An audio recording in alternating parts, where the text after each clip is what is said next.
Hello, race fans. I'm Wiley Wade. And I'm Joe Peterson. Welcome to another exciting, fun-filled evening of racing here at Antioch Speedway. It is Turkey Night, #1. And no, we're not calling you a turkey. We might be calling Bob a turkey. No, he's a spider. He's a spider squisher. Day Welcome, everybody. One of two that we have here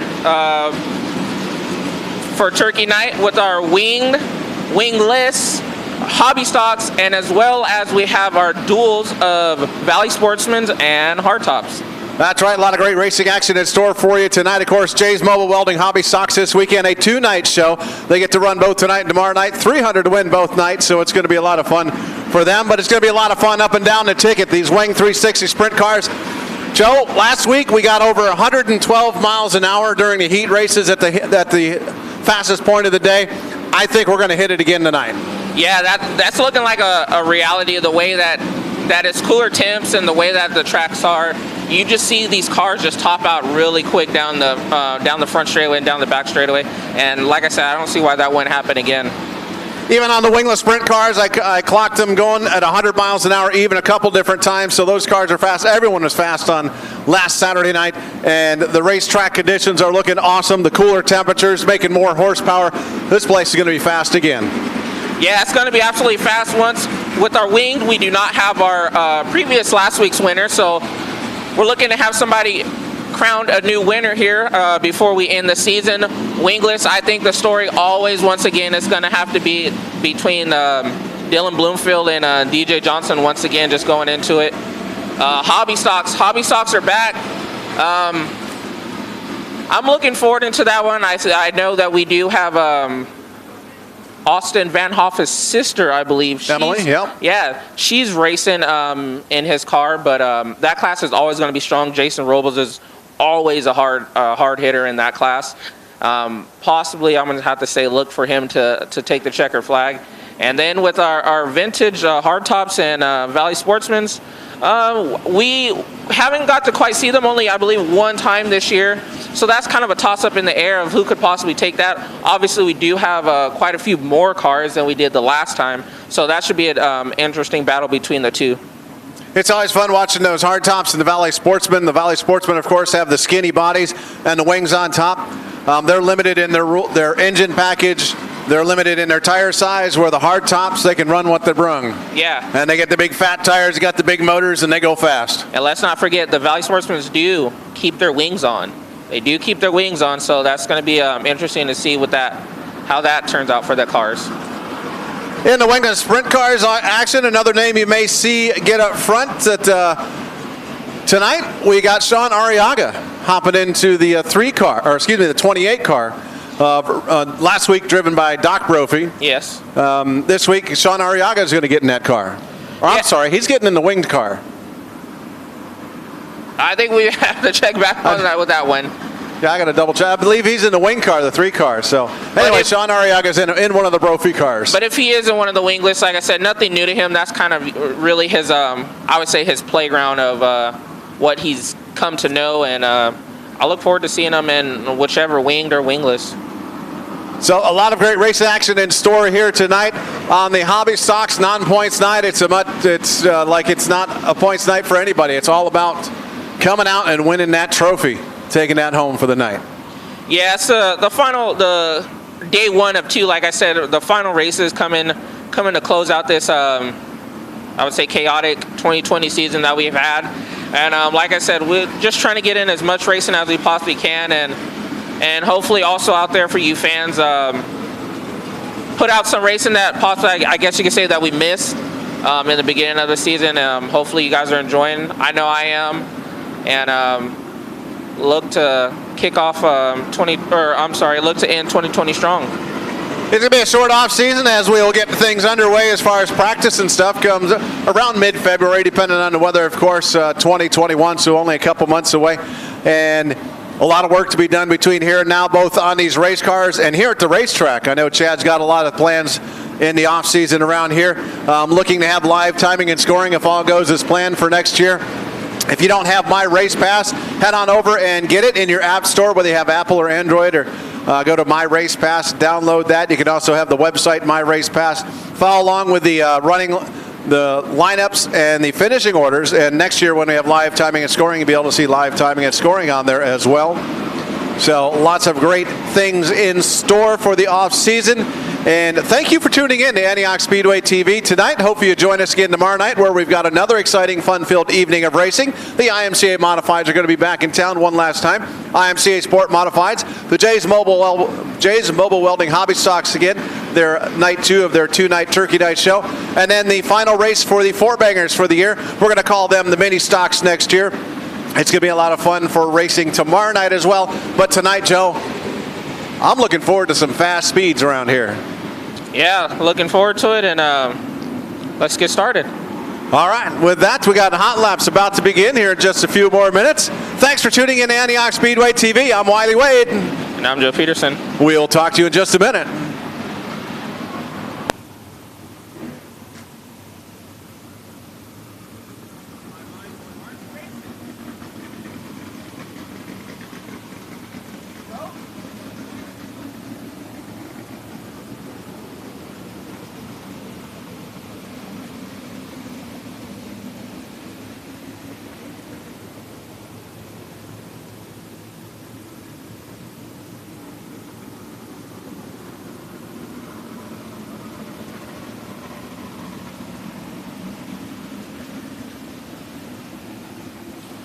Okay, so I am correcting myself. Sean Arriaga is driving the winged car.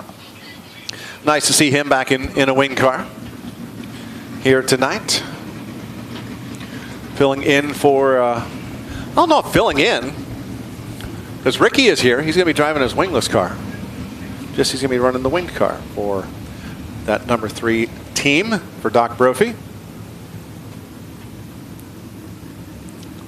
Maybe possibly a little testing just for next year, 2-car team program. Could be. Lots of things happening. Different drivers in different cars. No points tonight, so people are doing some stuff. Vintage hard tops. Looking forward to them coming out. I really like those Valley Sportsman styles. It's the whole thing. The whole thing is pretty darn cool. But those will be coming up here in just a little bit as well.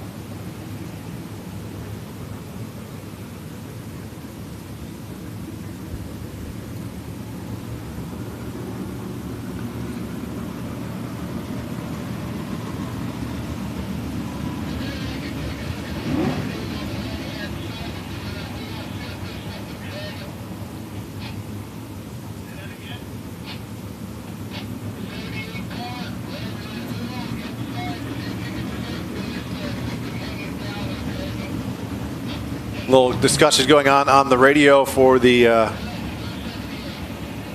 78 car. Brett Barney. Something possibly dragging underneath the left rear. Officials taking a look at it. Not seeing anything up here. Yeah, looks to be fine.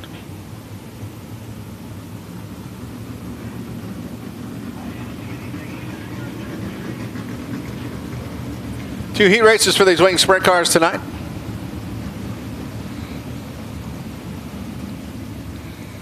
As Joe had mentioned, our winner from last week, Colby, not here tonight, so we will not have a repeat winner between last week and this week.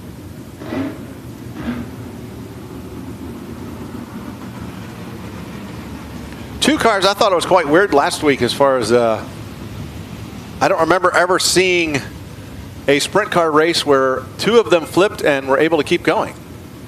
There was such minimal damage on both of them. Yeah, that was actually pretty interesting. Like you said, of how topped off the speeds were. Usually you don't really see that with a sprint car. When it kind of goes upside down, you know it's kind of game over for those cars, but we're able to continue with. I think we got one more group, potentially, or we're getting ready for hot laps. Fabulous Bob climbing his perch. The dancing flag man. I don't know if he can hear me, but we're going to have to get him to dance one more time before the end of the year. So you released episode number 2, if I'm not mistaken, of your new podcast, right? Yeah, we did. Came out, I believe, kind of a little bit early, but early Wednesday morning. We dropped episode 2. If you guys haven't, go ahead and check that out. Go to our draw a blank, but go to our Facebook page, On the Hammer Podcast, and click the link, and you guys can listen to it. Should be a good one. If you haven't listened to it, go on over to On the Hammer Podcast. So, of course, don't forget Wiley's Race Report coming out. Should have the next episode out on Wednesday. If you haven't seen this past one, go on over and check it out. Had DJ Johnson as my interview, Winner Circle and stuff. Couple more episodes for this year before we take a hiatus. Of course, I'm hearing I may have some breaking news coming up here in the next not too distant future, or may dictate a special edition of Wiley's Race Report. Have to keep an eye on that. I'll let you know when that's going to happen, if that's going to happen. Looks like we got hot lap session first is going to be, I think the hard tops are going to come out.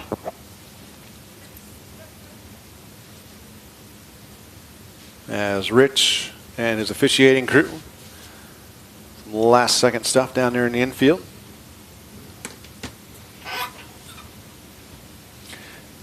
Keep an eye on our website all winter long at www.antiochspeedway.com, www.antiochspeedway.com. Also the Facebook page, Antioch Speedway by Promotions. That would be the primary racetrack Facebook page. There's also AntiochSpeedway.tv on Facebook. And then, of course, Antioch Speedway Announcer on Facebook and YouTube. I won't have videos out every week. I'll have some out once in a while.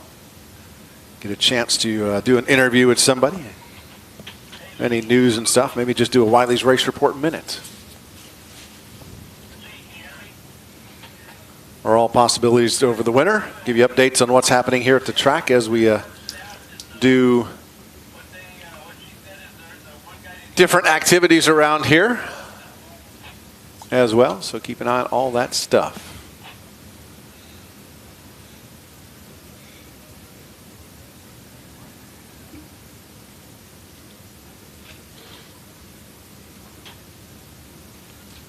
I want to say thanks to everybody that's around that helps get this show on the road each and every week. Larry Adams, thank you very much. He's kind of the do-it-all. Curtis, I want to say thanks to Curtis, Rich, and his officiating crew. Fabulous Bob up there in the stand.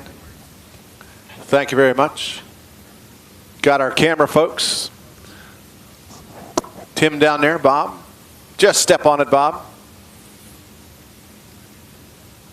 If you're not aware of that story, Bob Hernandez, our newest camera operator, back in 2016, got in a fight with a brown recluse spider, 2 of them, and he lost.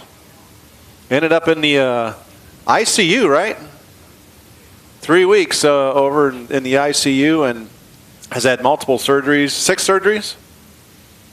In the hospital a while, and just he lost the fight, but he's won the battle, I think, because they're not around anymore, and he is. Got some Wingless sprint cars coming out now, or one pushing through. But anyway, so when that happened, I told him, dude, just step on it.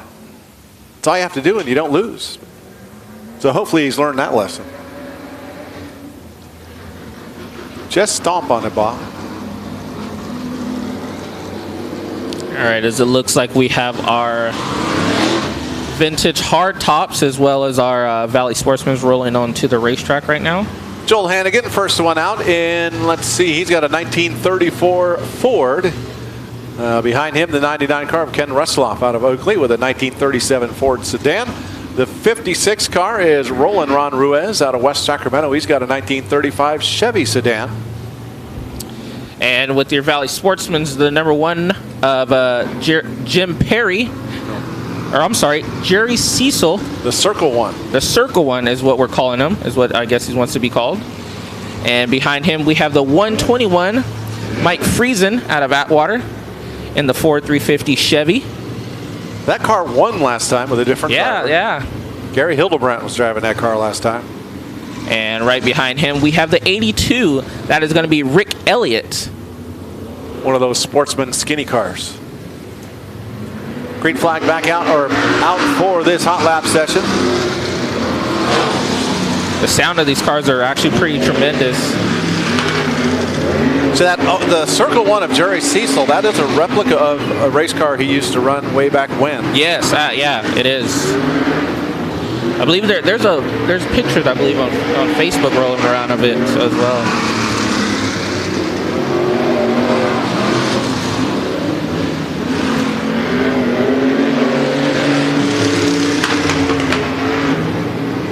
Track a little bit slick right now, so they're taking it easy around here. As I say that, Joel Hannigan comes sliding up off turn number 4. The hammer down. As they're going to see the checker flag out for this hot lap session. Now, one thing I don't know, I don't think they are, but sprint cars, you can kind of adjust the wings in the middle of the race. These cars, I do not believe you they're can adjust stationary. these wings. Yeah, they're just stationary. So you see a big, like the Jerry Cecil car, he's got that pretty well closer to flat, as does the 121 of Mike Friesen. But the 99, I think it was 99 of Ken Resloff, he had a lot of angle in that Arc, thing. yeah. It looks like we're going to get set to go Group 2. Also want to say thanks to, as I continue my thanks, Andrea, thanks for scoring down there and keeping that in check. E with the scoreboard, thank you very much.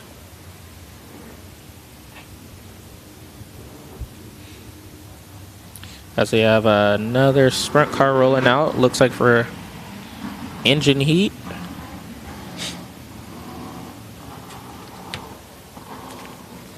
Jeff Scotto, he came out earlier during mud packing and actually stopped, had to get pushed off the racetrack. Something wrong with that 92A.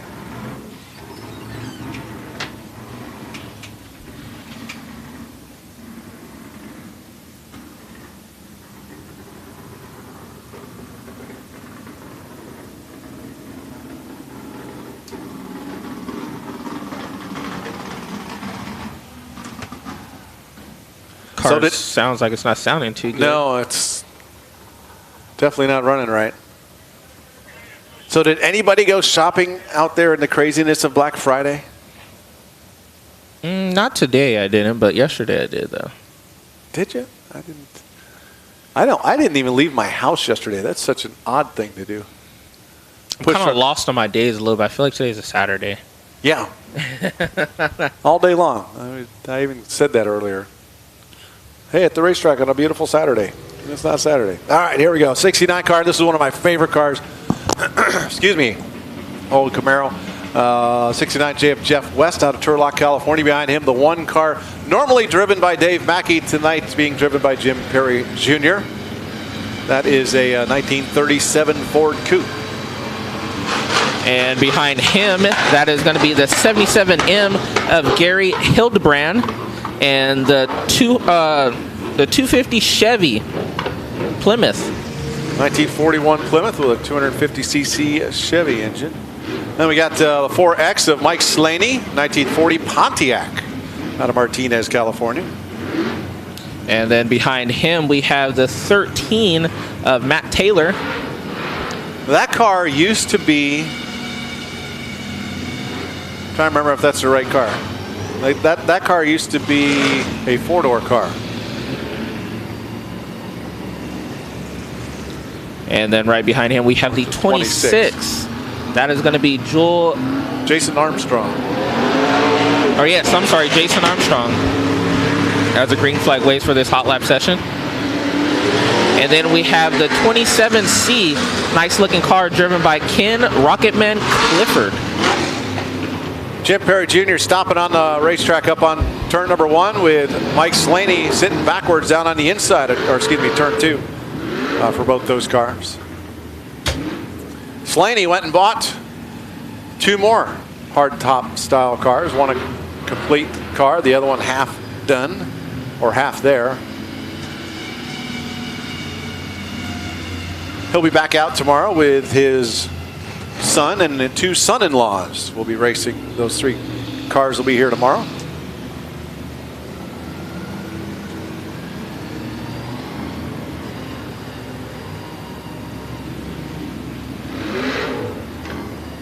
Yeah, a lot more hardtops than we had the previous time when they were here.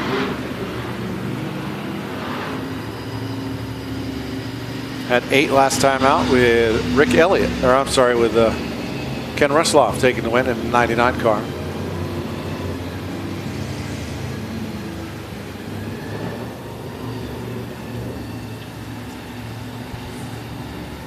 A lot more interest this year for the hardtops. Nice to see these cars out here. It looks like we're going to get set to get back under green. Fabulous Bob waves a green flag.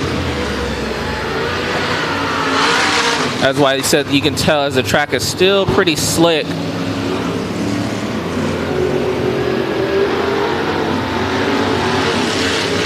As you can see, the front straightaway and also going into turn 1 and coming out of 2 are completely in the shade right now, obviously, so you know that the track is still pretty slick. As you can see, the back straightaway and then turn 3, sun's glaring on it, so possibly dries out the track a little bit more. Definitely got some moisture down on the inside of the front straightaway. White flag out.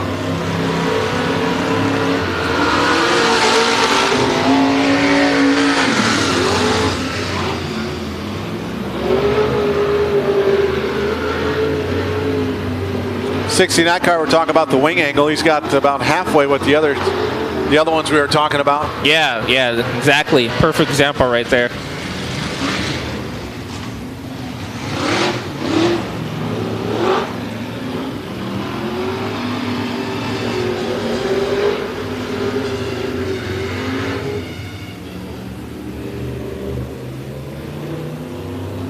Hardtops Valley Sportsman here tonight at Antioch Speedway on Antioch Speedway TV. Thanks for tuning in. Don't forget, come on back tomorrow night. AntiochSpeedway.tv goes on the air around the same time, 3:30, 3:45-ish.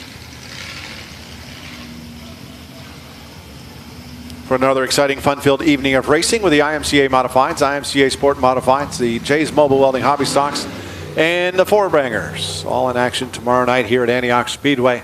For one final time in the 2020 season, the year of COVID. With that, we're going hobby stock hot laps. Jason Robles in the 78 car, first one out. Then Logan Fernandez in the 14 car. 78 to Favorite Trucking, Mama Bear Child Care sponsorship on that. The 14 car. Logan Fernandez, Climbers Racing Enterprises, Climbers Motorsports and Kart Supplies, Trevor's Junk, BS Racing, East Bay Welding Supply sponsorship on that 14 car. Used to be the 20 car, if it looks familiar. The 47X is behind him. That is, of course, Angela Brown with LB Vinyl sponsorship on that. She is out of Antioch, California. And behind her, we have the 71A, Michaela Taylor out of Oakley, California. And the Climbers Racing Enterprises, Climbing Motorsports and Kart Supplies, Trevor's Junk, BS Racing, and East Bay Welding Supplies machine. And then behind her, we have the 225 that is going to be driven by Aiden Ponciano in that 225 machine. Behind him, it looks like we have the 26S of Steven Johnson out of Bakersfield, California. Mom and Dad and Grandma and Grandpa, JR Motorsports, all light up graphics, Gills Transmissions, Skinny's Automotive and RPM Collision Center. As the green flag waves for this hot lap session. Aiden Ponciano, J.R. Frazier, Crusher Assisted, Streamline Fabrication, Grandma and Grandpa sponsorship on that car. Then we have the 21 car. It's out there, Kyle Woods out of Bakersfield, California. And the 7M car, that's Timothy Cruz out of Chowchilla with Gills Transmission, San Juan Auto Electric, Double D Towing, Stites Towing, Fab Shop, Pro Vinyl Custom Graphics sponsorship on that car.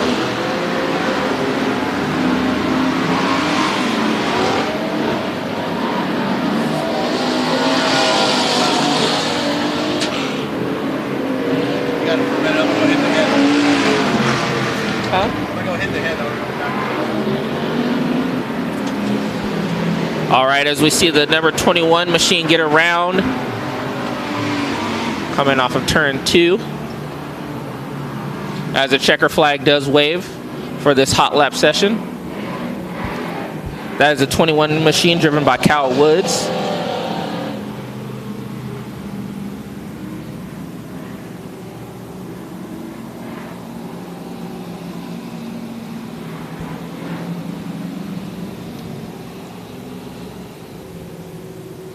As we are about to get set also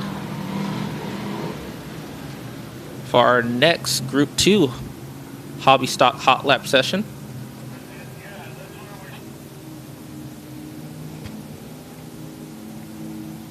Looks like the 225 of Aiden Ponciano needing to push off from the infield.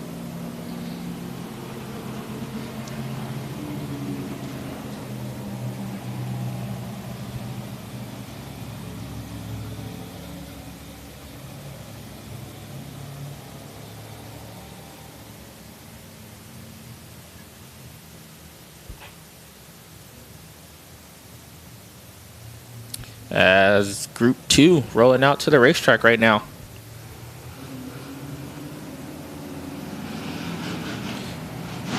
As you see rolling into the front straightaway, that is a 24M out of Discovery Bay. That is Larry McKenzie in the Delta's transmission, victorygraphics.net. Behind him, we have the 57 of Dustin Himes out of Brentwood, California, in the aerial control See-To-It cattle.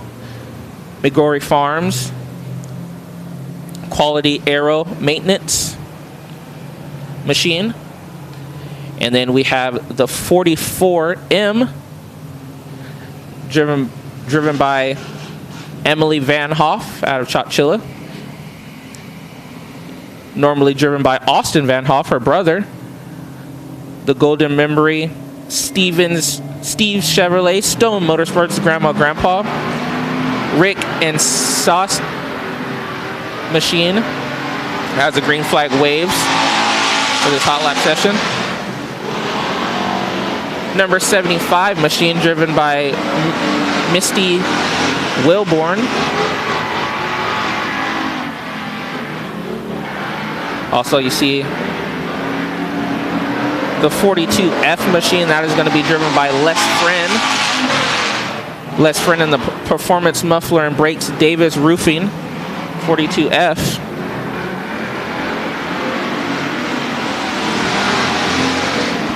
Also the 74A of Judy Arth. And the McHughes Auto Reckoning and Towing Diggers Diner, George V. Arth and Son Auto Body Machine. As now the checker flag does come out. Also on track, we've seen the 3 of Jewel Crandall in the 3 machine out of Antioch, California. Checker flag has came out for this hot lap session for these hobby stocks.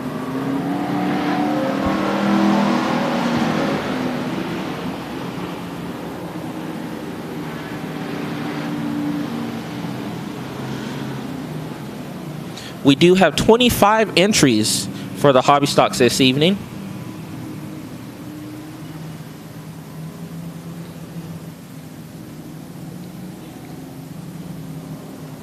We'll have 4 heat races. Top 3 will transfer. 4 heat races. Top 3 will transfer from each heat race.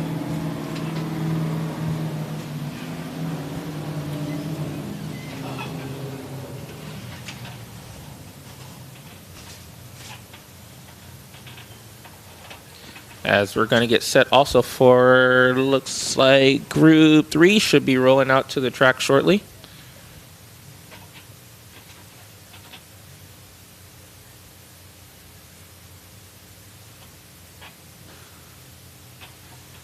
Top 3 transfer.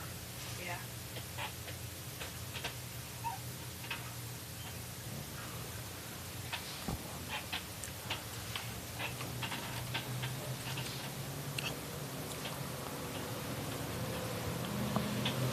Next group coming out.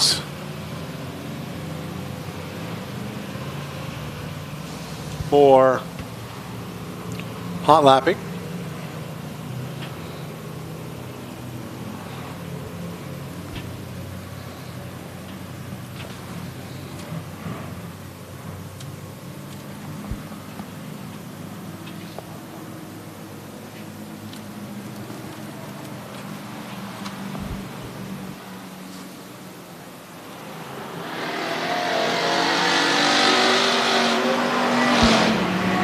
There we go. All right, in this group, excuse me, going We have the 89 machine, Brian Lloyd out of Oroville, California, sponsored by his papa. And it looks like behind him we have the 44G. That is going to be James Graisley and the Freedom Alarm All Bay Answering Services. Then we fall back to Devin Vaughn in the 16V out of Antioch, California. And the 2-car of, I'm trying to determine, I think that's Steve Dobrich. Or maybe, I'm sorry, Ben Dobrich. Self-storage on wheels. Hind Enterprises. Gracie, I love the last sponsor. Gracie's College Gracie's Fund. College Fund. In that 2-car for Ben Dobrich. Also Sorry, on Gracie, track, you're going to have to figure out something else. 76 car out there. Sid Finn. Haven't seen him in a hobby stock in quite a while, actually, so good to see Sid back racing. Going to do it for group number 3. We got 4 heat races coming up for the Jay's Mobile Welding Hobby Stocks. I want to say thanks to Les Friend, throwing up another $100 for tonight's winner.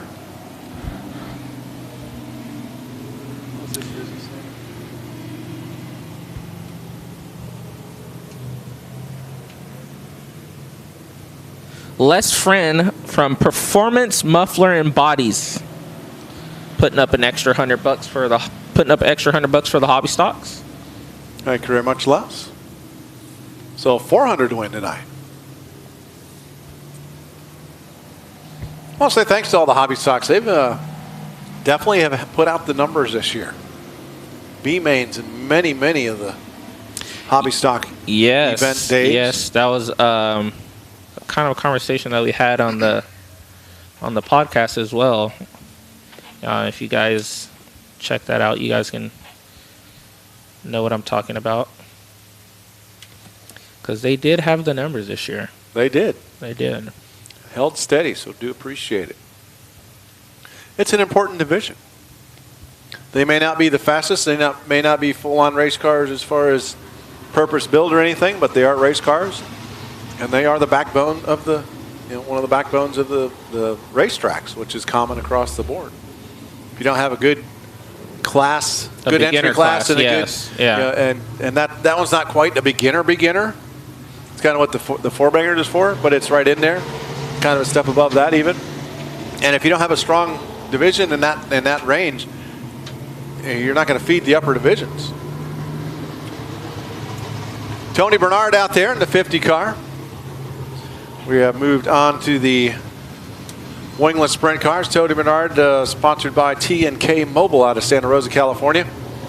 The 28 car, Ricky Brophy out of Discovery Bay, California. Golden Gate Petroleum, Kinder's PMS, Brophy Chiropractic and Property sponsorship on a 28 car. And behind him, or just arriving onto the racetrack, we have the 33 of Dylan Bloomfield. Dylan Bloomfield in the Air One Heating and Air Conditioning, Napa Auto Parts, Brentwood Casey's Auto Bodies, Delta Contracting, Unique Pest Controls, K1 Racing, Extreme Motorsports, CTA Pounce, 33 Motorsports, East Bay Mill Prep Machine. Also have the 3R of Bob Davis out of Petaluma out there, and the 48 car of Troy Ferry. Troy Ferry Trucking, Uncle Sam, S&S Automotive, Bunker Motorsports, and himself. Sponsorship on that car. We go to... We're about to light the wick on these. Speed them up. Just arriving onto the racetrack also is a 21. That will be driven by Roy Fisher out of Antioch, California, in the Patricia Fisher Rick McCaw's BPS bushings machine.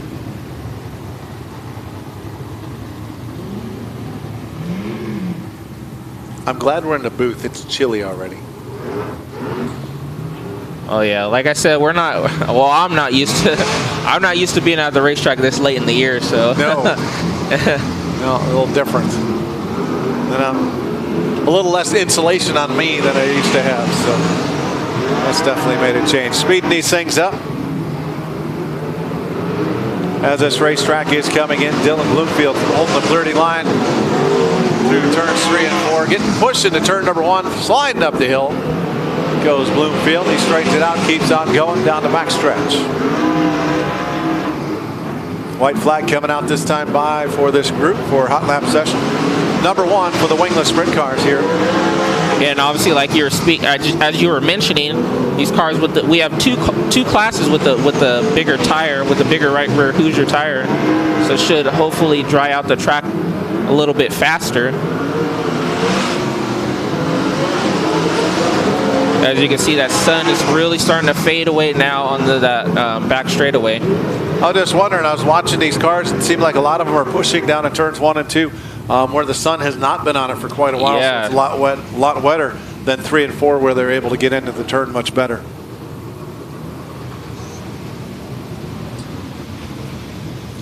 Still a lot of moisture left in this racetrack.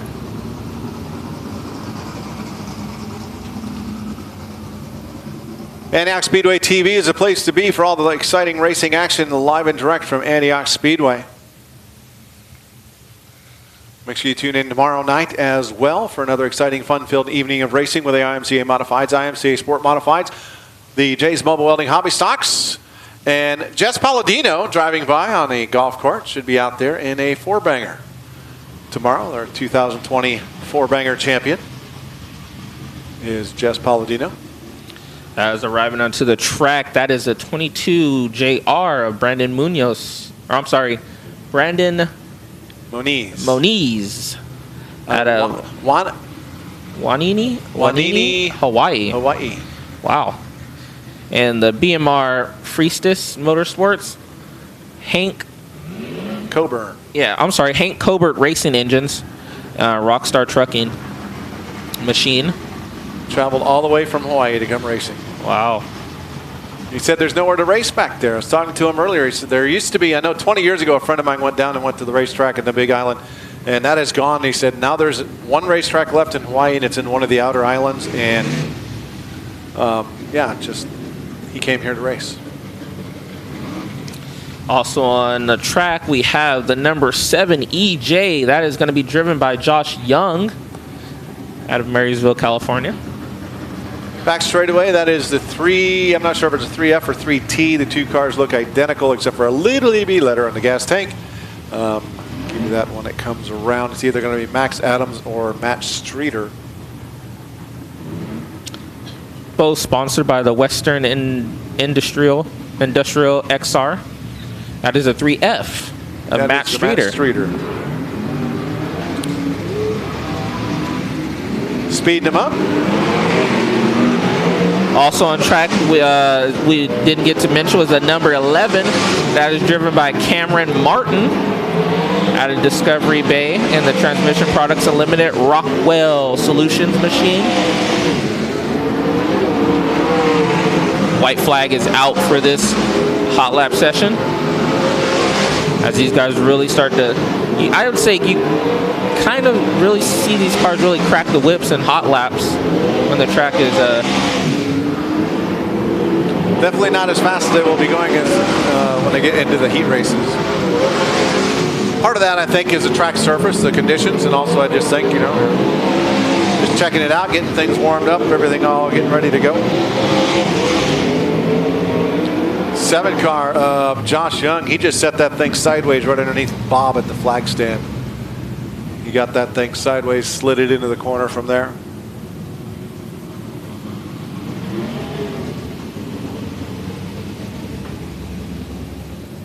I'm learning more and more about the sprint cars, having a background in non-open wheel cars. They are fun to watch and fast. One of these days I'm going to have to get myself behind the wheel of one. I got to do it once. Wingless first. Then I'll step up to the wing. That would be, whew, that'd be crazy. That would that would be something. DJ Johnson, first one to roll out for group number 3 or 4 of the Halstead Real Estate team at Keller Williams Real Estate. Bill's Tire Service off Pacheco, Shaw Motorsports, and engine tuning by Bob, and our 2020 Wingless Sprint Car champion and winner last week here at Antioch Speedway. The 3T rolls out next. That's Max Adams out of Loomis, California, with the Western Industrial X-Ray sponsorship on that car. Seems like I back in my beginning of racing days, I got to drive a dirt DIRT modified in the Northeast where you sit in the center of the car like a sprint car, and it kind of had that roof line that was a little lower, but still those wings on those wing sprint cars seems like they're much lower and be even harder to see. Also on track is the number 1, the red number 1 of Nate Shank out of Santa Rosa, and the Joe Hunt's Magneto machine.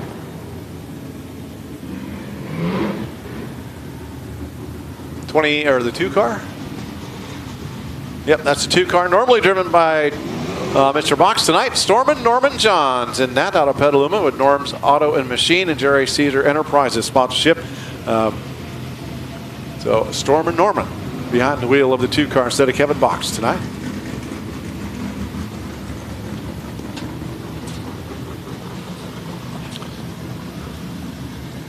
He is the owner of Norm's Machine. All right, as we go green for this hot lap session. Also on track, that is going to be the 60 car of Scott Clough out of Placerville, California, in the Riverside Rentals 60 machine.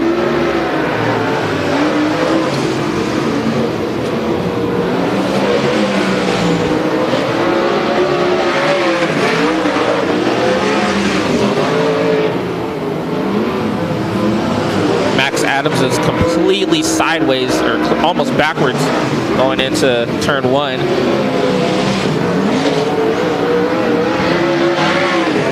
Checker flag is out for this hot lap session.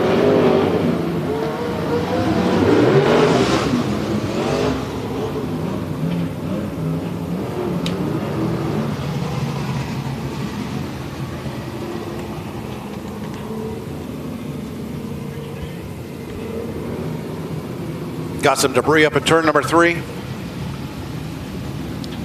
Just called out. Going to get that picked up before we roll the next group off.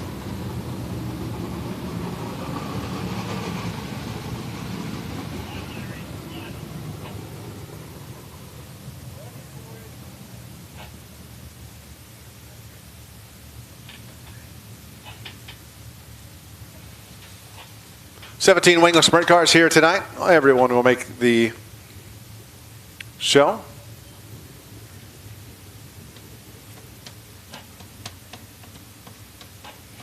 Got the medal picked up from turn 3 over there. Ambulance rolling out.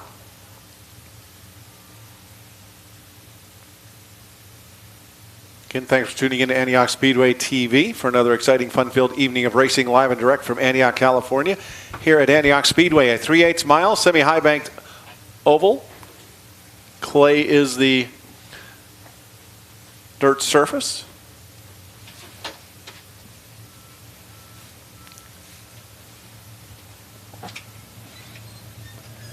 The 2 ends of the racetrack are different.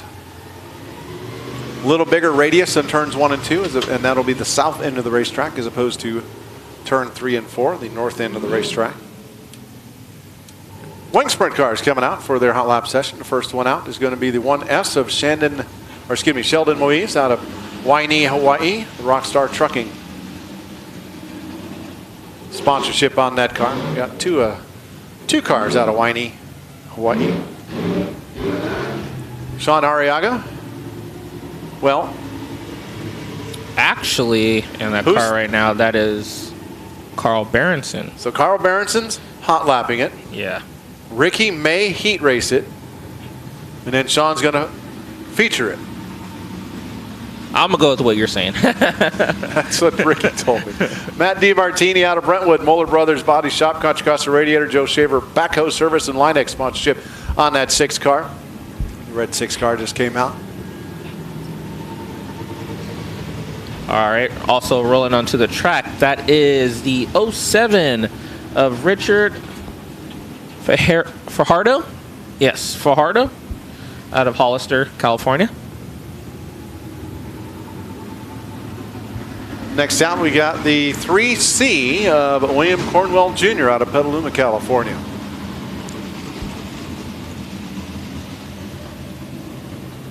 Kind of funny seeing the yellow stripe on that.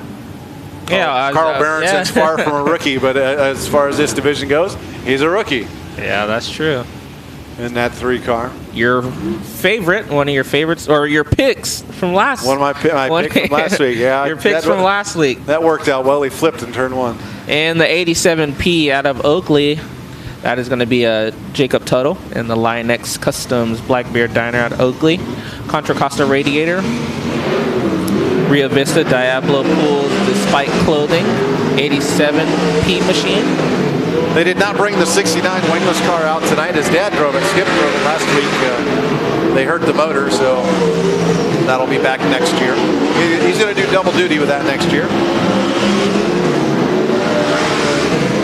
Pretty interesting to see how well the 3 machine is rolling around the track, driven by Carl Berenson. Doing pretty good, actually.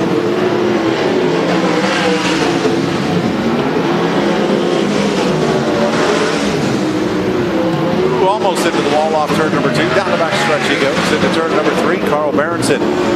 Hot lap in the 3 car, Ricky Brophy. As the checker flag has waved for this hot lap session. Not bad for a first time in that. Yeah, not bad at all.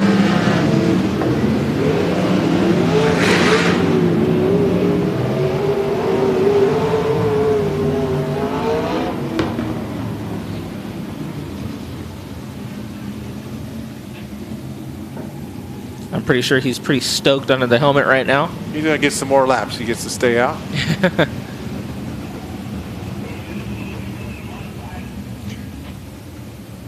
Carl Berenson, former IMCA modified champion here at Antioch Speedway. Having a little fun in the wing sprint cars. Group number 2 rolling off.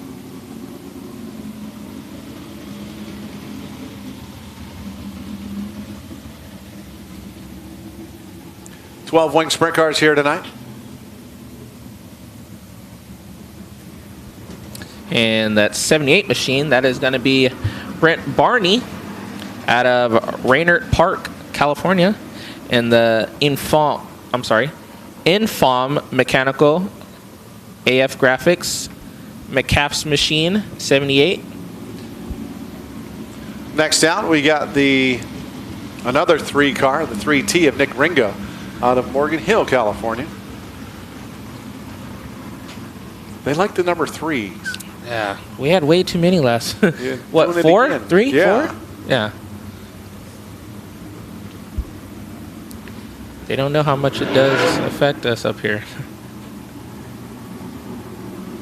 It looks like coming also into the racetrack, that is going to be the 31C of Justin Cox out of Clarksburg, California. And the Burco Redwood 31C machine. Fix my spelling. Should be a couple more rolling off. Next one out looks to be the 88A of Joey the Rocket Ancona out of Concord, California. Swindell Speed Labs, Melrose Powder Coating sponsorship on that race car.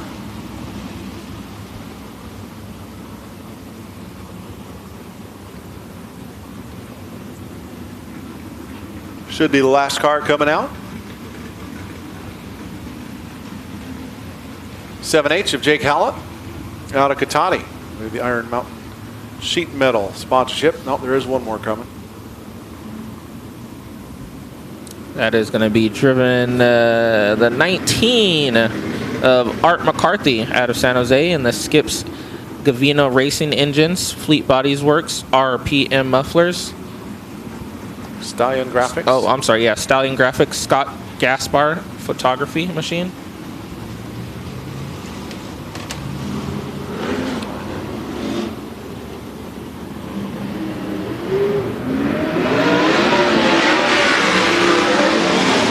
As the green flag flies for this group hot lap session. You see the racetracks coming in, the speeds are picking up.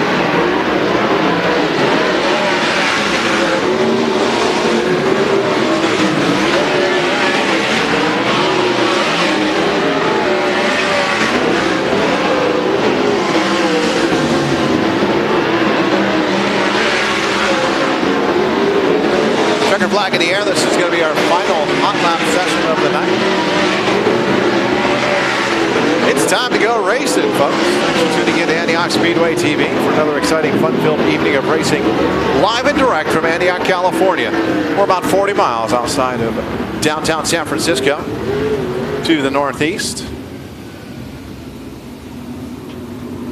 And we have a full night of racing action in store for you with the Hardtop / Valley Sportsman, the Jay's Mobile Welding Hobby Socks, the Wingless Sprint Cars, and the Wing Sprint Cars, all in action for you here tonight at Antioch Speedway. I'm Wiley Wade.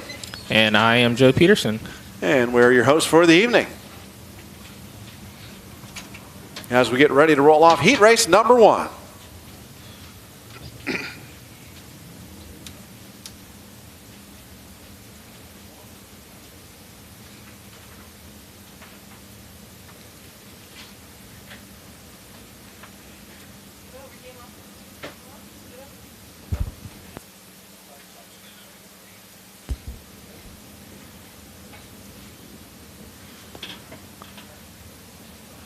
Heat race number 1, starting lineup looks like this on the point out of Parts Unknown.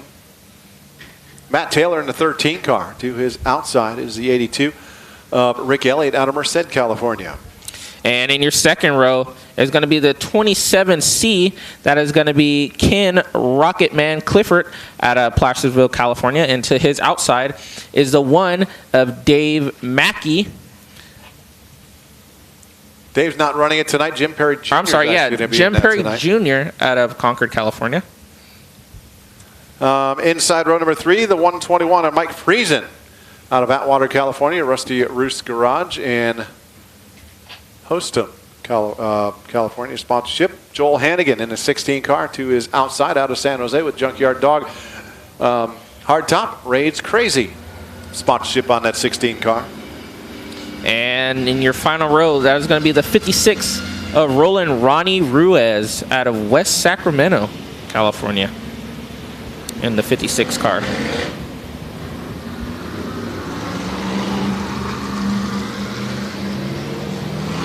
Heat race number 1 getting set. It is 4:36 on a beautiful Saturday here at Antioch Speedway. Friday. Friday, I didn't. It's these Friday shows mess me up. Let's just remember that's not the final time that he'll probably say that. Nope. It wasn't the first for the day. It won't be the last. Yeah, you can't forget. We have day 2 coming up, guys. So yeah, turkey night number 2.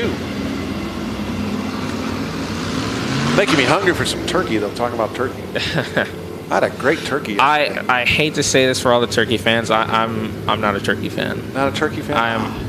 But I like ham. But I had a hickory smoked turkey yesterday. It was juicy and yummy. I did eat turkey last night, but I'm just not, you know. Hey, let's go racing. Here we go. On the flag stand. Bob throws the green flag. We are under the first green flag of the night with 1 car. The Matt Taylor car getting sideways down the front stretch.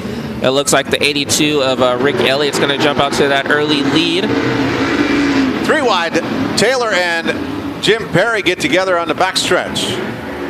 Now they get together in turn number 4 as that battle continues up off turn number 4. At the line, give it to Jim Perry Jr. With it up front, it's Rick Elliott. But here comes the 16 of Joel Hannigan. Joel Hannigan makes the move on the inside coming out of turn 2, and he is going to take over that lead position now. as he is really trying to get grip to the rear end of that car. Pulled down the front straightways. We see a little bit of smoke coming out of that of that machine. Coming up off turn number 4 comes our leader. It is Joel Hannigan at the line. He's got right now about a 2.5 second lead over second place, Rick Elliott. Up off turn number 2. Elliott up along the cushion. Here comes Jim Perry Jr. in that third spot, 4th. It's the 13 car of Matt Taylor. 5th is the 121 of Mike Friesen, and 6th is going to be the 56 of Roland Ron Ruiz. Joel Hannigan already encountered lap traffic and is just putting a whooping on these guys in this 8-lap heat race. Coming around to complete lap number 5, 3 to go this time by. As he's really starting to check out, as here comes Perry trying to make move on the 82 of Rick Elliott machine as he slides up the racetrack. Oh, they both slide up the racetrack. Up off turn number 2 down the back straightaway. Rick Elliott has it. Here comes Jim Perry Jr. 2 to go at the line, but we'll stick with this battle in second. Perry Jr. underneath, not able to keep that front end stuck to the ground, so they are currently 6.5 seconds behind the leader. But that battle, here he comes. Rick Elliott once again. Jim Perry Jr. not able to keep the front end to stick. This time he's going to make the pass going into turn 3 as the white flag is out. This is the best battle on the racetrack. As we come across the line, Jim Perry is now your second place car over Rick Elliott. Our leader working through slower traffic, almost to a stop at 3 and 4, comes up off turn number 4. Green or checker flag in the air for Joel Hannigan. 67.839 miles an hour, 19.90 seconds. But that Jim Perry second, and the 82 machine of Rick Elliott in third.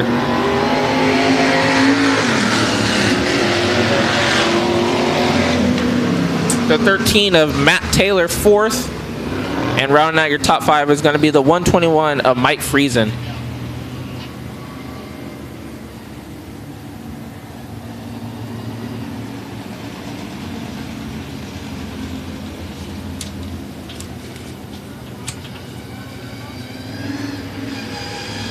So Joel Hannigan.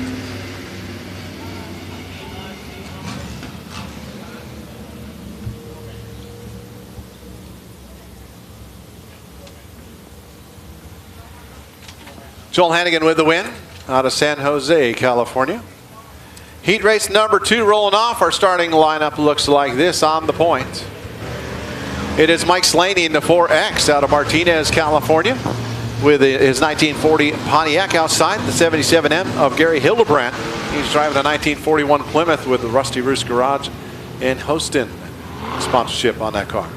And in your second row, you have the 01 of Jerry Cecil, out of Parts Unknown, and to his outside is going to be the 99 of Ken Russoff out of Oakley, California. Row number 3, Jeff West in that 69J out of Turlock, California. On the inside outside is Jason Armstrong in the 26 car out of El Dorado in a 1940 Pontiac. 1 to go signal at the stand.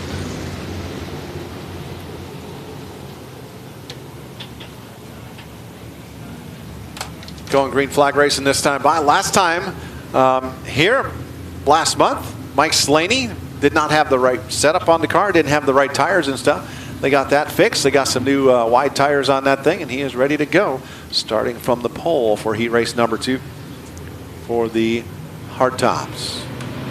As they get set, green flag is out. Looks like Mike Slaney possibly jump out to the early lead going into turn 1. Oh, he's going to get that thing sideways. He's still going to hold on to the lead going down the back straightaway. So something about that car is a true 1960s style race car. It still has leaf front end, leaf springs on the front, manual steering, no power steering on that race car. Yeah, as you can see, he's working that steering wheel inside that car. Here comes Jason Armstrong in that 26 car. He comes screaming around, picking up a lot of spots. And he is now your new leader, Jason Armstrong in the 26 machine. Slaney working his Slaney arms is still off on that struggling. Oh, and he loses a lot of positions as he slides up the racetrack. Falls back to the 5th spot. Ken Rusloff is our new second place car in that 99 machine as he slides up the racetrack in turns 2. As it looks like the 26 cars, once again, he's going to try to check out from this field, possibly pick up this heat race win. Jason Armstrong, Ken Rusloff, Jerry Cecil. Top 3, then Gary Hildebrandt, Mike Slaney, and Jeff West. That's your running order for heat race number 2. The best battle on track is the battle for third position between Hildebrandt and Cecil. Now it looks like Slaney is trying to get in on the mix. 4 laps in, 2 laps to go. 4 down, 4 to go. Battle for 4th coming up off turn number 2 down the back straightaway. Gary Hildebrandt has it. Mike Slaney looking to his inside, trying to pick it up. Up front. Slaney using all the racetrack and then some, coming through 3 and 4. Gets down to turn number 1, that battle for 4th. They're trying slowly catching the 1 car of Cecil. But Cecil has a better run up off the turn. That battle for 4th continues down into turn number 3. As now Jason Armstrong inheriting lap traffic as he gets around the 69. Oh, we got a pass for that 4th car as the 77 of Hildebrandt has a problem coming up off turn number 4. White flag out for Armstrong. So put Slaney up into the 3rd spot. Slaney's trying to regain positions once again. Here comes Armstrong on that 4th place car, the 77. I'm sorry, that'll be 4. Slaney's in 4th. As the checker flag is out for Jason Armstrong, heat race number 2 winner. Second coming to the line is going to go to Ken Rusloff in the 99 machine. Third going to Jerry Cecil in the 01, or the 01, I'm sorry. 4th to Mike Slaney in the 4 machine. And rounding out your top 5 is a 77M of Gary Hildebrandt. So that is going to conclude our hard top heat races for this evening.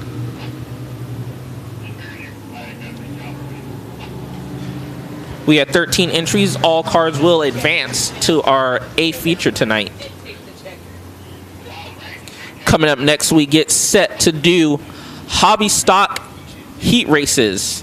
Jay's Mobile Welding Hobby Stocks. We will have 4 heat races, 8 laps each. Top 3 will transfer to the feature tonight. Heat race number 1, starting on the point, Gavin Griffiths in the 47 car out of Brentwood, California, outside the front row. Jason Robles in the 78 car out of Rio Vista. And in the second row, we have the 74A. That is going to be Judy Arth out of Concord, California. And to her outside is going to be the 44G of James Graisley out of Antioch, California. Paradise, California's Ben Dobrich is in the inside of row number 3 in the 2B. And to his outside, the 21 of Kyle Wood out of out of Bakersfield, California. And your final car in this heat race is the 75 of Misty Wilborn out of Castro Valley, California. Misty, only her 2nd time, I think it is, in that car. Her daughter is riding with her tonight. In the back there.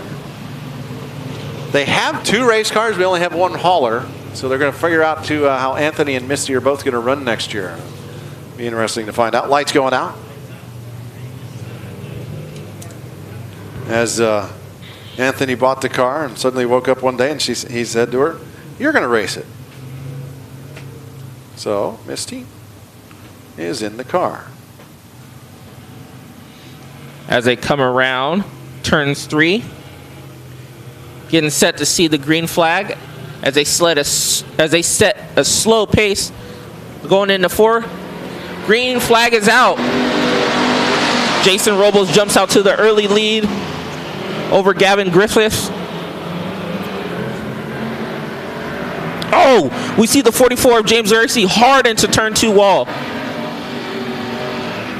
And it possibly, are they going to keep it green? As Jason Robles comes across the line, your leader. It looks like James Graisley is really slow going into 4, potentially bring out a yellow flag unless he can somehow get it into the infield. He'll work his way towards the pit area. Broken right front on that. Jason Robles takes the lap number 2, 73.012 miles an hour, 18.49 seconds. Gavin Griffith second. Judy Arndt third.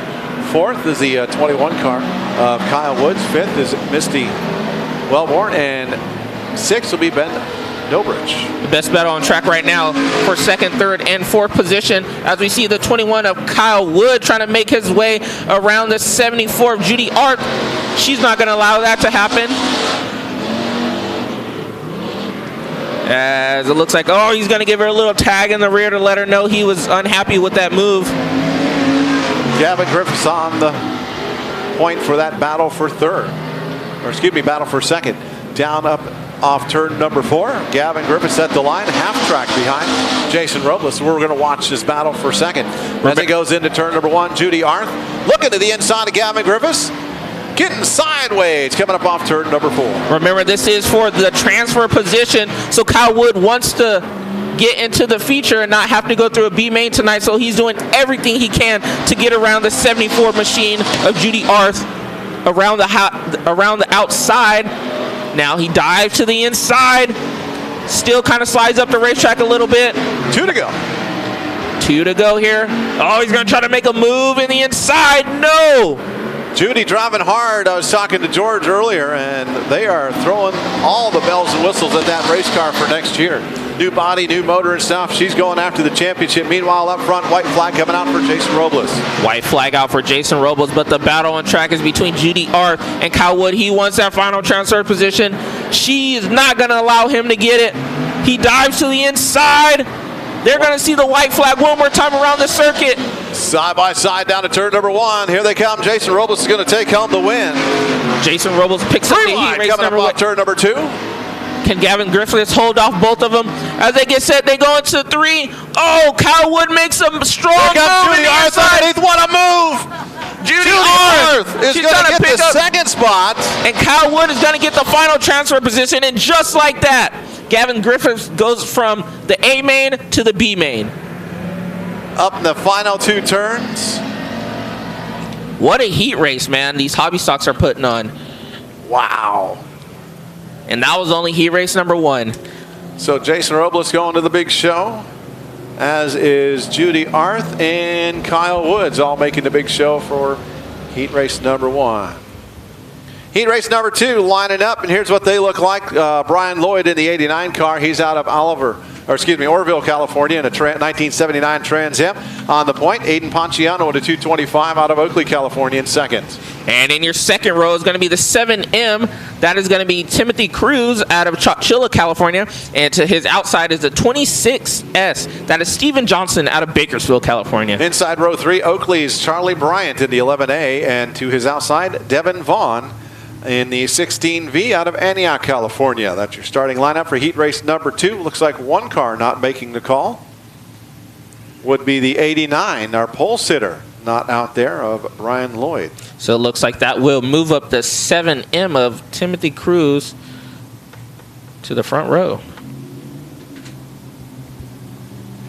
Heat race number 2, top 3 automatically transfer. 8-lap heat race. B main coming up later tonight.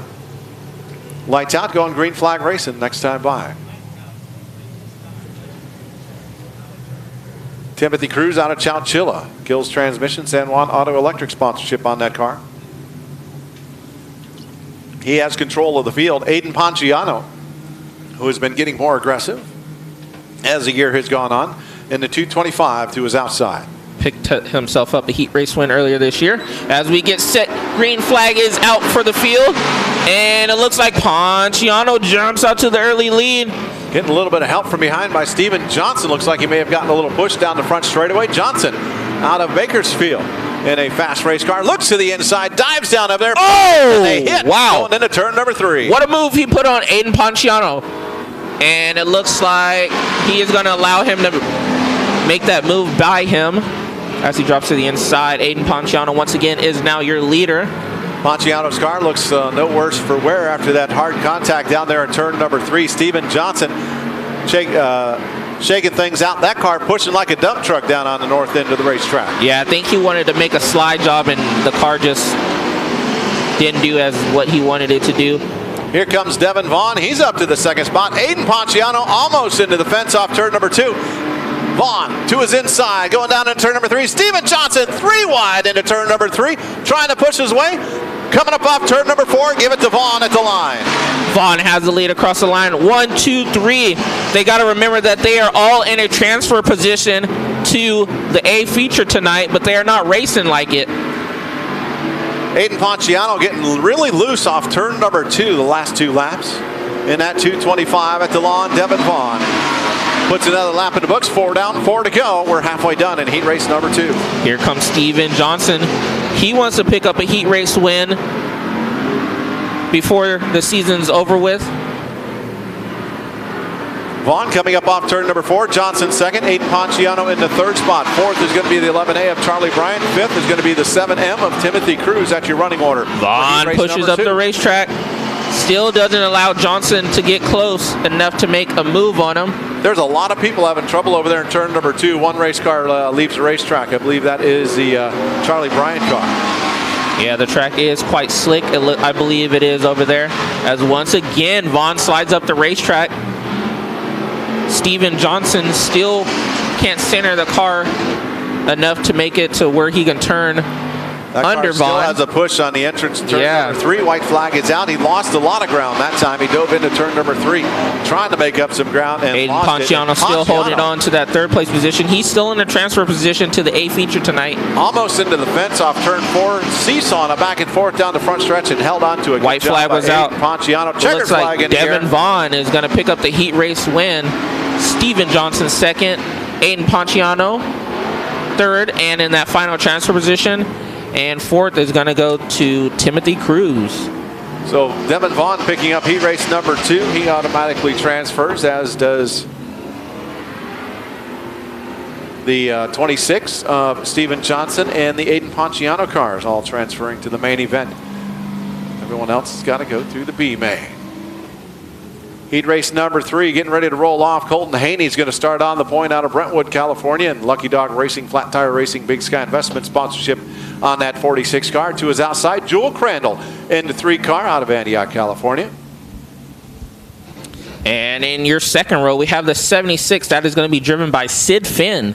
And to his outside, in the 71A, that is going to be Michaela Taylor out of Oakley, California, and the Kleinman's Racing Enterprises, Kleinman's Motorsports and Kart Supplies, Trevor's Junk, BS Racing, East Bay Welding Supplies Machine. Angela Brown out of Antioch, California starts inside row number 3 in that 5th starting spot in the 47X with the JB Vinyl sponsorship. To her outside, the 14 car of Logan Fernandez, young Logan Fernandez, Kleinman's Racing Enterprises, Kleinman's Motorsports and Kart Supplies, Trevor Junk, BS Racing, East Bay Welding Supply sponsorship on the 14 car. That's your starting lineup. 3 rookies. Race number 3. 3 rookies. Yes. All starting behind each other, actually. Had a good rookie season this year. Yeah. Going to give him the 1 to go signal this time by. Got one more heat race after this one. Jewel Crandall. Got, front rows rookies. The outside row is all rookies. So 4 out of the 6 are rookies. Night 1 for these cars. They've got a doubleheader this weekend, so they got to run tonight and save their equipment to run tomorrow night as well. You mean survive tonight? Survive tonight. Colton Haney bringing it around. He has control, John Haney. John or Colton? Colton. Why do I have John? Colton Haney bringing it around. Yeah. Give him the 1 to go signal again.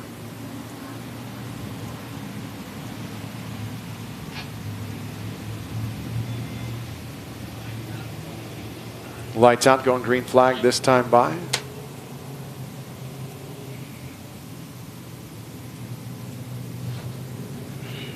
Again, if you don't have My Race Pass, you can catch all the action on My Race Pass, or at least the lineups and the finishing orders on My Race Pass. Next year, we'll have live timing and scoring if all goes as planned. As we get set, as they bring him, Colton Haney brings him around, as he's going to get on the hammer. Green flag is out. Colton Haney jumps out to the early lead. Going to see if they're going to call that one back or hold that one. Yep. And they're going to call it back, yeah. Bob grabbed the red and yellow flag, saying restart flag. Little too good of a jump.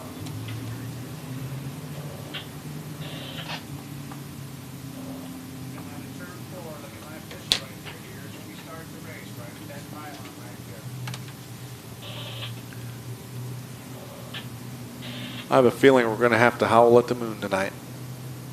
Is it a full moon type of night? It's darn close enough for us.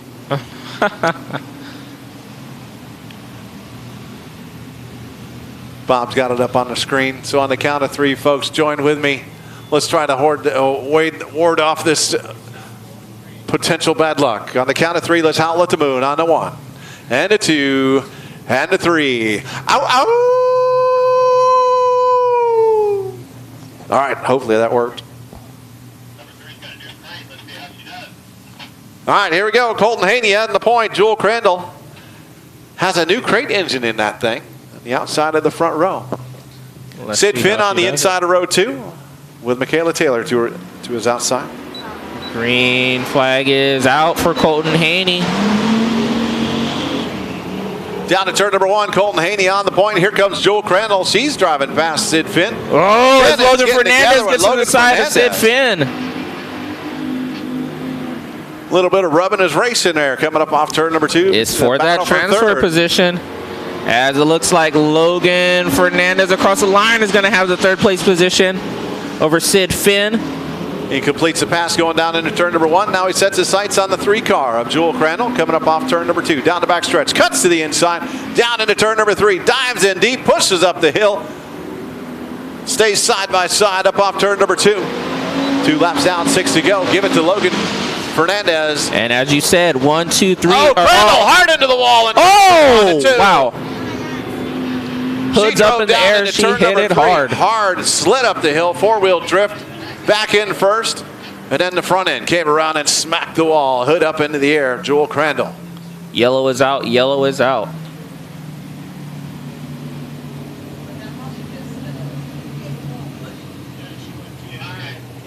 Driver's okay. She went pushed down into turn number 1 hard, and up on that high side, she was up above the cushion, and that just shot her right up into the wall. Hit rear end first, and that forced the front end around. Hopefully they can get that car fixed and back out here for the B main.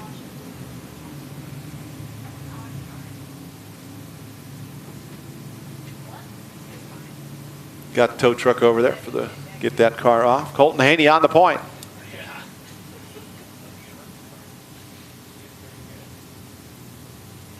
Yeah, she took kind of a hard hit as she went coming out of turn 1 into the wall. Logan Fernandez in the 14 car. 2 rookies holding down the first 2 positions. As that's going to move Sid Finn now into that transfer position with ease. Oh, is line up good? Thank you.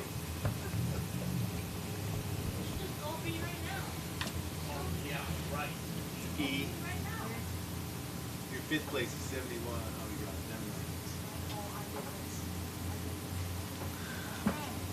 Getting that car of Jewel Crandall on the hook over there in turn number 1. Well, got a minute. Make sure you want to remind you to keep an eye on our website at www.antiochspeedway.com, www.antiochspeedway.com. Our Facebook page for the racetrack is Antioch Speedway by Promotions, Antioch Speedway by Promotions. And also AntiochSpeedway.tv on Facebook, AntiochSpeedway.tv. And then, of course, got Antioch Speedway Announcer on Facebook and YouTube. Keep an eye out. All the places to be. And, of course, we got another race car pulling in Friday night. Of course, don't forget, we also have, do you guys have your own Facebook yet? You do, right? For On the Hammer? Yes. So make sure, go ahead and tell where everybody, tell people about it. As I try to spit that out. Like I said, just go to Facebook, On the Hammer Podcast. Just search us up, On the Hammer Podcast, and look at all of our cool content and everything, and hopefully you guys can. Hopefully you guys listen, and hopefully you guys like it. Like I said, going into the winter, we got some stuff planned, some potential guests coming. Like I said, don't want to give out too many details, but yeah, follow the Facebook page and stay tuned. And also, if you have Instagram, go follow our page on Instagram as well as on the Hammer Podcast. And yeah, hopefully y'all enjoy. Texas style restart. First time we've seen it tonight. Colton Haney gets a row to himself. Second place gets to choose high side or low side. Logan Fernandez chooses the low side, puts Sid Finn to his outside. Angela Brown's supposed to be on the inside.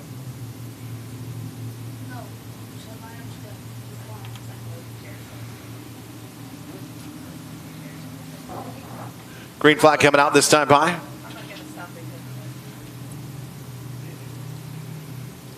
Colton Haney bringing him around. Top three transferring to the main event. Green flag back in the air. Green flag back in the air as Colton Haney is going to retain that first position. Here comes Logan Fernandez. Logan Fernandez pretty aggressive, making moves on the racetrack as he's going to try to take a dive at Colton Haney for that first place position. Coming out of Ford, it looks like he's going to be your new leader. Somehow Logan they Fernandez. did not touch down there in turn number 3. Great job by both those young men. Logan Fernandez, Colton Haney, Sid Finn, your top 3 cars. Those that are in transfer positions. Angela Brown is 4th. And Michaela Taylor in that 5th spot right now. 4 laps to go. Let's see if Colton Haney has anything for young Logan Fernandez. Sid Finn still holding down that final transfer position as he makes a bubble. Angela Brown moves to the inside, the 47 now. Oh, she's going to come around the high side. Michaela Taylor spins coming up off turn number 4. No, Angela Brown now has that final transfer position over Sid Finn in the 76 car. She completes a pass coming up off turn number 2 down the back straightaway. She's starting to pull away just a little bit. Sid Finn losing ground, getting into turn number 3. He dives in deep, trying to make up some of that ground. 2 to go this time by for Logan Fernandez. 2 to go. Red versus blue. The 2 kids. Logan Fernandez trying to hold off Colton Haney. Colton Haney wants to get by young Logan Fernandez. White flag in the air coming up off turn number 4. Logan Fernandez, Colton Haney. Nose to tail down the front stretch into turn number 1. One more time around. Here comes Colton Haney. He looks underneath Logan. Side by side coming up off turn number 2. Haney gets a little bit slideways, loses some momentum, and Fernandez back out on point. But still holding off, coming to the checker flag is going to be the 14 of Logan Fernandez. Second's going to go to Colton Haney. Third to Angela Brown. Fourth is going to go to the 76 of Sid Finn.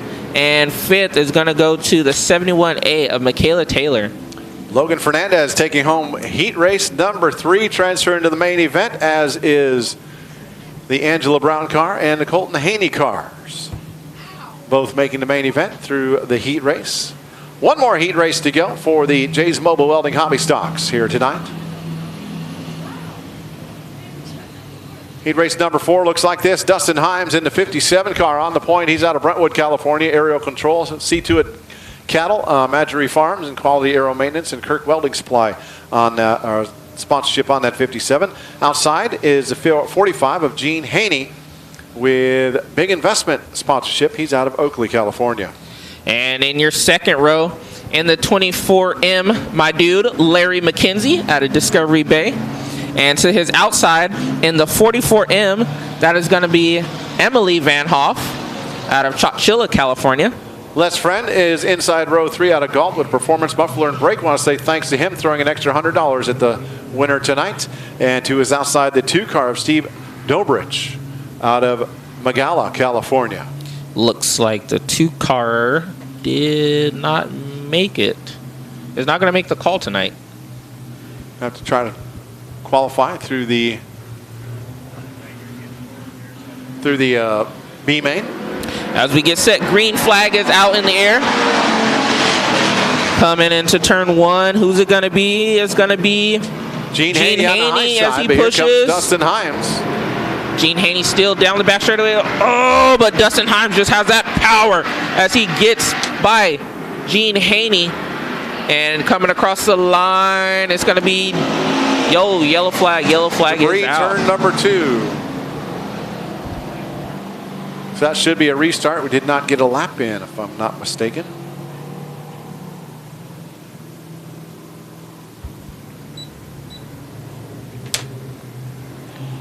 So should be getting the restart flag.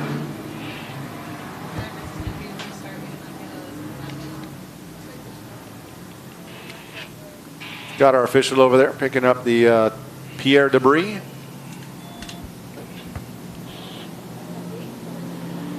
Dustin Himes will still be on the point with Gene Haney to his outside.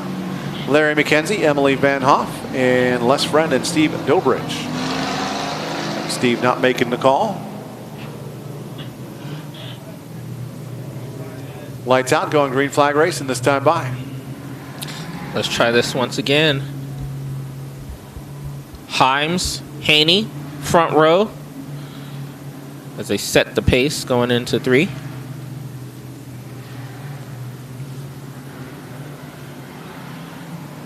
Green flag in the air. Dustin Himes better start that time. Coming up off turn number 4 down the front straightaway to turn number 1 first. Gene Haney falls in line in second, but he's got Larry McKenzie to his inside, who has Les Friend to his inside. 3 wide down the back stretch. Battle for second into turn number 3. Les Friend has it. Larry McKenzie and Les Friend get together. Meanwhile, up front, Dustin Himes crosses the line into lead. Les Friend second. McKenzie, Haney, and Van Hoff, your running order. Larry McKenzie, actually, Dustin Himes looks like he has some smoke now starting to come out of the rear. Larry McKenzie in that final transfer position. Dustin Himes trying to get away from the field as he still holds on to that lead. 2 down, 6 to go in his 8-lap heat race. Top 3 qualify for the main event. More smoke as he gets back on the gas coming up off the turns when that smoke starts pouring out. Les Friend in the second spot. Third is going to be Larry McKenzie. Fourth, Gene Haney. Fifth, Emily Van Hoff. 3 down, 5 to go. As it looks like all of our cars, it looks like they're separated by 2 to 3 car lengths right now. Let's see if Les Friend can do something about the 57 in front of him of Dustin Himes. Himes running a high line right up along the cushion through the north end of the racetrack. Crosses the start-finish line. 4 down, 4 to go. The Larry McKenzie car seems to be having trouble in the center of the turn. Seems to enter okay, and then loses some ground in the center up off in that 24M car, at least on the south end of the racetrack. More smoke coming out of our leader's car, Dustin Himes, but he continues to lead. Now down to about 2 car lengths off turn number 4. Les Friend is closing in on that 57 machine. As we can see going into turn 2 down the back straightaway. Looks like where the 57 can pull a little bit on the 42.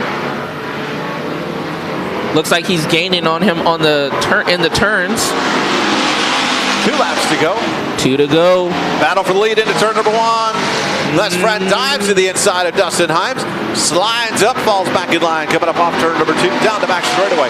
Into turn number 3, glowing red underneath the Les Friend car. Dustin Himes makes a mistake.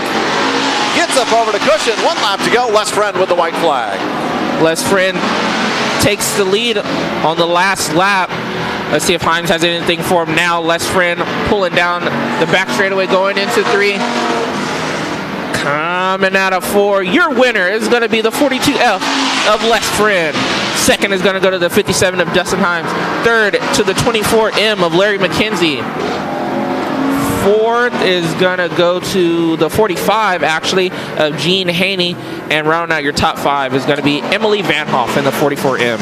Kind of neat seeing the headers glowing, or the exhaust glowing underneath the hoods on those 2 lead cars. But Les Friend taking home heat race number 4 with a last lap pass after, or almost last lap pass, after Dustin made a error going into turn number 3, got up over the cushion on that second to last pass. Well, that is going to conclude our hobby stocks heat races for the evening. Wingless sprint cars coming out next. Scheduled to start on the point for heat race number 1. Going to push out the first 2 heat races out on the front straightaway. Heat race number 1 looks like this. Troy Ferry in the 48 car out of Antioch. Troy Ferry Trucking, Uncle Sam, S&S Automotive, Bunker Motorsports, and his self-sponsorship on that car.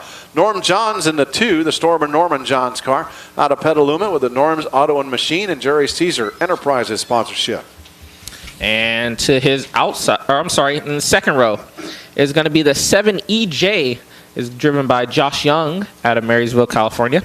And to his outside is going to be the 92A of Jeff Scotto out of Brentwood, California. And the Power Source Electrical Contractors, All Pro Glass Panel Music Box, downtown Antioch, Deer Valley Chiropractic Machine. Curious to see if that car is able to make it out. He had trouble in hot laps earlier. Actually had trouble in mud packing. And now row number 3 to the inside in the 5th starting spot. It's a 14 car out of San Jose. That's that's Sean Jones. Always Safe Pools, Performance Powder Coating, Preferred Auto Body Shop, and Teltac and his and Dad sponsorship on that car. And then Dylan Bloomfield, young Dylan Bloomfield in the 33 car with the Air One Heating and Air Conditioning, Napa Auto Parts, Brentwood, Casey's Auto Body, Delta Contracting, Unique Pest Control, K1 Race Gear, Extreme Motorsports, CTA Pounce, 33 Motorsports, and East Bay Meal Prep sponsorship on that 33 car.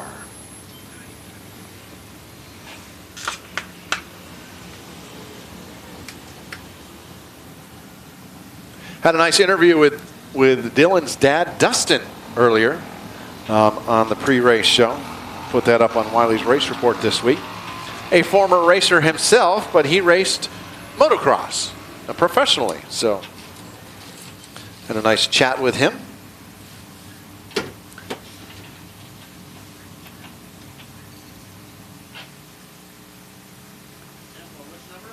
Working on getting all the cars rolled out here. We got one driver doing double duty. Boy Monez out of Waini, Hawaii. He'll be in heat race number 2 for this, and I think 3 or the. He'll be in a wing sprint car after that anyway. All the way from Hawaii. He said they're chasing racing. Everybody making the big show here tonight. 17 entries for this class. So we will see each car in tonight's feature tonight.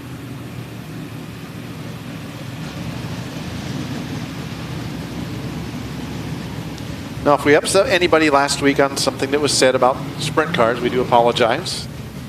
It was, I don't think it came across the way it was intended.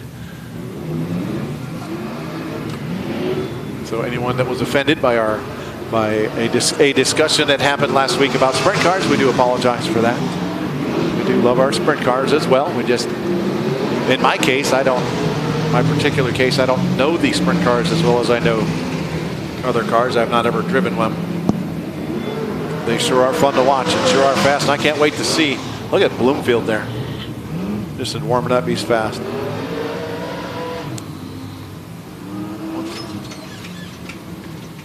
Missing one car for heat race number 1. The Jeff Scotto machine. That'll be the Jeff Scotto machine. That's going to move Dylan Bloomfield up to the second row outside. You get to pick first tonight, huh? When we come down to the main events. I picked first last week. I think so, yeah. Lights out, going green flag racing this time by Troy Ferry. Has control of the field to his outside. It's Storm and Norman Johns. Bring it around, coming down to the orange cone in turn number 4. Green flag in the air. Green flag in the air. As it looks like Storm and Norman jumps out to the early lead. Down the back straightaway, already in the second place, or trying to get that second position is Dylan Bloomfield, it looks like. Bloomfield on the inside down to turn number 1. Slide he hits into Troy Ferry. And it looks like that's going to bring out the caution. As you see, Troy Ferry is stopped in the center of 1 and 2. Dylan Bloomfield got down into turn number 1 a little hot and slid up into the Troy Ferry car. Thankfully, Ferry's able to get that woed down before he, as at one point he was heading nose first into the wall.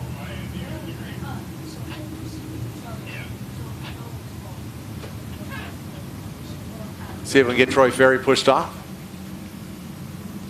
Hopefully everything's okay with that car. Gets it running again.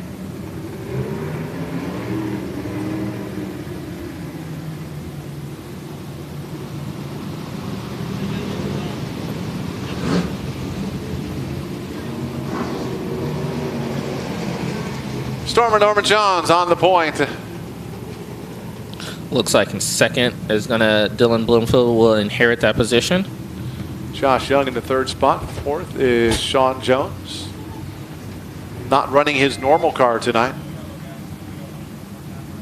Hired gun tonight in that 14 car.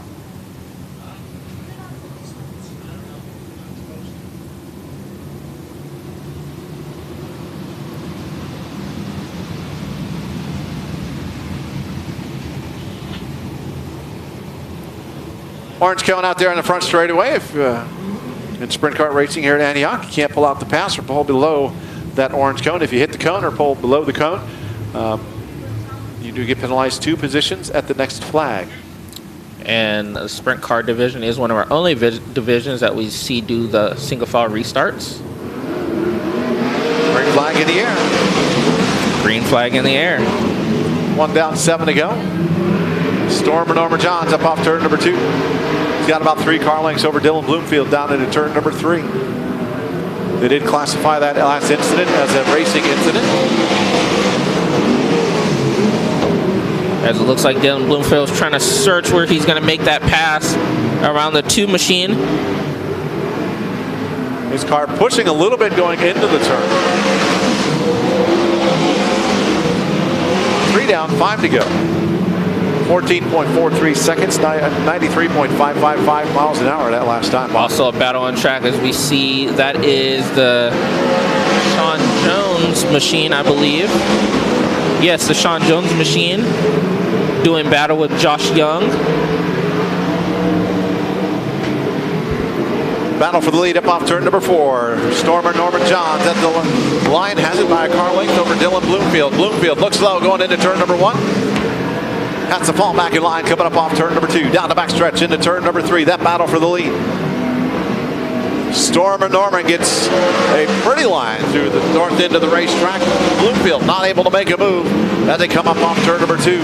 Down the back straightaway now, Dylan Bloomfield searching where he's going to make a move. It looks like they're both kind of running the same distinct line as the white flag's going to come out. One more circuit around the racetrack. Does Dylan Bloomfield have anything at him as the car slides up the racetrack? Norman Jones through 3, coming out of 4. Stormin' Norman Johns is going to pick up the heat race win. 2nd is going to go to Dylan Bloomfield. 3rd to Josh Young. 4th is going to go to Sean Jones. And rounding out your top 5 in the 48 machine is going to go to Troy Ferry. I don't think Dylan could do anything with him. He got down into the turn, and each time he was pushing into the turn. I do believe was the issue for Dylan. Heat race number 2 looks like this. Bob Davis in the 3R is going to start on the point out of Petaluma, California. 2 is outside. Matt Streeter in the 3F out of Thornton, California with a Western Industrial X-Ray sponsorship on that car. And in your 2nd row in this 60 machine, that is going to be driven by Scott Clough out of Placerville, California, and the Riverside Rentals. And to his outside is going to be the 21 machine of Roy Fisher out of Antioch, and the Patricia Fisher, Rick McCaw's PBS bushings machine. Inside row number 3, the 22 of Boy Muniz out of Wani, Hawaii. BMR, Freitas Motorsports, Hank Coburn Racing Engines, and Rockstar Trucking sponsorship. But to his outside, Troy Bernard out of Santa Rosa, California with TNK Mobile sponsorship on that 50 car.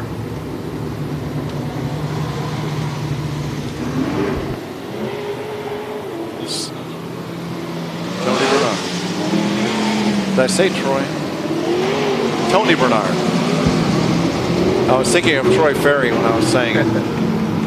I was talking with my mouth and thinking with my brain, and the two didn't coordinate. It's my story. I'm sticking to it. Tossing them up, get them ready to go. Green flag racing. Hey, also want to say thanks. I didn't say thanks to the DNF crew, the push truck crews out there. Without them, we definitely couldn't be doing this, especially sprint cars. Got to have the push trucks. Got to appreciate all those folks who volunteer their time and energy to come out and push off these sprint cars and clean up these accident scenes and stuff. We do appreciate it for the DNF crews. And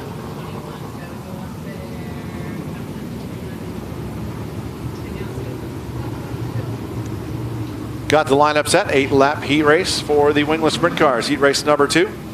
Bob Davis has control of the field in the 3R. Going to get the 1 to go signal this time by Fabulous Bob.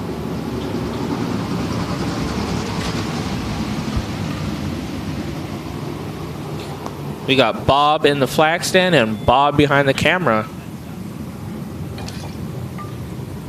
I think not only do we have a dancing flagman, I think we need to have a dancing cameraman.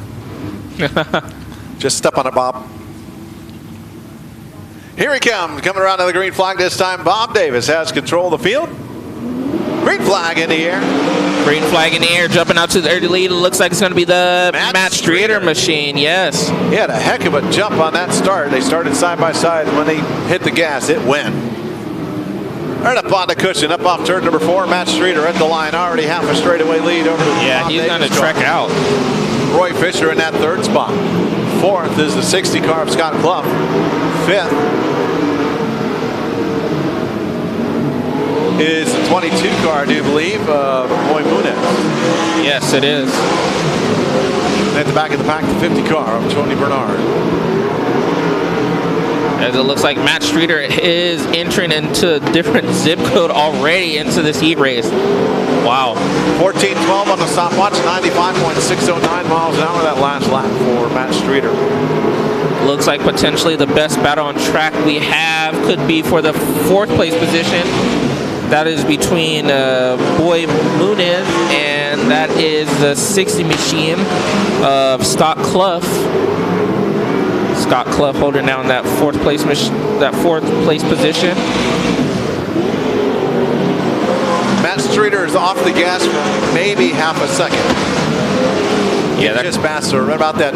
The speaker on the right side of the flag stand, one down, gets off the gas just long enough to get the car sideways and right back on the gas. Oh, here comes Boy Muniz in the inside, going to try to take away that 4th place position, coming into 1.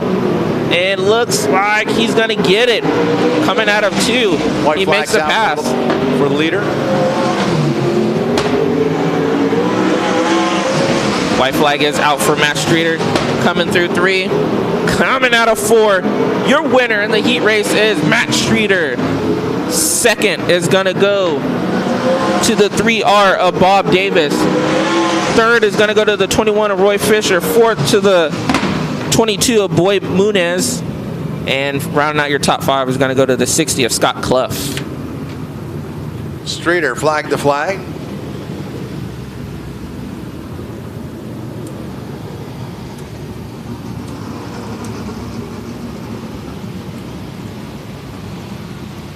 Heat race number 2 in the books. One more heat race to go for the wingless sprint cars. Looks like this. On the point, Max Adams in the 3T out of Loomis, California, the Western Industrial X-Ray sponsorship on that car. The sister car, team car, to Matt Streeter that just won the race. Ricky Brophy outside the front row in the 28 out of Discovery Bay. Golden Gate Petroleum, Kinders, PMS, Brophy Chiropractic and Property sponsorship on that car. And in your 2nd row is going to be in the red number 1 of Nate Shank out of Santa Rosa and the Joe Hunt's Magneto sprint car. And to his outside, the 33 DJ Johnson out of Stockton, California, and the Halstead Real Estate team. Keller Williams Real Estate, Bill's Tree Services off Pacheco. And at the back of the pack, Cameron Martin in the 11 car out of Discovery Bay, Transport Products Unlimited and Rockwell Solutions sponsorship on that car. DJ Johnson, of course, our 2020 Wingless Sprint Car champion, winner last week in dominant style. He had a great show, great race between him and Sean Jones, but Jones just had nothing for him. He kept trying to get him, but just could not do it. DJ just had a dominating win. Bob Newberry on a four-wheeler here tonight. His car broke last week, and I was talking to Bob Newberry last week, so his rear axle tube broke in half last week.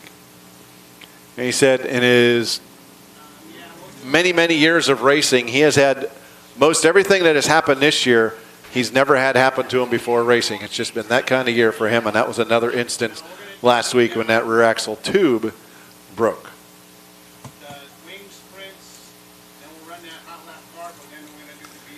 Heat race number 3, getting ready to get pushed off.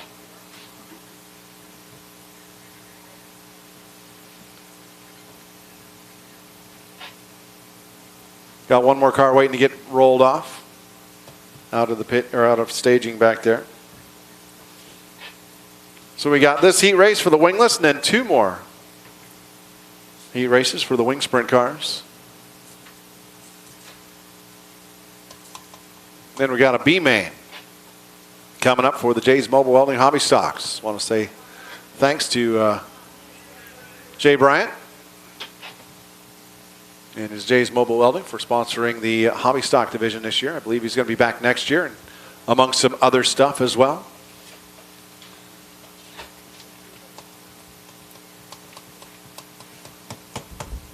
Also to Les Friend and Performance Mufflers and Bodies, putting up an extra $100 for the hobby stocks division.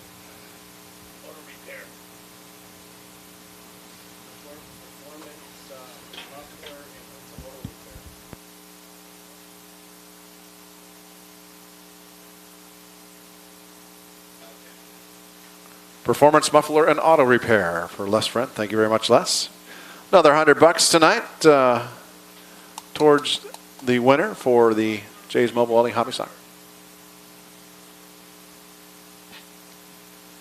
All right, pushing off heat race number 3. DJ Johnson, first one getting pushed off, as does Max Adams, Ricky Brophy.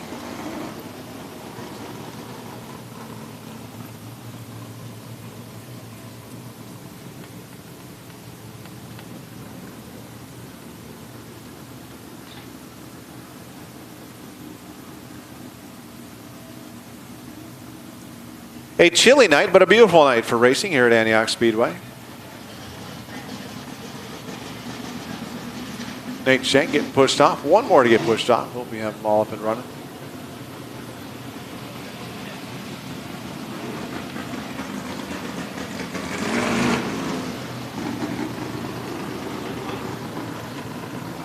Cameron Martin gets pushed off out of Discovery Bay.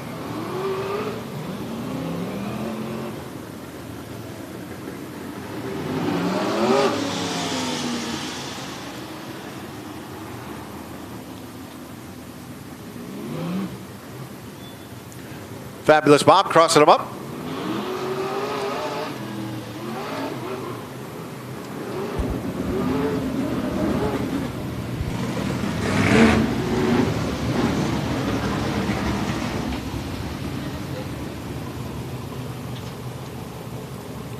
Lineup is set. Back where you said you came from or back on the East Coast, what type of sprint cars divisions did they mostly have back that way?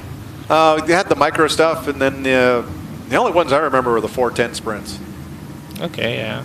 I can't remember. There used to be a touring division I'd see once or twice a year, but would be about it. I can't remember the name of it at the moment. Green flag in the air. Green flag out, and it looks like jumping out to the early lead. Spins out in front of the field. And he's going to keep it rolling. Ricky Brophy. Jumps Brophy up. spins at turn number 2, loops it, and keeps on going with DJ Johnson on point. DJ Johnson now early. Max Adams in that second place position over at Nate Shank. Oh, as he slides up the racetrack and it almost stalls Shank. Max Adams had trouble in the middle of 3 and 4 there. He almost came to a stop. Shank possibly could have almost lost the position to Martin in the 11 machine. Nevertheless, the 33 DJ out to the early lead and is on cruise control right now.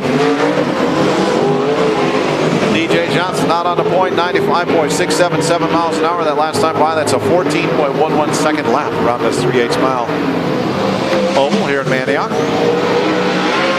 Up to 97.543 at 1384 that time. Yeah, these cars are flying. Halfway done, coming around to complete lap 5, 3 to go this time by for DJ and the rest of this field.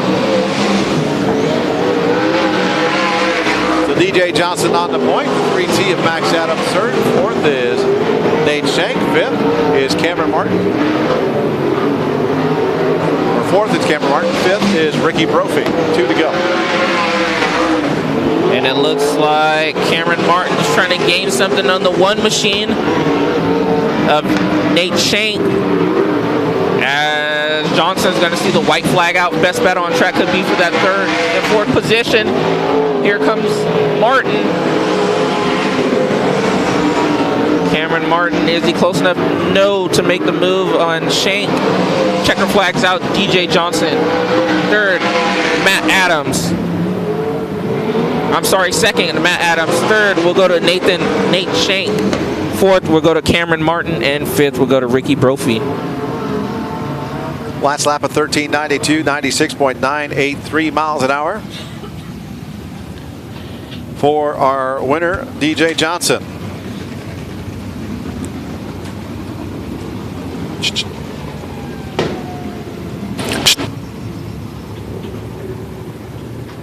That's going to do it for our Wingless Sprint Car. Wingless Sprint Car heat races are done. That means all we got left are the 2 Wing Sprint Car races. DJ looking to make it 2 in a row here tonight and be the 5th on the year for him.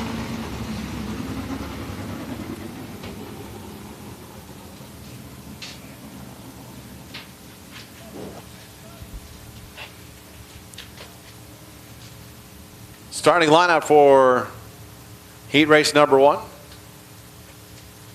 for the Wing Sprint Cars.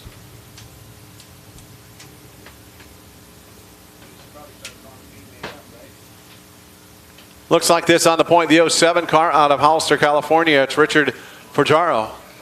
And outside the front row, the 7H of Jake Hallett out of Catani, California, with Iron Mountain sheet metal sponsorship on that car. And in your second row is going to be the 3T machine of Nick Ringo out of Morgan Hill, California. And to his outside is going to be the 88A of Joey Rocket and Kona out of Concord, California. And the Swindale Speed Labs Melrose Power Coating machine. Row number 3 inside, it's Matt DiMartini in the 6 car out of Brentwood with Moeller Brothers Body Shop, Contra Costa Radiator, Joe Shaver Backhoe Service, and Linex sponsorship on that car. To his outside, Brett Barney in the 78 car out of Rohnert Park, California. Infoam Mechanical, AFAX Graphics, and Metcalf's Machine sponsorship on that car. Again, we'll roll out both heat races, but one in the infield. This makes for a faster push-off.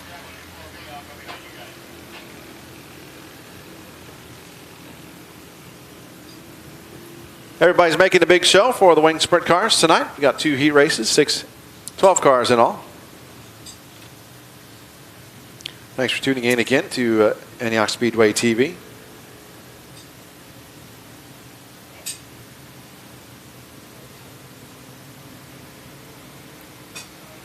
Another exciting, fun-filled evening of racing here at Antioch Speedway. Up next, after these heat races, we'll have the B main before we take our intermission. B main for the J's Mobile Welding Hobby Stocks.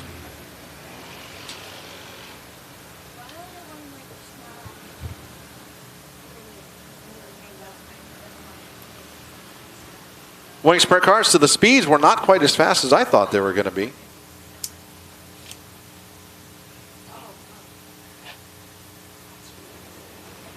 Here tonight, still should see 105 to 107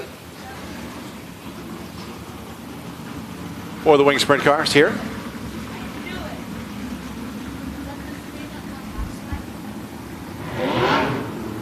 Our winner from last week, Caleb Montgomery. Caleb Montgomery, not here Not here, tonight. yeah. 3X. He's out of Templeton, California.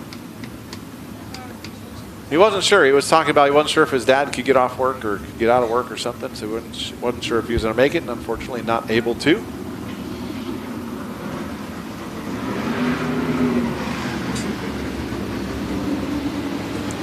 Wing sprint car action coming up. 8 laps.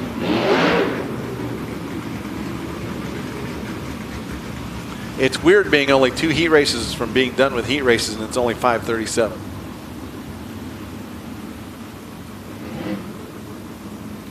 Normal mud packing hot lap time.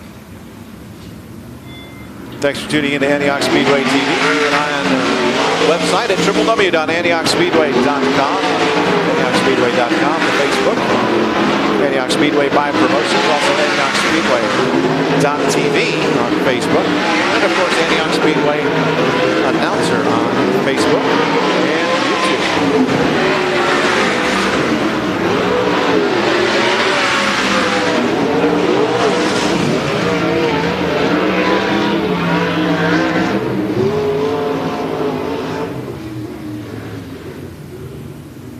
Crossing them up at the starter stand, getting ready to go green flag racing next time by.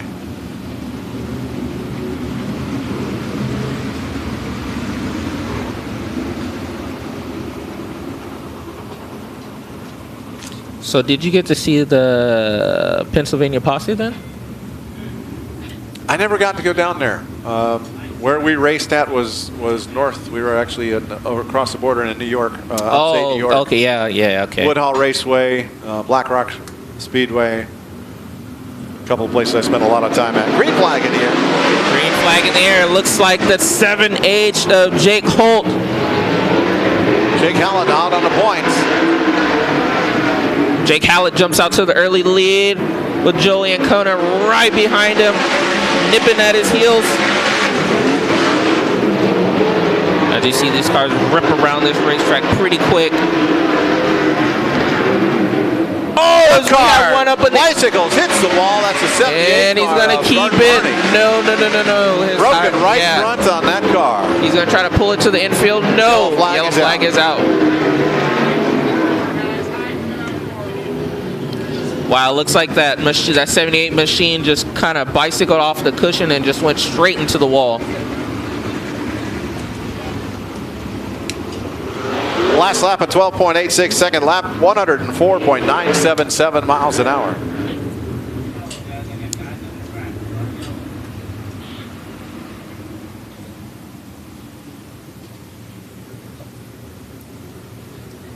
Yeah, so a couple times a year, particularly Black Rock Speedway was what it was called back then, would have the 410 wing sprint cars coming through. I don't remember there being any wingless sprint cars at any place I went. Yeah, because I know now, I could be wrong, but I know they do have the Eastern Storm, but that flows through Pennsylvania and stuff like that. They have for the ESAC wingless sprint cars. Yeah, the Pennsylvania posse would be 2.5, 3 hours south of where I was at. I regret not ever getting down there. It would have been cool to see get it down to some of those tracks. Yeah, I've heard they have some really tough competition up there, so. For sure.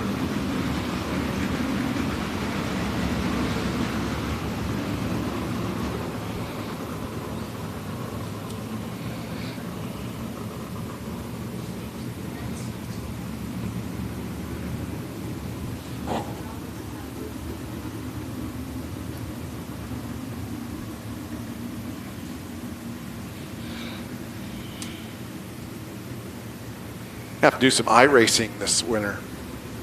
Break out my steering wheel and pedals. That'd be pretty cool. I know a lot of people who have iRacing. I've yet to get on it and try it though. So a lot of fun. Yeah. A lot of fun. Get to do all different kinds of racing. That's kind of the fun part. Yeah, and I think also too, I've seen, I don't know when, but I've seen they posted a commercial of they're having the 358 modifiers and the big blocks. They're going to be coming to iRacing as well. So that should be pretty cool. Dale Earnhardt Jr., now an official executive of that company. Oh, that's right, yeah. Green flag back in the air. Jake Howlett Jr. Or Jake Howlett, excuse me, on the point. He pulls back out to the early lead over Joey Ancona. As once again, like I said, these cars just ripping around this racetrack. Here comes Ancona in the inside. No, he's going to be denied. Jake Howlett down into turn number 3, running right up along the cushion, up off 3 and 4, down the front straightaway, 4 down, 4 to go. Joey and the Rocket Ancona on the second spot. Third, it's the 3T of Nick Ringo. Fourth, back there is the 07 of Richard Fedaro. As we see Ancona kind of bicycles a little bit as well in the center of 3 and 4. That last lap at 12:56, 107.484 miles an hour. Yeah, these cars are ripping around this racetrack. Right now, it looks like Howlett is kind of pulling away from the 88 machine right now a little bit. White flag in the air this time by. One more time around. Jake Howlett down to turn number 1. A little lower line down in turns 1 and 2 as opposed to 3 and 4, but that's also a wider radius down there. Coming up, Jake Howlett up off turn number 4. Your winner, Jake Howlett. Second is going to go to Joey Ancona. Third is going to go to the 3T machine of Nick Ringo. And then fourth is going to go to the 07 machine of Richard Fajardo. I'm sorry once again if I'm butchering your name, bud. Richard Fajardo in that 4th place position.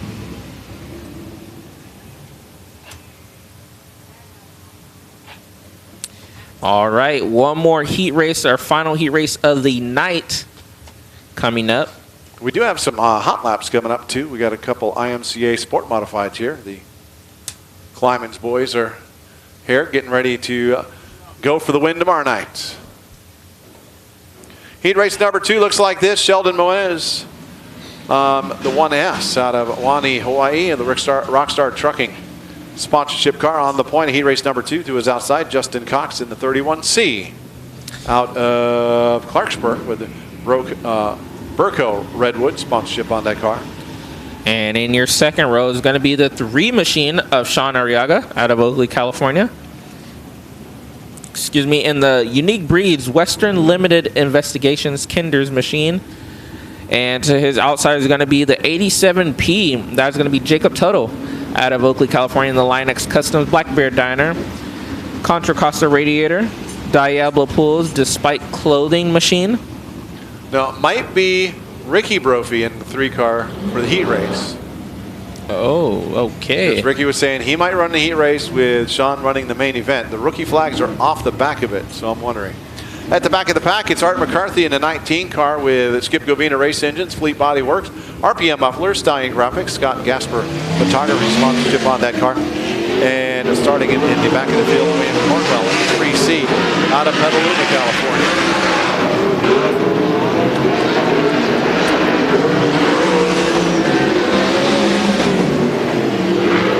And that car going very slow right now.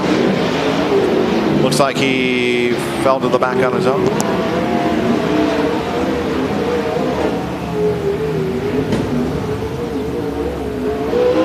I stand corrected. That was the Sheldon car going slow.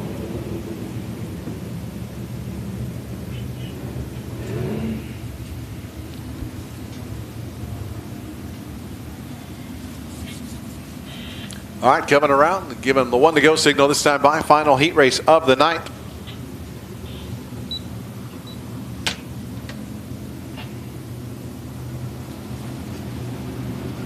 One to go signal. Got 1S car out of Waniko, Hawaii. They get the long tow award. Oh, yeah, for sure. They get the long boat award, actually, I guess. I'm pretty sure they probably flew. Or wait, you know. The car would probably. Yeah. Probably coming on a boat.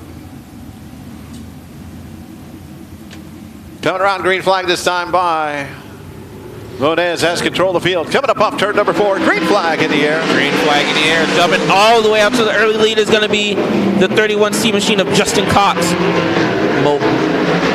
Monez drops all the way back to the 5th place position. Jacob Tuttle's going to inherit that second place position, but coming across the line is going to be Justin Cox.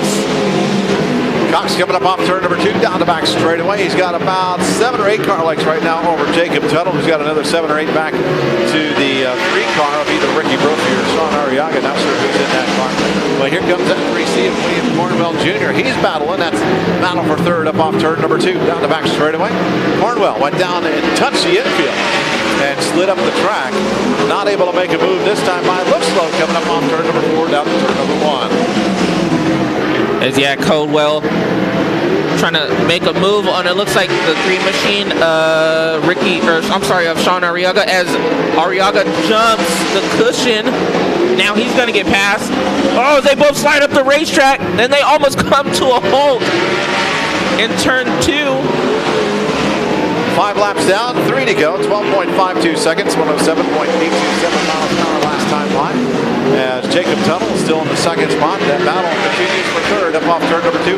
Down the back straightaway, the battle of the 3s. Justin Cox could be getting into potential lap traffic before this is said and done. As the white flag is going to wait for the 31 machine. Looks like potentially your best battle on track could be for... Brakes are glowing on our leader coming up off turn number 4. Checker flags out for Justin Cox. Second's going to go to Jacob Tuttle. Third is going to go to William Cornwell. 4 to Sean Arriaga. And 5th is going to go to the 19 machine of Art McCarthy. Justin Cox winning our final heat race of the evening.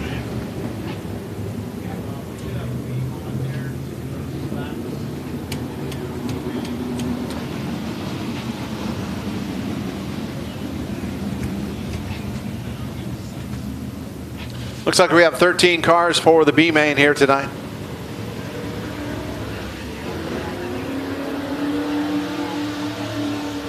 Trevor Kleiman's rolling out. Tommy Kleiman should be rolling out as well. He had his car here. IMCA Sport Modifieds in action tomorrow night right here at Antioch Speedway, along with the Modifieds, the Jay's Mobile Welding Hobby Stocks, and the Mini Stocks. All in action tomorrow night right here at Antioch Speedway for our final race of the 2020 season, the inaugural season under Chad and Tina Chadwick, new promoters with Pro Motorsports and Pro Motions here at Antioch Speedway. I think it's been a very successful year for the Chadwicks, especially considering they've had to do it with no fans in the stands under this COVID conditions. Yeah, fantastic job that they did this year, I would say. Looking to build off of this year and do better into next. I should say I've been saying thanks to everybody. Let me say thanks to Chad and Tina for the job they've done. Look forward to the 2021 season. Trevor hitting that rev limiter going down the straightaway.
Trevor Kleiman's doing some hot laps in the 2C for the IMCA Sport Modified. Action tomorrow night here at Antioch Speedway.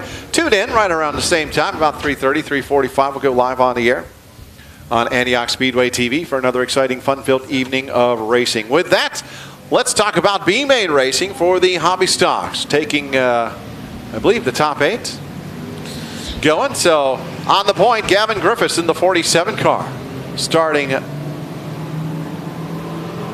on the point out of Brentwood, California. To those outside, Timothy Cruz in the 7M out of Chowchilla, California. And in your second row, we have the 76 of Sid Finn. And to his outside is the 45. That is going to be Gene Haney. Out of Oakley, it's Charlie Bryant in the 11A, inside row 3. To his outside, Michaela Taylor in the 71A out of Oakley, California. And in your fourth row, you have the 44M of Emily Van Hoff out of Chowchilla, California. And to her outside, you have the 2B of Ben Dorbridge out of Paradise, California. Row 5, it's the 89 of Brian Lloyd in the, out of Orville, California. To his outside, Joel Crandall in the 3 car out of Antioch, California. And in your sixth row, you have the 2 machine of Steve Dorbridge out of Magnolia, California. And to his outside, you have the 44G of James Graisley. At the back of the pack, Nisty Wellborn in the 75 car. And with that, our B main is over. All the cars are going to the main event, so we're not going to tear up any race cars. So the B main has been run. We had 4 cars drop out, so the B main suddenly was no longer needed. So everyone gets to make the main event. We'll save some equipment. And Have you ever seen that before? no, that was new, but we got to introduce them anyway. Yeah. Break time. The night.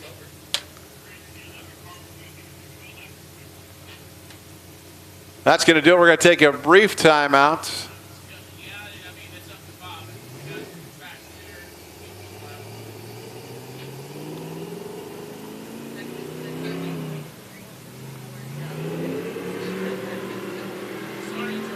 Get you the rundown for just a little bit. That's going to do it for our B main.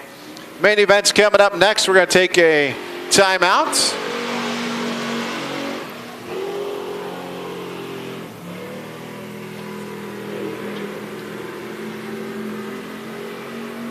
Got the 1 car of Charlie Bryant taking a couple laps, shaking that thing down.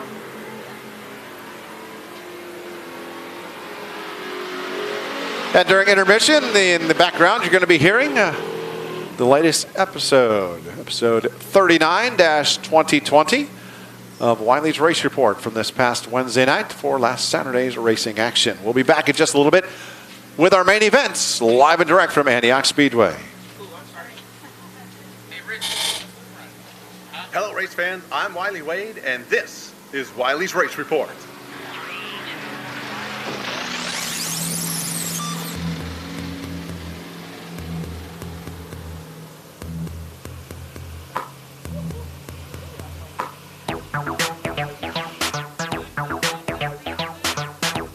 Hello, race fans. I'm Wiley Wade, and this is Wiley's Race Report for Saturday, November 21st, 2020.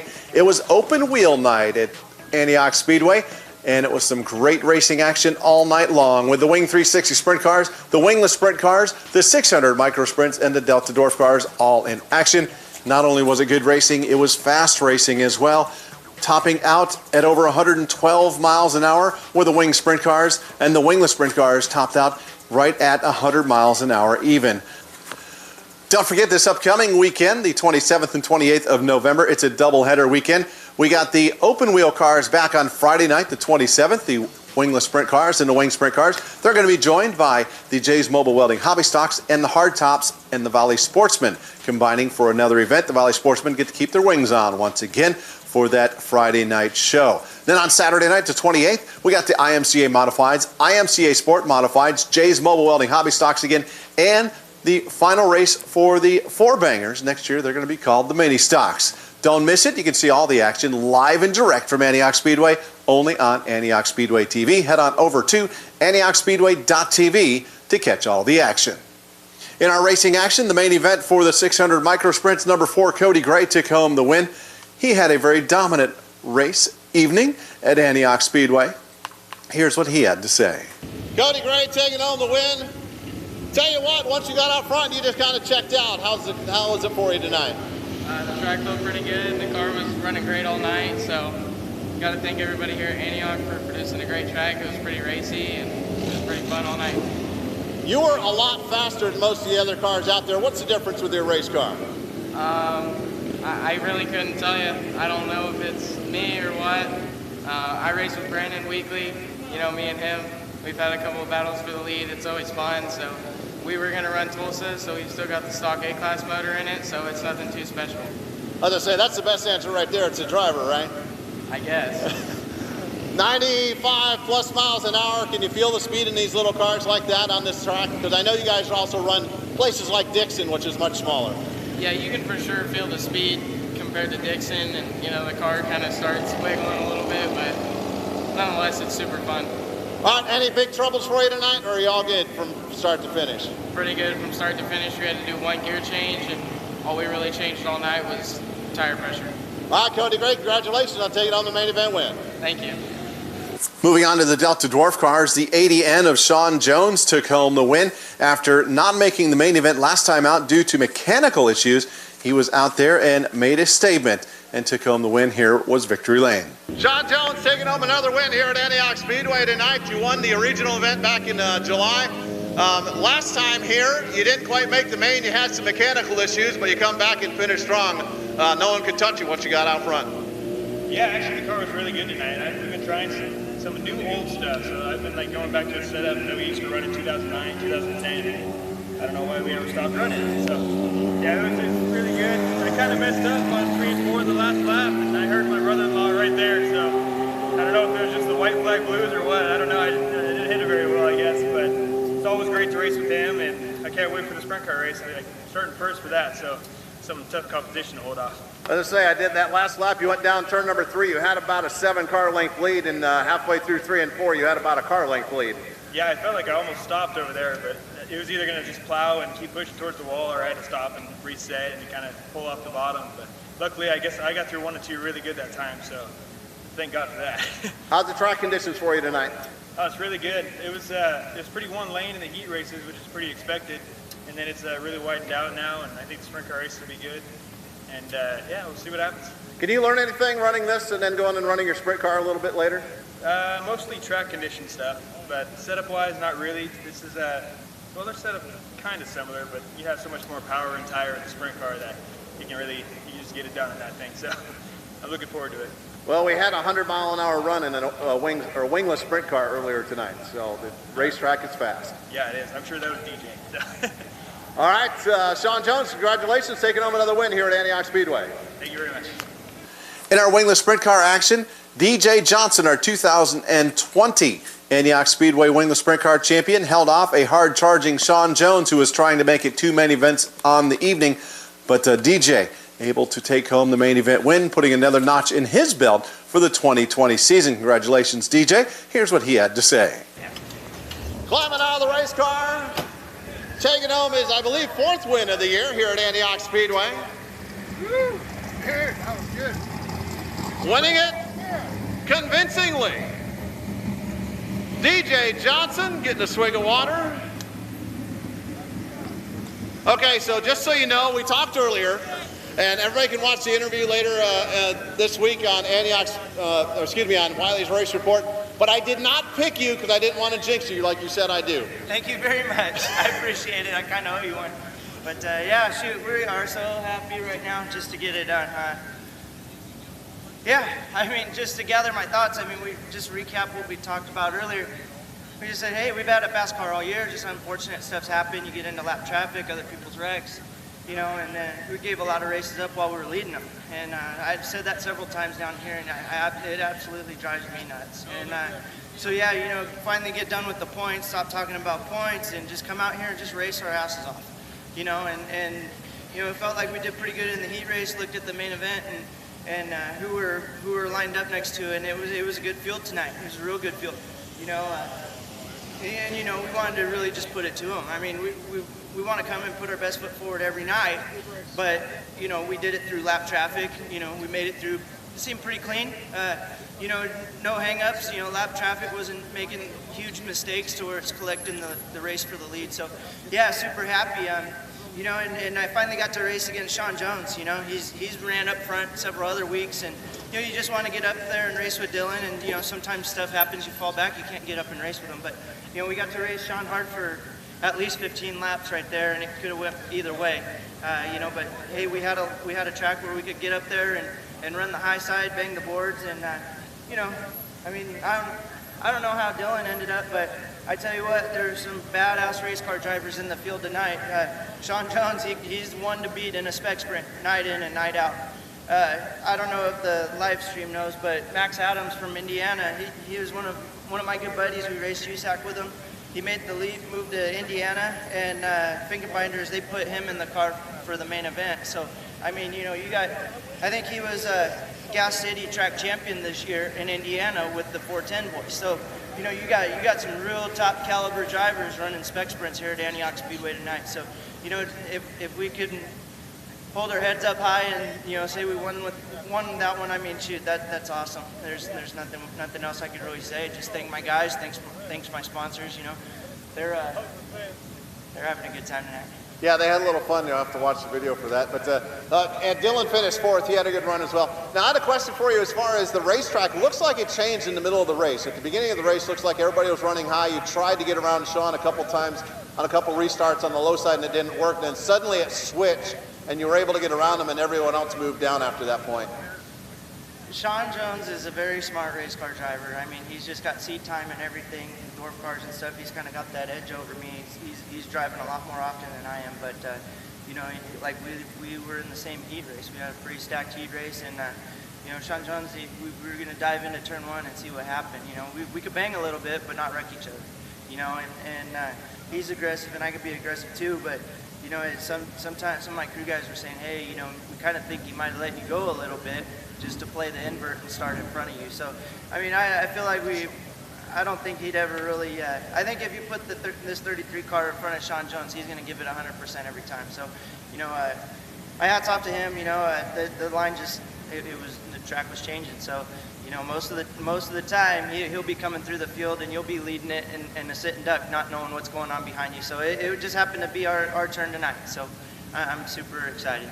DJ Johnson, congratulations, taking home another win for the 2020 season and our 2020 Wingless Sprint Car champion. In our final race of the evening, it was the Wing 360 Sprint Cars, and Caleb Montgomery, driving the 3X, was able to take the win, and here was what he had to say in victory lane. Caleb Montgomery pulls into victory lane. Unbuckling, getting all the gear on. Climbing out of his race car. Not supposed to do that. Helmet falling to the ground. So I dropped the mic. Come on out front here so they can see you on TV. Heck yeah. Caleb Montgomery, congratulations. Nice run. Thank you. I appreciate it a lot. This is my second win here, but this is my first win actually counting it because there were some pretty good, pretty stout people here. I mean, we got Bob. He's been absolutely on fire this year. I'm pretty sure he won the 4-inning. He won the opening Watsonville race. He snookered that one from me, and we beat Tim Kading. I mean, he's a household name in California and even back east, so I'm really pumped to get this one done. And even Tony Waldo was here. He's no slouch. He's pretty bad boy, wing or non-wing. So pretty good field, pretty good finish. I'm pretty excited. I think the hardest part you had tonight was just getting through some of the lap traffic. Yeah, I noticed I had to keep an eye on in front of me. I always had to be watching in front of me, the quarter up ahead, because I would see the lap cars spinning out. I saved myself in 1 and 2 because I went to the bottom and I was watching the two lap cars do whatever they wanted to do in front of me, and one of them decided to spin it out. Luckily, I just turned hard right and went right above them because that could have been pretty ugly and I probably wouldn't have been happy. Coming out there into the race, you had that late yellow flag. You had a sizable lead at that point. I don't know if you knew how big of a lead you had, but you couldn't have been liked seeing that yellow flag at that point. No, I didn't really want to see any of the yellow flags. I mean, we were just keeping our momentum up, trying to pick consistent laps, lap after lap, but I didn't know that I had a lead. I was running my races as if they were breathing down the back of my neck the whole time. And I figured Tony was going to be right on me along with Tim. So I just tried to be as consistent as possible and not miss my lines. And it paid off for us. Will you make it back Friday night? Hopefully we can catch a ride, or hopefully my dad can get off work. We don't really know, but man, this 3 Luxor car was absolutely unreal tonight. Max Adams had this thing just planted. Actually, me and him both set it up because he got a last-minute ride in the Finca-Minder car in the spec sprint, so he told me a few routes to go, and I kind of went one route and then picked some selections off of the other route, and it worked pretty good for us in the end. Partway through the race, halfway through the race or so, you had to move from the top down to the bottom. I was trying to be as indecisive as possible when it came to which line I was going to run in the beginning because I didn't know which line was fastest, and I was waiting to see if I could hear someone's motor screaming on the outside or inside of me. So I was pretty positive it was around the bottom after a few laps in 3 and 4, but I was trying to run the top in one lap and 1 and 2, and maybe run 2 laps on the top and then dive back down to the bottom just to make people guess so they couldn't just throw a random haymaker or just try to tub me coming off the corner because they never knew where I was going to go. So they had to pick a line for themselves and they had to stick with it, and I was just trying to be as inconsistent as possible so they didn't know where I was going to go. Who do you want to say thanks to for helping you get out here and race? Of course, I'd like to thank my mom, my dad, Luxton, David Crine, Phillips Farming, CSI Shocks, and a big thanks to Max Adams. I mean, he's really putting on these wing cars and doing all that he can really do. So, I mean, it's really showing how much speed we've really gained over this year, and this is the first of many. All right, Caleb Montgomery, congratulations, taking home the win tonight. Thank you very much.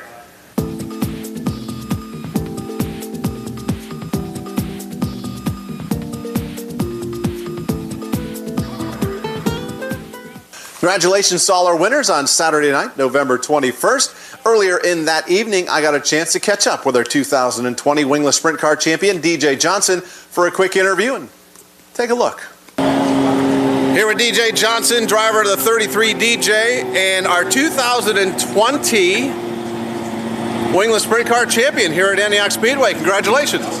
Thanks, Wiley. Yeah, we had a good year. We finally got to racing with all the COVID deal and everything. Finally opened up Antioch Speedway and just started having some pretty good runs and getting a couple second places and really running up front. And then, yeah, just been performing all year. Been traveling as much as we can, but found out that Antioch was the place to be. They had the most cars throughout the year. And, you know, they were putting the most race dates out there consistently, so we just kind of kept showing up. We weren't running for points. We weren't really sure if there was going to be a points series, being that it's a partial season. So, you know, we like to just show up and race as hard as we can, race for wins, and let the points just fall for themselves. But then with about 2 or 3 races to go, and you're looking at the schedule, you're running out of events coming up, and we're the points leader, so then we kind of started points racing. So, you know, just you know, for our sponsors and our crew guys, when you're putting a year together, you want to be dedicated, and at least you can win your championship. It feels good for everybody, and you get to tell your sponsors. So, you know, we hate racing for points, but sometimes it's part of the deal. So we come in here tonight, and hopefully pit's pretty full of sprint cars and everything. So hopefully get a good track, get some 2-3 wide racing, and put on a show for everybody on Antioch Speedway TV. You lots of times throughout the year, I mean, every week you were one of the cars to beat. It didn't matter if you started dead last, you were very quickly up to the front. What was it about your car this year that you were just the fast guy out there? Well, I mean, we put in a lot of effort to make our cars fast, and you know, me and a lot of our crew guys, we've been together for a long time, so it really helps because we're familiar with these spec sprints, and you know, we kind of went USAC racing, and coming back to these cars with the 2-barrel motors, you kind of feel like they're in slow motion. But you know, just with the Chadwicks coming in, they made the track a lot wider than what it used to be. We got a championship in 2012, but the track was really narrow, so you ended up running along the infield tires a lot. And then I guess you know, once Chad widened out the track, then it ended up you know, it created a lot of opportunities. The banking changed and stuff. It kind of opened up a higher groove, and I don't know. I just think just working on a motor program and just ready to hang it out there. Just stand on the gas every night and try and go forward. You know, sometimes you start at 10th. I think we won from 10th position more often than we started from the front row. So, you know, it's good. Even if as long as you're passing cars and going forward, that was the main thing. But I guess if you're looking for just a big secret, I guess our cars are just really fast. So. You're just a fast driver, right? Yeah, we try. We try and do our homework. So, but yeah, we're just we kind of everything we talked about at the end of the day, we're just preparing for next year. We learned a lot of things, little things about shocks, and most of the time they weren't gains. It was finding out you had a problem, and then you kind of knew the next week to look so you didn't have another problem. So eventually you kind of create a situation where you're not making as many mistakes as you were, and that helps a lot for your successes. So. That was part of Wiley's race report this past week. You can hear the rest of it or see the rest of it over on AntiochSpeedway.com, Antioch Speedway by Promotions, AntiochSpeedway.tv, and Antioch Speedway Announcer on Facebook and YouTube. All those places for the Wiley's race report. Coming up this upcoming Wednesday will be the next episode with tonight's winners and some other stuff. But right now, please rise. Gentlemen, take off your hats if you're a member of the military or a former member of the military. Thank you for your service to your country. If you're a first responder, thank you for your service to your community. With that, let's bring out Lee Greenwood for tonight's rendition of the Star-Spangled Banner.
Greenwood, tonight's Star-Spangled Banner. My predecessor, John Myers, used him all the time. A great rendition of the Star-Spangled Banner. Tomorrow night, the final one of the year. Can't believe it. We are coming to an end for the year. Coming up, we got main events coming up for the Vintage Hardtops. Going to kick things off. We got a sprint car that's got to roll through. Get the officials back in their positions. Starting lineup looks like this on the point for heat race for main event for the Vintage Hardtops. Jeff West out of Turlock, California in a 69J scheduled to start on the point outside the front row. The Mike Friesen car out of Atwater, California in a 1939 Ford in the 121. Road number 2, Gary Hildebrand in the 77M in the 1941 Plymouth. Out of Turlock, California, to his outside, it's Ronnie Ruiz in the 56 car. Roland Ronnie in West Sacramento in the 1935 Chevy sedan. Row 3, Mike Slaney in the 4X in the 1940 Pontiac out of Martinez, California, to his outside, the 13 of Matt Taylor out of Concord, California. Row 4, Jerry Cecil in the Circle 1 Jerry Cecil in the Circle 1. Inside row 4 to his outside, Rick Elliott in the 82 car out of Merced, California. Row number 5 on the inside, Ken Rusloff in a 99 car out of Oakley, California in a 1937 Ford sedan. To his outside, it's the 1 car of Jim Perry Jr. tonight out of Concord, California in a 1937 Ford Coupe. Row 6, Jason Armstrong in the 26 car. Winner of heat race number 2 in the 1940 Pontiac. He's out of El Dorado, and to his outside, Joel Hannigan in the 16 car. Winner of heat race number 1 in a 1934 Ford. At the back of the pack, the 27 car, that's Ken Clifford Ken Rocketman Clifford out of Placerville, California, in a 1930 Ford. That is your starting lineup for tonight's main event for the Vintage Hardtops Valley Sportsman. With some moving around, our pole sitter has fallen to the back of the pack voluntarily. That puts, actually, first and third have fallen to the back, Gary Hildebrandt and Jeff West. So that puts Mike Slaney up on the point. So Slaney, scheduled to start 5th, gets to start on the pole outside the front row. It's the 121 of Mike Friesen. Row 2, Jerry Cecil, and the 56 of Ronnie Ruiz. Row 3, the 99 of Ken Resloff, and to his outside, it's the 13 car of Matt Taylor. Row 4 is the 26 of Jason Armstrong and the 82 of Rick Elliott. B7 will be Rocketman Clifford. To his outside will be Jim Perry Jr. Row 8, the 77M of Gary Hildebrandt, and the 16 of Joel Hannigan. And at the back of the pack, the 69J of Jeff West. As we get set, green flag is out. Slaney got sideways coming up off turn number 4, and he's going to lose the lead. Going down the front straightaway into turn number 1. And that's going to possibly get Mike Friesen, yes, the lead. Everyone gets through turns 1 and 2. We continue down the back straightaway into turn number 3. Here comes the second place car of Ronnie Ruiz. As we get one lap in the book, it looks like. Once again, Slaney down on the the north end of the racetrack, 3 and 4. He was hooking the inside. He had his left side tires inside the tires down there on that part of the racetrack. The 13 car of Matt Taylor makes his move into the 3rd place position. Roland Ronnie Ruiz is our new leader. He picks up the lead coming up off turn number 4. Here comes the 13 of Matt Taylor up to the 2nd spot, and Mike Friesen there in the 3rd spot, but to his outside is the 82 of Rick Elliott. He now picks that up. Oh, and Friesen and Hannigan get together. They keep it straight and keep on going. Here comes Jim Perry Jr. He's up to the 5th spot in that 1 car. As we've seen how strong Hannigan was in his heat race, he's making his way all the way into the 3rd place position with just 3 laps into this main event. I think that's one of my favorite body styles out there, the 1934 Ford of Hannigan, and that 16 car down into turn number 1. As they are coming on some really slow lap traffic. Oh, our leader gets sideways, gets clipped by Matt Taylor. New leader, Hannigan. The 16 car, yellow flag is out. I don't know what was going on with the the 69J of Jeff West. So the 77M of Gary Hildebrandt was going slow on the high side of turn number 4. It looks like he's lost power. And our leader, the 56 car, who was our leader at the time, Roland Ronnie Ruiz, suddenly had to go hard left to try to keep from rear-ending him. And he came down into the path of the 13 car of Matt Taylor. That was how that all played out. And now the 77M of Gary Hildebrandt is stopped on the front straightaway. That's going to put the 56 of Roland Ronnie Ruiz out of West Sacramento back on the point.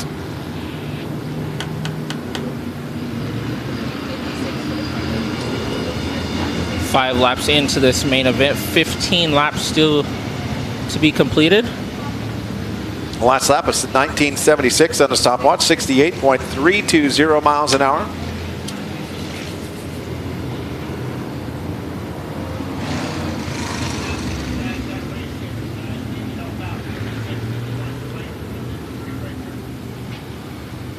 Working on getting the 56 of Ruiz up to the point. These cars, most of these guys don't have receivers, so they can't talk to them over the radio. So you got to do it the old-fashioned way, pointing from the officials. Pointing and scoping where you need to be at. So the yellow was for the 77 car coming to a stop.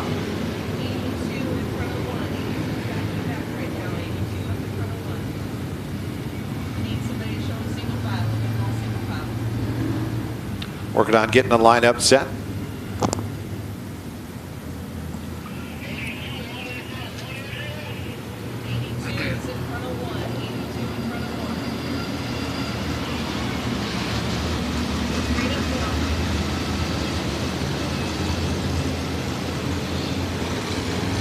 Trying to get them single file, get them straightened out, get them up to where they're supposed to be.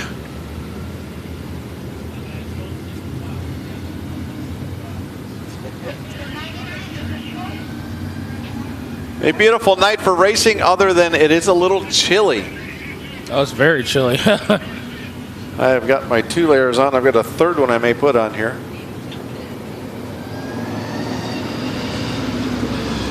All right, still trying to get these guys figured what their positions are at.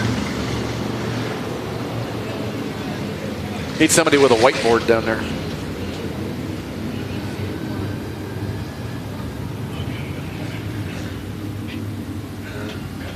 Oh, Wiley's putting on the gloves. I forgot my fingerless gloves. That's normally what I'd have. But hey, get my fingers warm again. So our leaderboard looks like this. Roland Ronnie Ruiz, the 56 car on the point. Matt Taylor in the 13 car. Second. Third is the 16 of Joel Hannigan. Fourth, the 82 of Rick Elliott. Fifth is Jim Perry Jr. Sixth is the 26 of Jason Armstrong. Seventh is the 99 of Ken Resloff. Eighth is the Circle 1 of Jerry Cecil.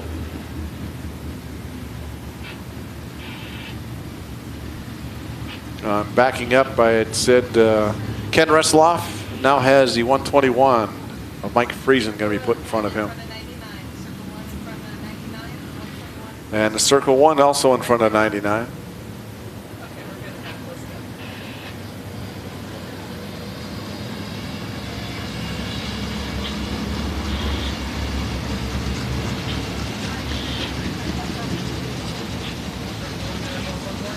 One of the disadvantages of not having race heaters in these cars. Yeah.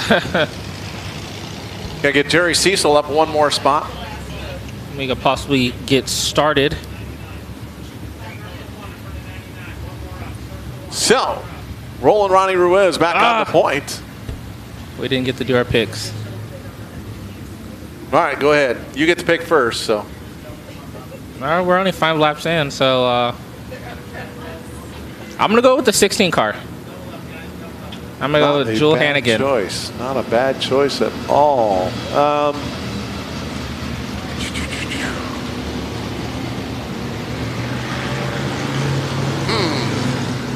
Cannot argue with that choice at all. I'm going to go with the 82 of Rick Elliott. Ooh, nice. Being you have the 16. So it looks like we have a hard top versus a Valley Sportsman. Yes.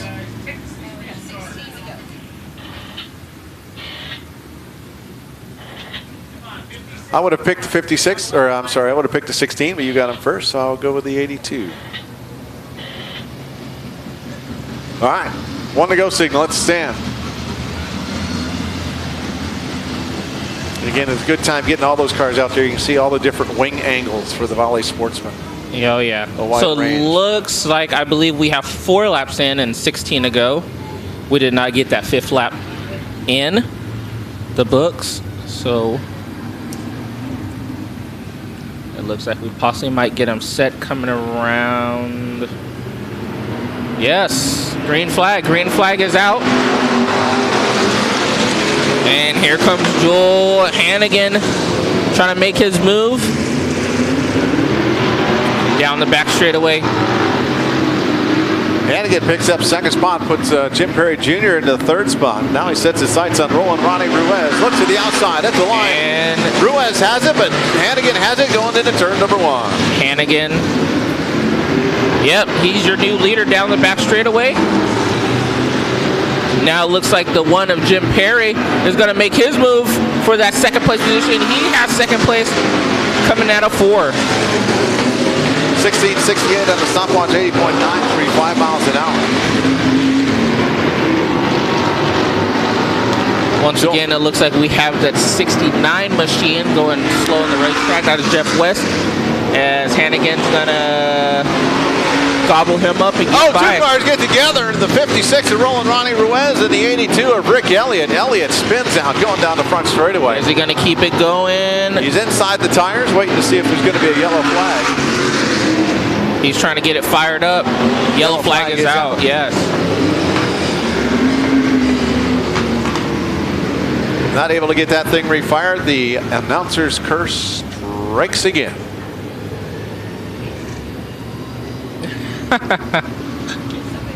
The announcer's curse strikes, but he's still rolling. He is still rolling.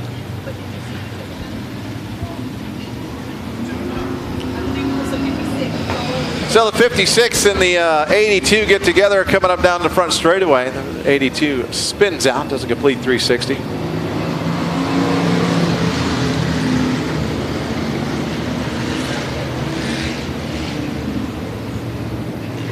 '56 leaves the racetrack. Ronnie Ruiz. He was holding on to that third place position, if I believe.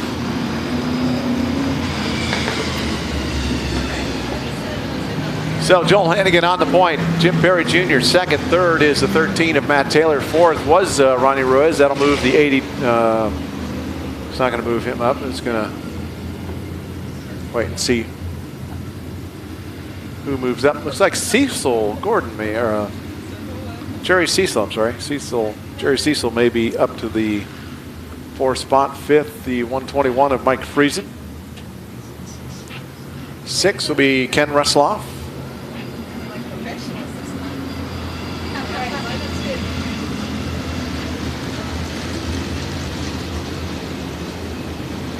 Lineup set. We're going back to green flag race. 8 laps in, 12 to go.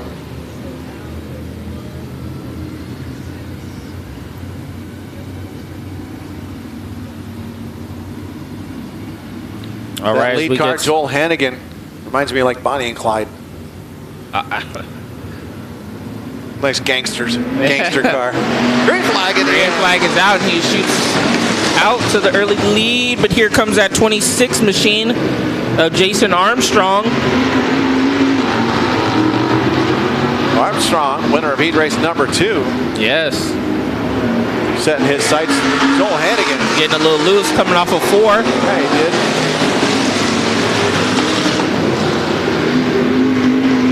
As we see now, he pulls Armstrong down the back straightaway. Coming up off turn number 4. We have a battle for third right now between the 99 of Rusloff, and that is a 13 machine of Matt Taylor. Taylor having smoke coming out of that car. He's got the 82 car. I'm sorry, the Circle 1 of Jerry Cecil right on his bumper. Here comes the 82 of Rick Elliott side by side down into turn number 3. That's your best battle on the racetrack as of right now. More and more smoke coming out of that 13 car up on turn number 4. Down into turn number 1, that battle goes streetwide.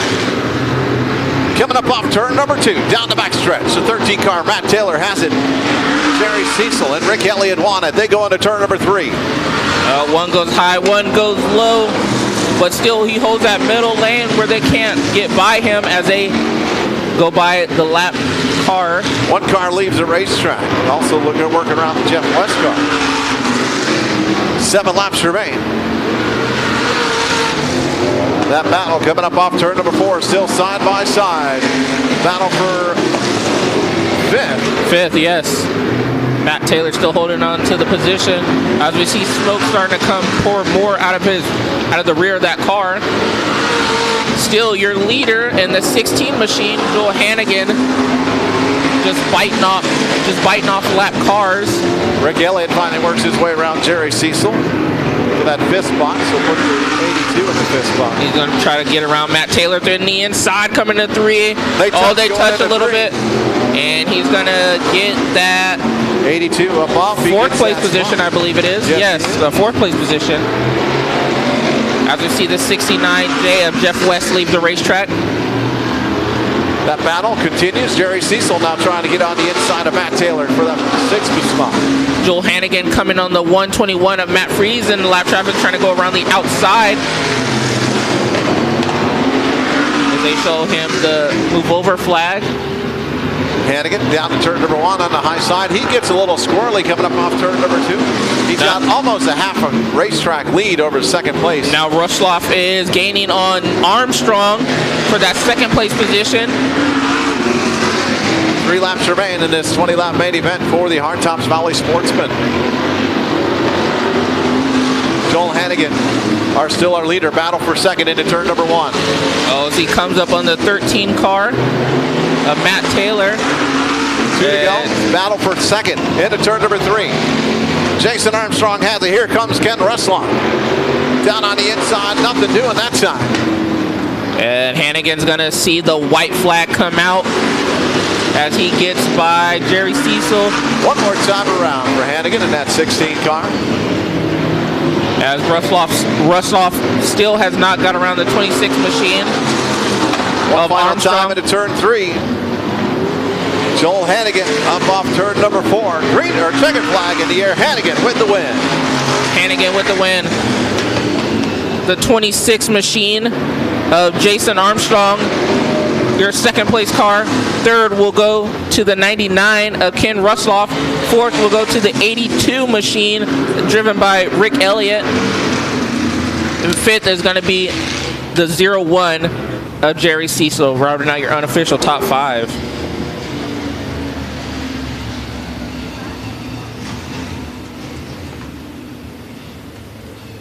So your winner in the Vintage Hardtops Valley Sportsman's main event is going to be the 16 of Jason Armstrong. I'm sorry, of Joel Hannigan.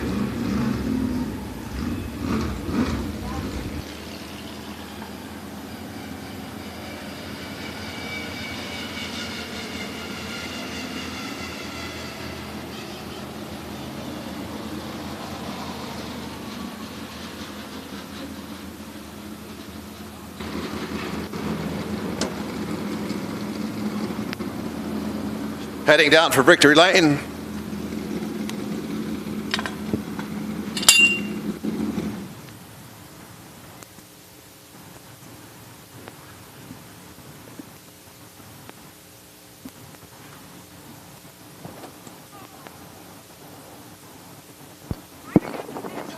A dominating win. Joel Hannigan. Good job, baby. Joel Hannigan, winner of tonight's hardtop event. Man, that was a dominating win. No one could touch you tonight. The car felt really good. Track was good. Temperature was good. We had a little temperature problem the last time, and Doug fixed it, and it was a fun race. What was the hardest thing you had to do tonight besides just lap traffic? Yeah, if you missed the line, there was some greasy spot, so getting in that one groove was definitely the fastest way around. The other, the car was pushing a little bit out of that, but, it's part of the fun. So you got a nice looking hot rod here. As I was saying up there, it reminds me of Bonnie and Clyde. Yeah, for sure. It is same car, same year, 34 Ford. I love this car. It's really cool. So what is it about this car? What do you like about it so much? It's kind of a conventional car. It's a leaf spring rear end. It's kind of simple car. There's not a lot of big changes you can do, so it's real consistent. You have a real good handling car, and it's easy to adapt to. All right, Joel Hannigan, winner of tonight's hardtop main event. Congratulations. Thank you. That's going to do it for our hardtop main event. Up next, we're going to hobby stock racing. Congratulations.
Hobby stocks, James Mobile Hobby stocks coming out.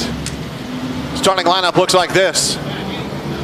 Hayden Ponchiano to 225 out of Oakley, California on the point. Outside the front row, the 21 car out of Bakersfield, California, it's Kyle Woods. And in your second row, the 57 out of Brentwood, California, that's going to be Dustin Himes. And to his outside is the 46 of Colton Haney out of Brentwood, California. Inside row 3, the 26S of Steven Johnson on the point out of Bakersfield, California. To his outside, it's Judy Arth in the 74A out of Concord, California. And in your fourth row is the 42F out of Galt, California, and that is going to be Les Friend. And to his outside out of Brentwood, California, is going to be Logan Fernandez. Devin Vaughn starts ninth, winner of heat race number 2. He is out of Antioch, California. To his outside, the 24M. That's Larry McKenzie in the 24M car out of Discovery Bay. And in the sixth row, the 47X, that is Angela Brown out of Antioch, California. And to her outside is the 24M, that is going to be Larry McKenzie out of Discovery Bay. When I said Larry a minute ago, 10th is actually Jason Robles out of Rio Vista. I apologize about that. In the inside row 7 and the 13th starting spot is Gavin Griffiths in the 47 car. Out of Antioch, California, out of Brentwood, California. To his outside, Timothy Cruz in the 7M car. He's out of Chowchilla, California. And in your eighth row, in the 76, that is going to be Sid Finn. And to his outside is going to be the 45 of Gene Haney out of Oakley, California. Then you have Charlie Bryant in the 11A car. He's out of Oakley, California. To his outside, Michaela Taylor in the 71A out of Oakley, California as well.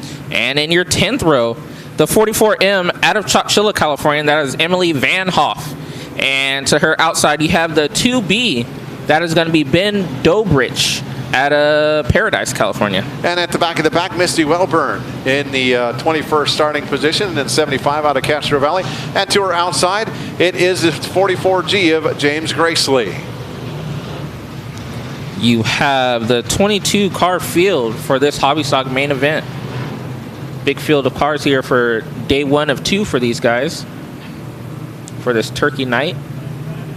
Gracely out of Antioch, California.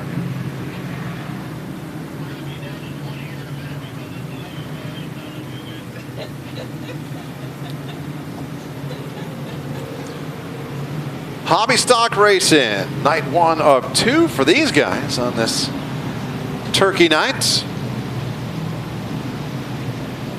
Jay's Mobile Welding Hobby Stocks. All right, I am going to pick Jason Robles. All right. You know, I can't not pick him. yeah, that's pretty good pick. But he's mid-pack. Let's see if he can get through the carnage. So I'm going to go ahead and go with the 21 of Kyle Wood. All right, there we have it. Kyle Wood for him, Jason Robles for me. Hopefully the Antioch or the Speedway, the announcer curse does not continue. Lights out, going green flag racing next time by. And it seems to hit you really hard. Yeah, it does. It seems, I say the announcer curse, and it seems to be more of the Wiley curse. Because your folks don't seem to have quite the problems that my folks do that I pick. Yeah, DJ Johnson was very happy I didn't pick him last week. As we get set, 30 laps, Hobby Stock main event, green flag. Kyle Woods already jumps out to the early lead. One car already blowing up, the 11A of Charlie Bryant. Charlie Bryant, can he get it off the track? Or does he put down any fluid? No. I see fluid, yellow flag is out. That's going to be a complete restart.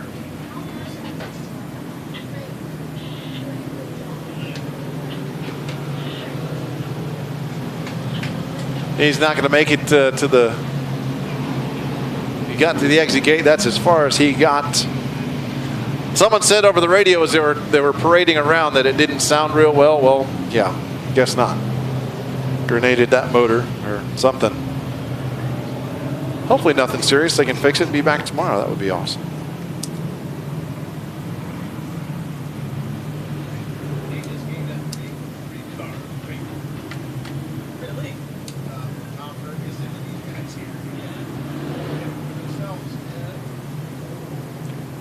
Got him lined back up. It is a restart. The 21 did jump on that one. Kyle Woods out of Bakersfield. called for jumping that. That was actually yellow came out before the 11 issue. Coming out of turn number 4, they're going to mash the gas, go fast once again. Thanks for tuning in to Antioch Speedway TV on AntiochSpeedway.tv. Aiden Ponchiano has control of the field. Kyle Woods up front as well, as they're going to see the green flag out. They're dead even across the line. Kyle Woods is still going to jump out to that early lead. Yes. Down the back straightaway. Himes inherits that third place position. Here comes Johnson. Oh, Ponchiano spins coming up off turn number 4. Oh no, he saves it, but he drives into the infield, and he's going to lose a lot of positions. Looks like he lost 8 positions, 9 positions now. Now Steven Johnson is going to be your second place driver as he slides up the racetrack. 3 wide coming up off turn number 4. Oh, Vaughn! Oh, Robles! Jason Robles. Larry McKenzie involved down there. Yellow flag is out. Wow. Some chaos brewing within just 2 laps of the main event so far.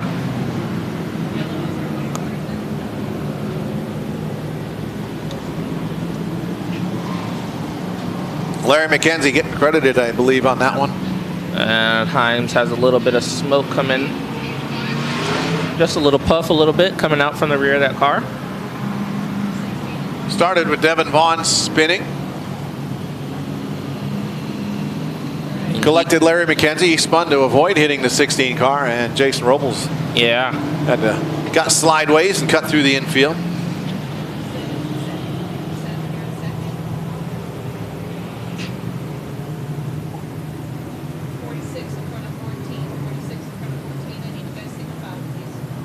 Oh, and Vaughn has, looks like some smoke possibly coming from the rear of that car as well. The 16 machine. Devin Vaughn. A little bit of smoke coming out of that 16V, trying to.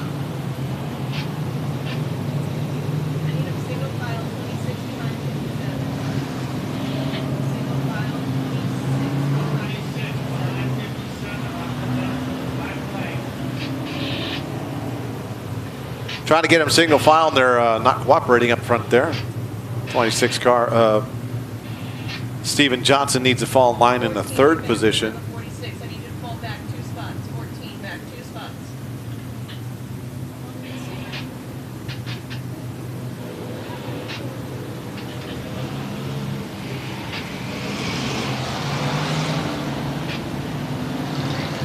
Getting them straightened down here. 26 car is not wanting to get in line in single file.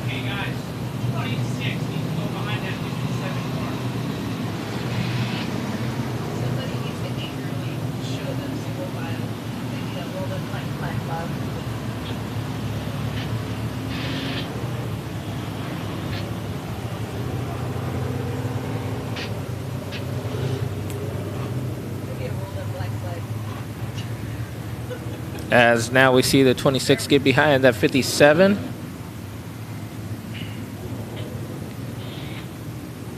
Now we got him. Well,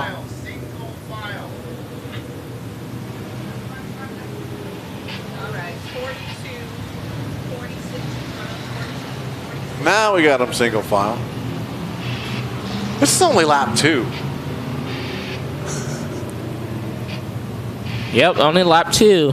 28 more laps to go. But we had some pretty good action within the first 2 laps, so. Devin Vaughn may be leaking some oil out of the 16B. Definitely see smoke coming out of it. Some reports coming over the radio, possible and oil it looks, leak. yeah, it looks like he is possibly pulling it in to one of the officials, possibly. Or no, he's going to pull it into the infield? No, he's not. Pull it into the infield. Yep.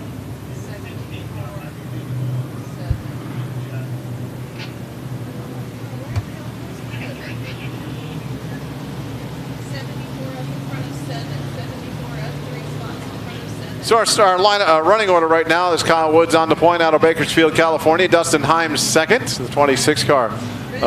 Steven Johnson in the 3rd spot. Les Friend 4th. And 5th is the 46 of Colton Haney. I want to say thanks to Les Friend with Performance Muffler and Brake. Donating or putting in another $100 for the main event tonight, for the winner for tonight's main event. So thank you very much, Les Friend and Performance Muffler and Brake. Okay, they're good. All right, seems like the lineup is good. 16B is leaking. He has pulled off the racetrack. All right, so it looks like we're gonna double them up and get set to go green.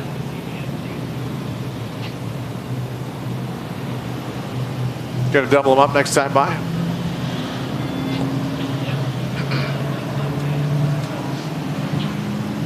Texas style restart. The leader gets a row to himself up on the front point. Second place gets to choose inside or outside in row number 2, and then everyone else falls in line appropriately. I'm Wiley Wade. And I'm Joe Peterson. And we are your hosts up top here at the grandstands here at Antioch Speedway. Thanks for tuning in on Antioch Speedway TV. On Wiley's Race Report and On the Hammer with Joe and crew. So is this a once a month thing, twice a month thing, or just whenever you guys feel like getting together to do it? I would say weekly. Is it gonna be weekly? Almost, yeah, almost weekly. Very cool. I mean, racing's always going on, so we try to stay up to date with it. As we get set, green flags out in the air. Kyle Wood once again jumps out to the early lead. As now we see Steven Johnson coming up off turn number 2 in that second spot. Gets around Dustin Himes. Down into turn number 3. Johnson throws it in hard. One car goes around backwards. The 7M of Timothy Cruz. Timothy Cruz is going to keep it rolling, keep it pushing. Out of Chowchilla. Here comes Les Friend. He's now in that 3rd place position. Here comes Jason Robles. Also, he is now moved into that 4th place position. The heavy hitters are coming to the front. Debris on the back straightaway. Yellow flag is out as it was just about to get good.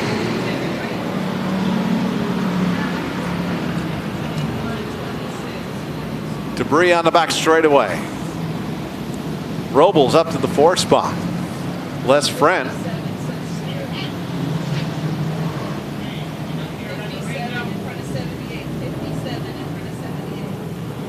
Les Friend starting in a 7th spot. Up to 3rd.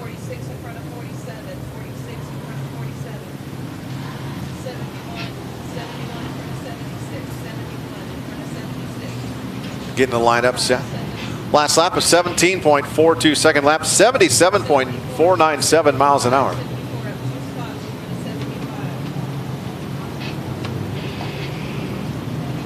So we got the Kyle Woods on the point. Steven Johnson 2nd, 3rd, Les Friend 4th, Dustin Himes 5th. Jason Robles 6th is Logan Fernandez, 7th Aiden Ponchiano, 8th Angela Brown, 9th is the 46 of Colton Haney, 10th the 47 of Gavin Griffiths, 11th is Michaela Taylor, 12th Sid Finn, 13th is John Haney. I'm sorry, Gene Haney. Haney, yes. 14th is Judy Arth. Yeah. 15th is Wellborn. Misty Wellborn. Yes. 16th is Larry McKenzie. 17th, James Gracely.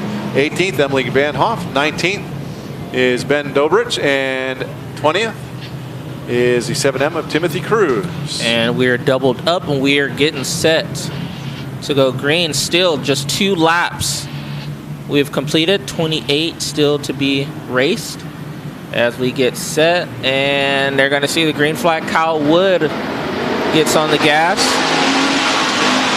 And Les Friend's going to challenge for that 2nd place position. And he is going to get it. Here comes Jason Robles as well. Down the back straightaway into 3. As they come out of 4. Across the line. Throw a blanket over that battle for 2nd. Down into turn number 1. Les Friend, Steven Johnson, and Jason Robles. Now they're getting on the back door of Woods. Down into turn number 3. Oh! Big touch. Little chrome horn action going in. They get underneath it, push Woods up out of the way. Here comes Les Friend. Oh, across the line. It's too By about close. 6 inches. Give it to Les Friend. Steven Johnson second. Here comes Woods back on the inside. 4 wide coming up off turn number 2. All battle for first place position. Les Friend has that. Woods spins out. goes around. Les Friend on the point. Jason Robles has second. Steven Johnson third. Is that going to bring out the yellow? No. He keeps it moving. Les Friend. Steven Marciano. Johnson. Steven Johnson. Up to the 4th spot. Jason Robles, yes. Oh! As Steven Johnson just runs over the cone. He annihilated the starting cone. 1 car, 2 cars, 3 cars spun around. Oh, Number somebody 3, has 4 damage. cars. That looks like Larry Angela Brown's McKenzie. involved. Angela Brown. Larry McKenzie, Gavin Griffiths is up there, it looks And like. it looks like the team car to Gavin Griffiths as well, I'm guessing. Possibly.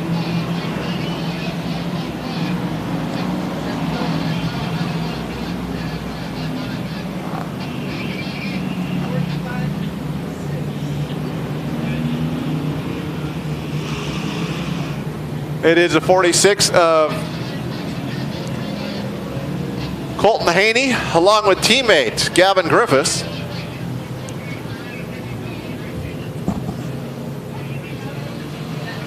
Angela Brown, I think, has something broke on her rear end, I'm hearing over the radio. Yeah, as you can see, that car is side saddling into the pits. Little dog track. Yeah.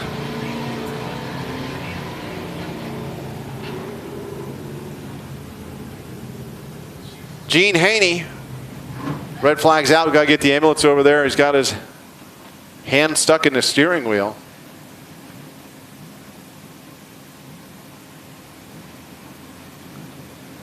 Gene Haney and Colton Haney together over there in turn number 3.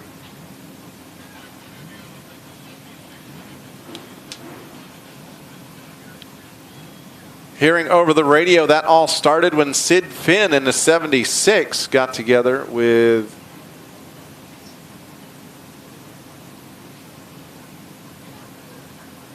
the 47.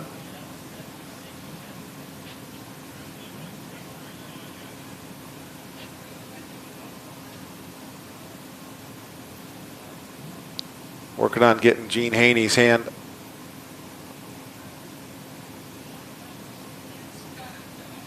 unstuck from the steering wheel.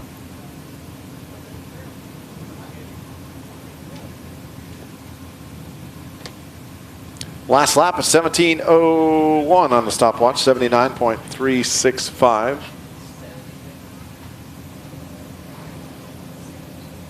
So Sid Finn got into Gavin Griffiths.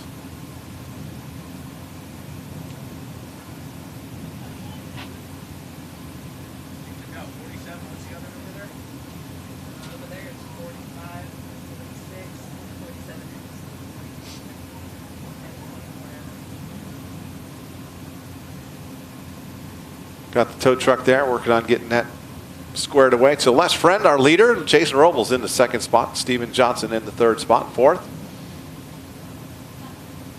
is Aiden Ponciano, has worked his way back up to the 4th spot. 5th, Logan Fernandez. Couple of young gun rookies there.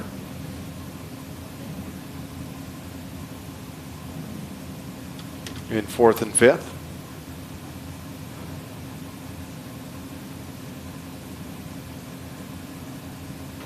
Actually, I don't think Aiden is a rookie anymore. I think his rookie year was last year.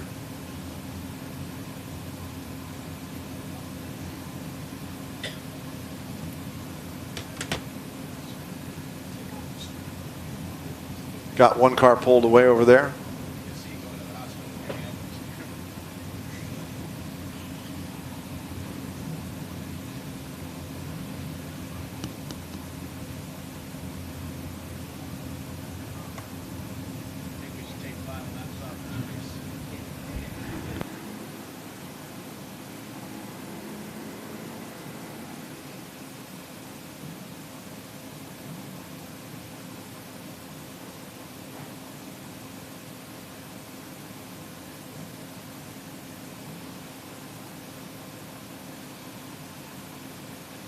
Still working on getting Gene Haney freed over there.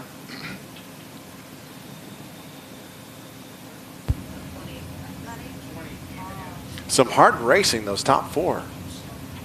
Very, very hard racing. I wish it had stayed green. It looked like that was going to get real interesting. Nice. Like I said, Robles was coming. It was a pretty good race. Throw a blanket over those top 4. Les Friend was Lap on the after charge. lap. Yes.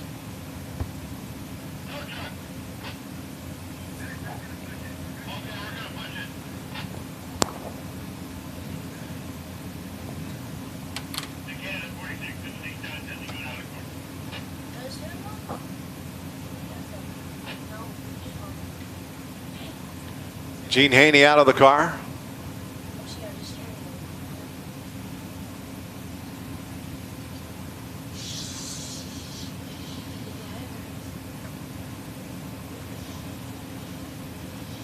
Colton Haney's done.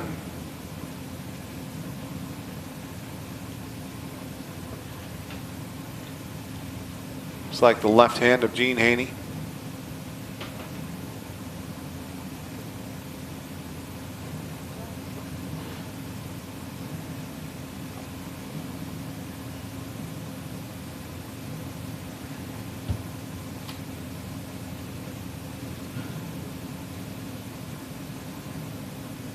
Working on him on the back bumper of the ambulance.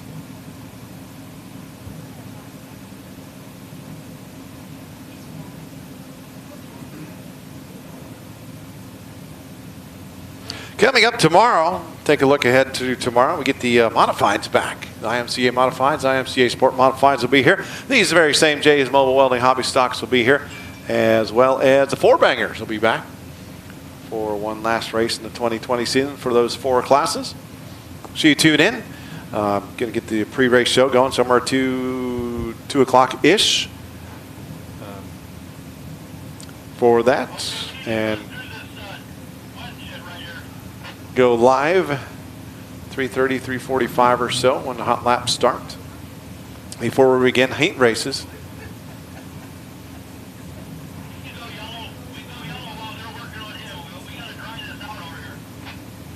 Have the IMCA Modifieds, IMCA Sport Modifieds, Jay's Mobile Welding Hobby Stocks, and the 4-bangers and mini stocks coming up tomorrow, live and direct from Antioch Speedway, only on Antioch Speedway TV.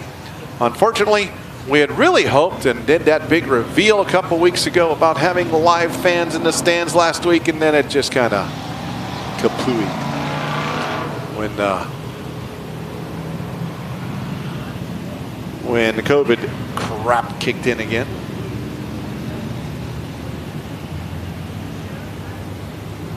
So I see some damage on the front end of Jason Robles' car, a little bit. That 78 car. Up to the 2nd spot is where he's being credited. Colton Haney in the 46 rolling away. I think he is done. I think I heard that he got out, so he's got to go to the pit area. He'll be done for the night. Got some fluid down there. They got to clean up down there in turn number 3. So the car's rolling through that wet spot down there in turn 3. Les Friend in the 42 car on the point. Jason Robles in the 2nd spot. Steven Johnson 3rd, 4th, Aiden Ponciano 5th, Logan Fernandez 6th. It looks like something Judy is Arth. Wrong with the 26, Steven Johnson. Yeah. Right front tire. Looks like it wasn't aiming in the way that his steering wheel was trying to point it. Oh, broken left front. Yeah. It's flapping in the breeze.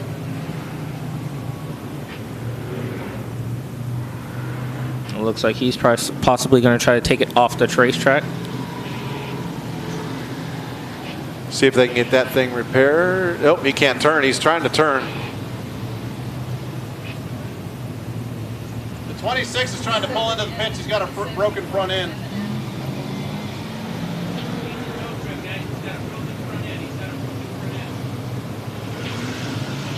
So Steven Johnson going to have to get put on the hook. He tried to turn into the pit area, not able to do it. Steering broken on the front end of that car. We have down the lap count 5. We are down to 20 laps to go.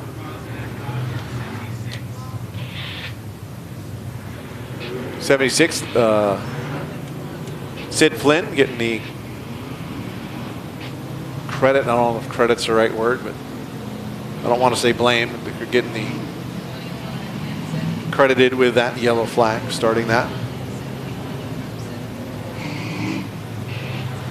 So Les Friend on the point. So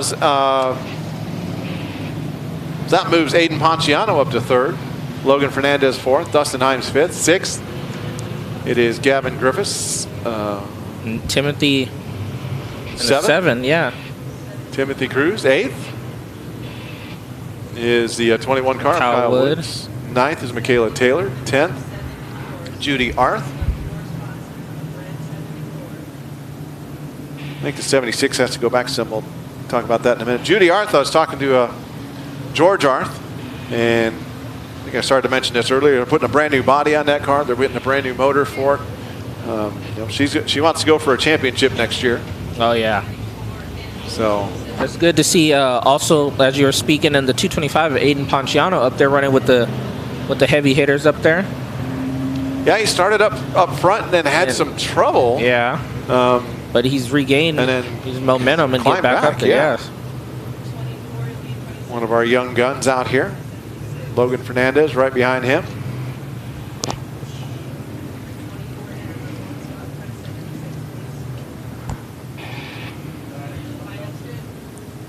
So we got Misty Wellborn back there. Let's see, we did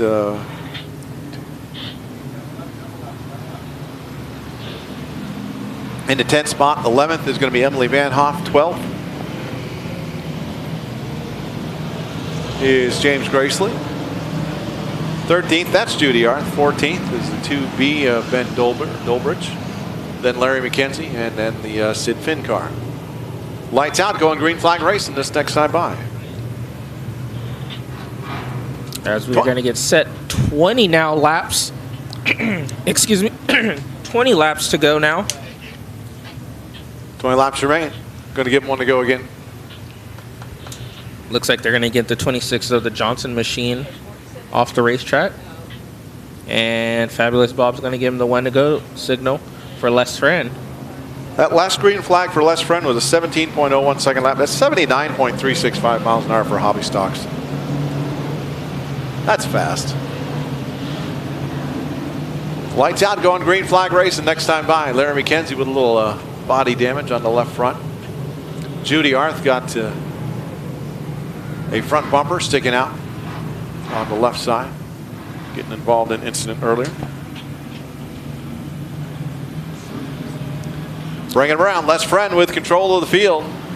As we get set, green flag is out. Les Friend jumps out to the early lead. Jason Robles right behind him. Here comes young Logan Fernandez. Oh, it looks like Colton Haney came back out. Colton Haney comes back out to the racetrack. Jason Robles, Les Friend down to turn number one. Les Friend has it. Jason Robles wants it right on his rear bumper. Oh, tag. Off turn number two. Down Tagged again. One car spins around Gavin Griffiths right in front of the leaders. He straightens it out. Weak sand with the green flag. Up off turn number two. Joseph Robles has trouble coming up off four. Loses about 3 car lengths. Yeah, that allows Les Friend to get away. Gets a couple car lengths on Jason Robles.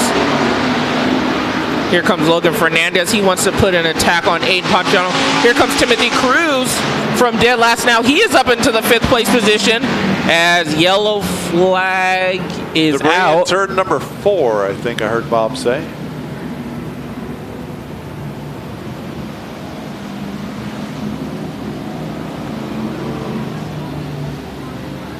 I think Colton Haney will get the black flag as well.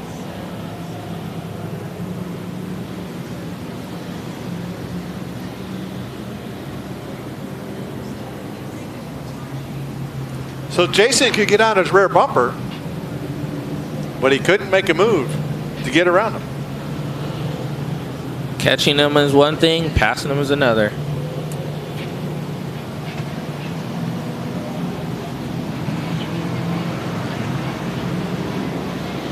Or maybe he's just saving his pass for the later laps.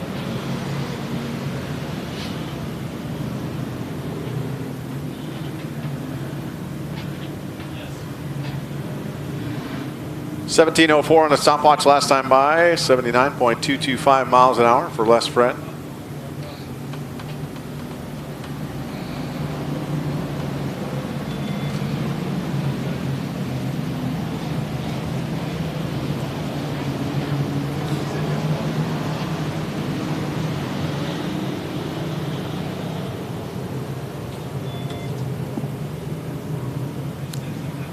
Getting a lineup set.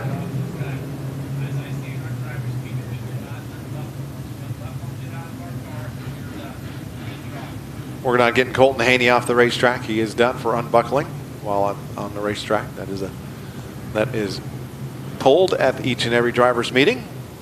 Texas style restart, lined up. Les Friend on the point. Jason Robles takes the high side, puts Aiden Ponciano down on the low side. Timothy Cruz and Logan Fernandez. 4th and 5th. 6th is the Kyle Woods car. 7th is Gavin Griffiths. 8th, Dustin Himes. 9th, Michaela Taylor.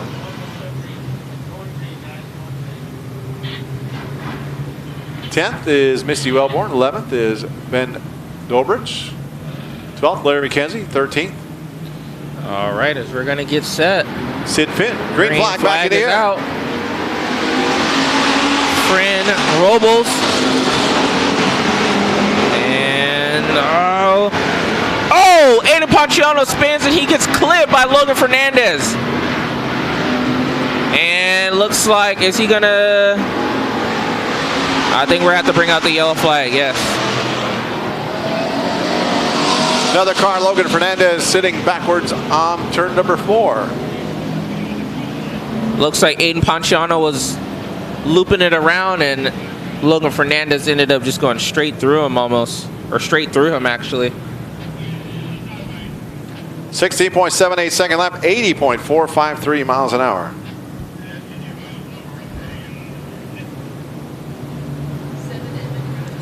As we see the 14 car sitting in turn 4, that is Logan Fernandez.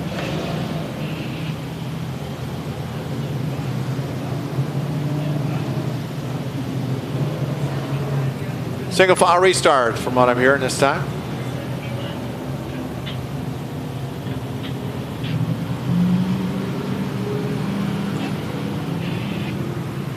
Misty Wellborn working her way forward. She's got her daughter in the car tonight.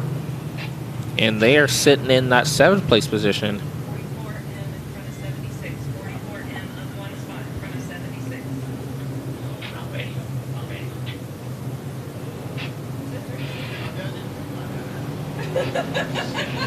I'm like, they're listening to me.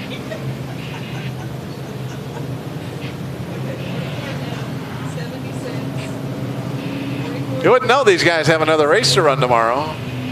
Running hard, that's for sure. 17 laps still to be raced. Lineup set. 46, you're not being scored for this race. 46, you're not being scored. Get that out of your car.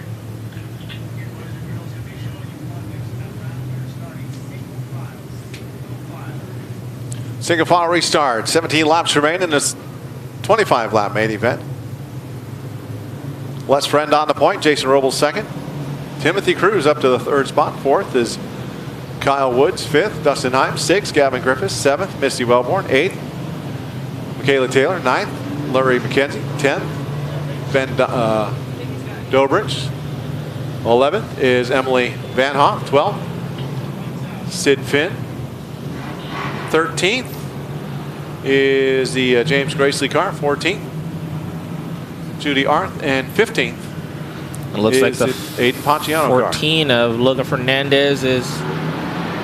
Oh, he's going to pull out and look out. That was scary. Yeah, that was very scary. Les Friend on the point, down the back straightaway towards turn number 3. Got about a half car length out in front of Jason Robles into turn number 3 to go. Robles looks underneath, coming up off turn number 4. Nothing doing, not quite close enough at the line. 16 laps remain. Oh, but he's stalking the rear of him. He has a line coming off the bottom of 2. Still just can't make that move to get around. Oh, Friend goes up high. Here comes Robles. Side by side off turn 4 down the front To the straightaway into turn inside. number 1. Jason Robles down there, but Les Friend has better momentum on the high side. He picks it back up coming up off turn number 2. Timothy Cruz now moves into that third place position as we see as they're coming up on lap traffic of Judy Arth.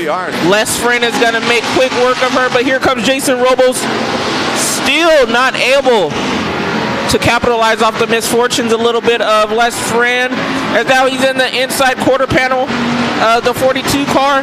Here comes another lap car. James Gracely out in front of the leader. James Jason Robles Gracely. down low. Oh, Les Friend still. Wow. Gracely leaves the racetrack. Les Friend glowing red exhaust underneath the engine cowl.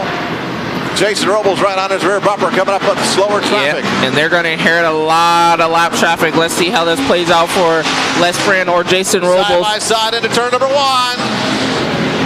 Lap traffic could play a part. In fact, down the back straightaway into turn number 3. They dive in. Robles 3 wide. Touches Van Hoff. They climb. They crash. They keep going. Give it to Jason Robles. Yellow flag is out. Yellow flag is out. Jason Robles dove down into turn number 3 and got into the side of Van Hoff. Their wheels connected.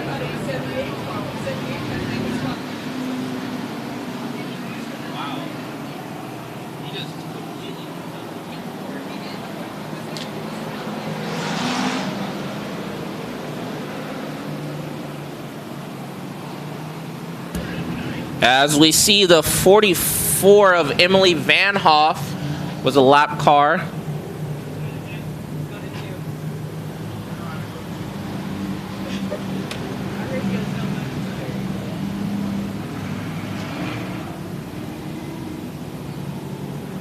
See what the call is going to be made on that. It looks like possibly Friend and Robles exchanging. So Jason's going to get the credit for that yellow. So he'll be going to the back of the pack.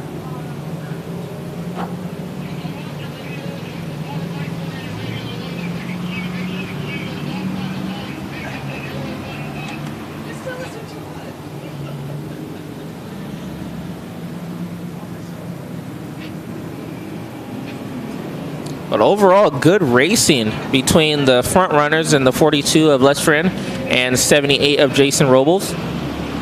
As we said, the 7M coming all the way from the tail after his spin earlier in the feature. Timothy Cruz now sitting in that third place position. 78 car, Jason Robles going to be put to the back of the pack.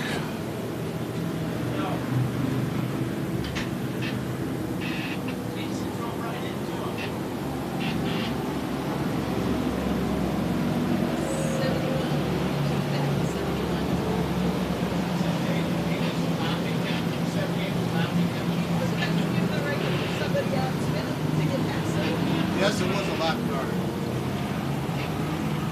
Still waiting on official word. Discussions in the back room, or not in the front room, the conference room.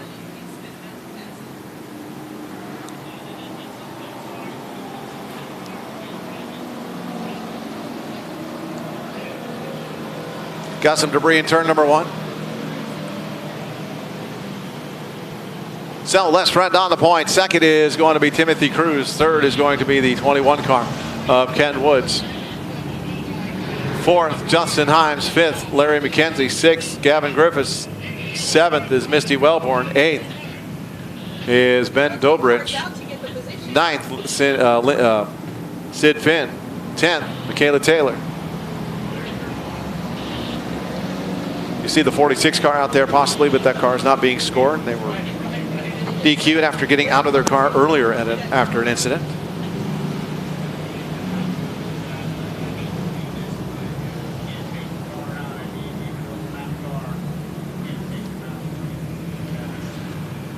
Emily Van Hoff getting pushed.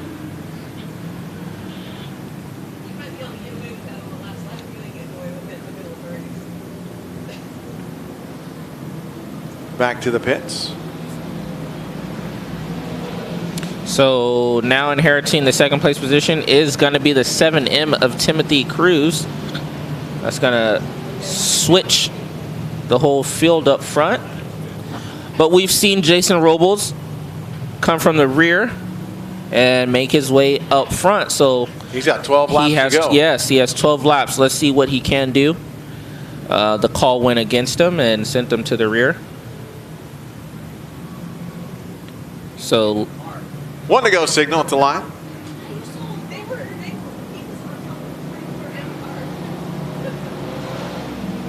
Magic green flag in the air at the starter stand. Les Friend got out front and so far has not had to give up the lead. He's had a lot of pressure from the 78 of Jason Robles. Robles now has a lot of cars to pass before he can get back up there. Coming around a green flag this time by Les Friend in the 42F. All right, as we get set, green flag, 12 laps to go. Green flag is out for Les Friend. As they go into turn 1. Already Jason Robles making moves. It looks like he's got around 3 cars already. We'll keep track on him. Still out front, we have the 42F, Les Friend. Second, Timothy Cruz. Third, Kyle Woods. Larry McKenzie also making his way. He is now up into that top 5 position. 1666 on the stopwatch last time by 81.032 miles an hour. Over 80 miles an hour for a hobby stock. These cars are fast racetrack here tonight. Les Friend. Robles already got around 5 race cars. And it looks like we have a battle for that second place position between Timothy Cruz and Kyle Woods. Kyle Woods wants that second place position from the 7. Right now, Jason Robles needing a yellow flag to help catch him up a little bit, I think. Gets together a little bit with Gavin Griffiths. But up into the 6th position. The higher you climb, the harder it is to pass the vehicles. As he is coming up now on the 24 of the Larry McKenzie machine. Leader down into turn number 3. The glowing exhaust underneath the hood. Out in front by himself, Timothy Cruz second. He's got a lot of pressure from that Kyle Woods car. Coming up off turn number 2. We'll watch that battle for second into turn number 1. Woods looks underneath. Timothy Cruz coming up off turn number 2. Robles is now inside. He is inside the top 5. He is getting by the 57 machine of Dustin Himes. And Woods gets by Cruz, yes. Up to 4th place, Jason Robles. Does he have 6 enough? laps remain. I would think that he would need a yellow to do something with the leader. As Les Friends and getting by some lap traffic right now, the 2 of Dobridge. Jason Robles picks up 3rd spot. Right in front of the leader. Les Friend has to get out of the gas. There's the 2 of Dobridge. Spins around over there, turn number 2. Is that going to bring out a yellow, or is he far enough inside? Up to the 3rd spot. No, yes, we keep it going. Inside of 5 laps to go for Les Friend. Jason Robles look underneath Woods that time at 3 and 4, not able to make the pass. But here he comes again, coming up off turn number 2. That battle for second, down the back straightaway, into turn number 3. Jason Robles on the low side, Woods on the high side. Robles gets loose, coming up off turn number 4. He still maintains down the back straightaway. Falls back in line in turn number 1. Yeah. Coming up on the Misty, Wellborn is the leader. But as Les Friend's battle for second. 2 laps to go, I believe. Oh, Les Friend almost gets tangled with the 75 of Misty Wellborn. 3 to go. Battle for second off turn number 2. Woods on the high side, Robles on the low side. Down the back straightaway. Robles falls back in line. Coming up on the slower traffic. 2 to go for Les Friend. Robles They're coming up on that slower car. And he gets back into that second place position. Can he hunt down the 42? Game's on. White flags out for Les Friend. Jason Robles is charging. The 42 has lap cars in front of him. Down the back straightaway. Into 3. Smoke comes out of the 42 machine, coming out of 4. Your winner in the hobby stocks, Les Friend. Second's going to go to Jason Robles. Third's going to go to the 21 of Kyle Wood. Fourth to the 7 of Timothy Cruz. And Dustin Himes going to round out your unofficial top 5. Les Friend holding on for the win.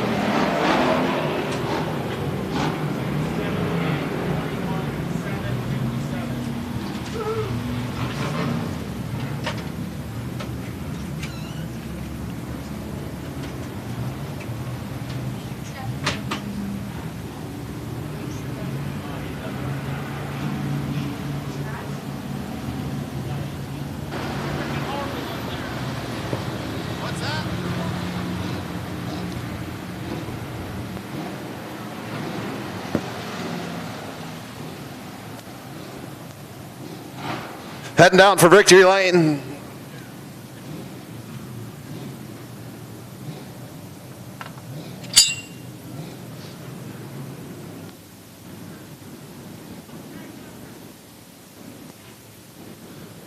Waiting on Les Friend to pull around for victory lane.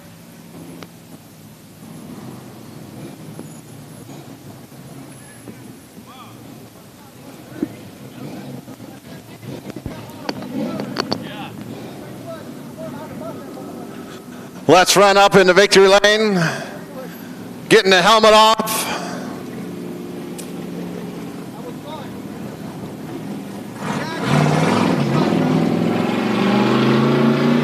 Getting the gears out, getting the steering wheel off, getting ready to climb out.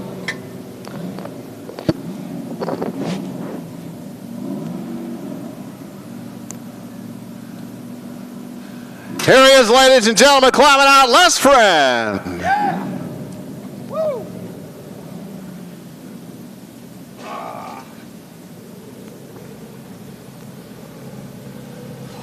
Come on out front here and get a good view of you. You got a little bit of damage on your right front there. Yeah, I don't know what happened on the 21. I was getting pushed from the 78 from the back, and then the 21 was just plowing, and I was like stuck, and finally we let loose, and I was able to turn left and go. So lucky this thing held together. It's amazing. I didn't think I had anything for that 78 car. He was fast. He pushed me all the way down the straightaways, going in the turn. He was very fast. But, you know, this little 350, stock 350, I'll tell you what, this car handles like a dream. Drives beautiful. Let's say you were able to hold him off in the corners. He was able to get there, but just couldn't get underneath and make a move until he got into traffic. I'll tell you what, I learned the 78s.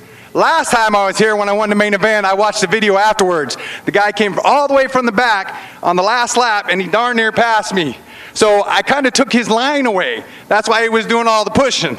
So I figured him out, you know what I mean? I was getting tired of getting bumped in the back, but I know what he was trying to do, get me upset, but you know, it was all good. It was all good. I got many, many years of racing, so I know how to handle a car.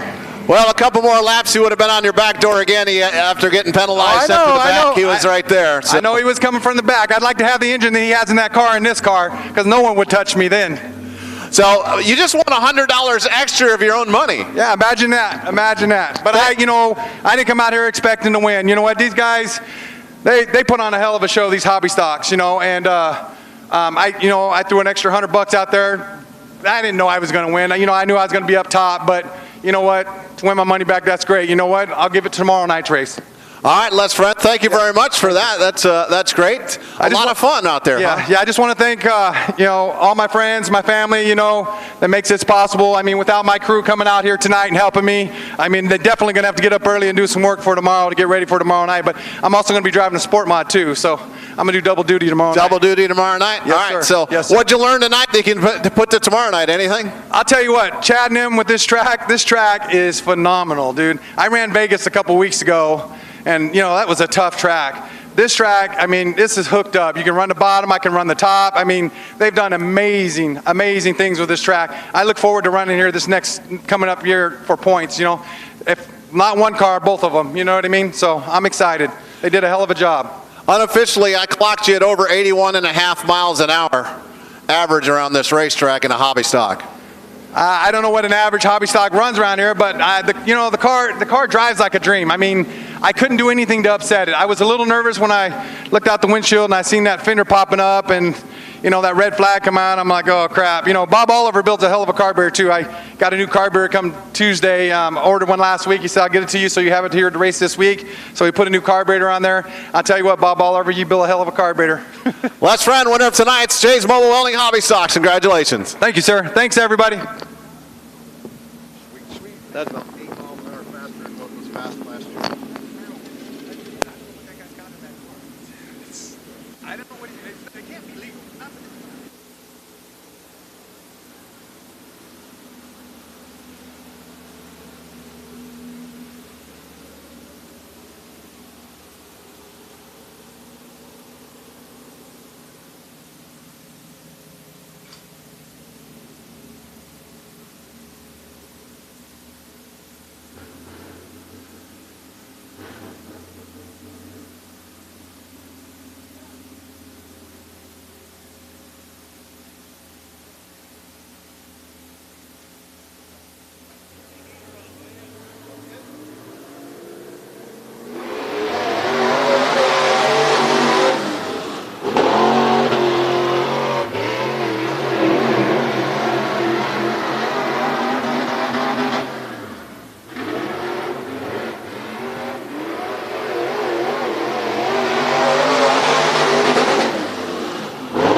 Trevor Clemens with some hot laps here, getting ready for tomorrow night's IMCA Sport Modified event.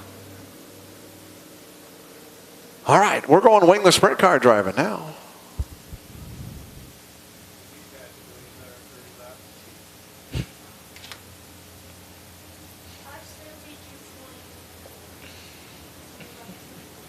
Wingless sprint car race, 30-lap main event.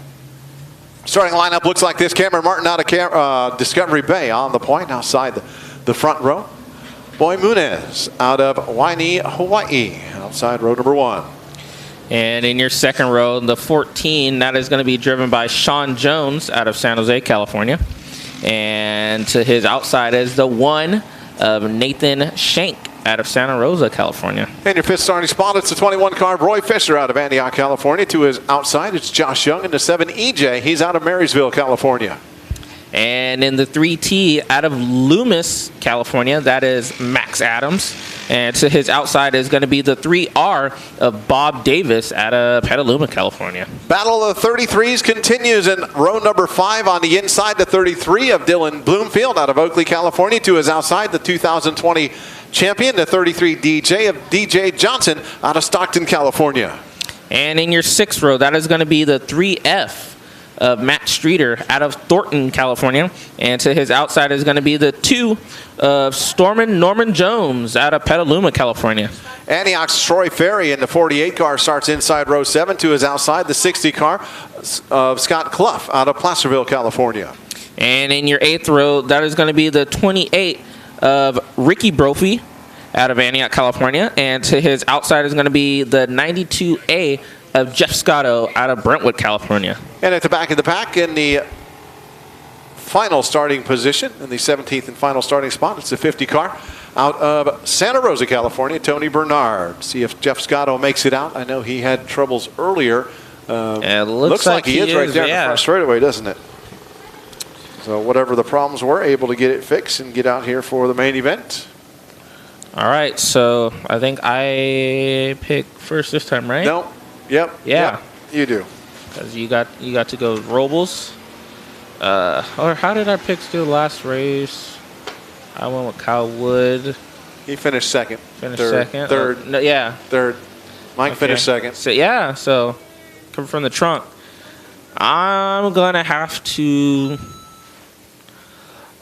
Final race. I'm gonna have to stay faithful with the dude, the kid, Dylan Bloomfield. Going to Bloomfield, then I'll go with the. Sorry, DJ. DJ Johnson, if you're going to Bloomfield. Battle of the 33s continues. They both got to come from row 5. But, I don't know, Sean Jones, he's a tough one to beat. There's a few of them in there. But the 33s have been the cars to beat all year long. So. And they're starting right next to each other. Big news coming up from Dylan Bloomfield here in the not too distant future. Talking to his dad, Dustin, on the pre-race show. We'll let you know what that is when we are able to.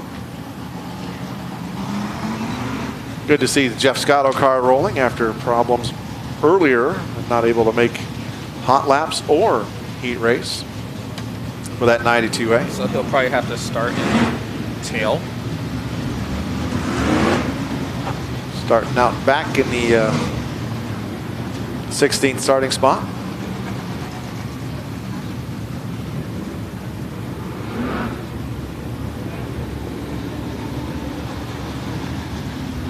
Two more main events to go. 30 laps apiece. Winged and wingless. Or wingless first, and then wing sprints. If you don't have My Race Pass yet, head on over to your app store, either Google Play or the Apple App Store, and get My Race Pass. Just search My Race Pass, all one word. And it's a free app. There are some bells and whistles you can buy if you want to pay some money, but otherwise it's free. Get all the starting lineups, all the finishing orders, the points, the schedule, all that from Antioch Speedway right here on My Race Pass. Yes. And also, we didn't mention, you can also search up, your favorite driver, look up their profile or whatever. And also, drivers, claim your profile, update, your achievements, whatnot, when you start racing. Yeah, biography. I believe you can do a biography, I think, in there. Yeah, as well. So, yeah, go ahead and do that. It's actually a really pretty cool app. And next year, when we have live timing and scoring, it'll be on there as well. Yeah. And also, too, if you're also, like I said, if you're a race fan, Antioch Speedway is not the only track you can search. There's thousands and thousands of other tracks that are on the app as well. So a one-stop shop for all kinds of goodies. Yes. Wingless sprint car action, 30-lap main event for the final race of the 2020 season for the Wingless sprint cars here at Antioch Speedway. Cameron Martin on the point. Boy Muniz out of Hawaii has come to California to race. On the front row, Sean Jones, always fast in everything he drives. Inside row 2 with Nathan Shank on the south side.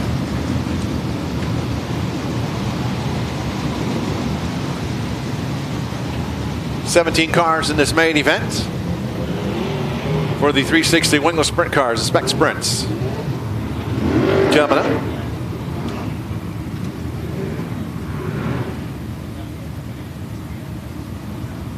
We already howled at the moon. That didn't seem to work for the last main event. Hopefully it works for this one.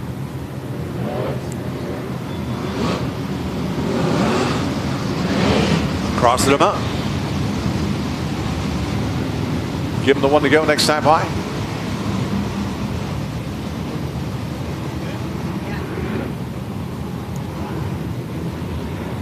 Gonna give him the one to go. Coming up. Fabulous Bob on top of the flag stand. The dancing flag man.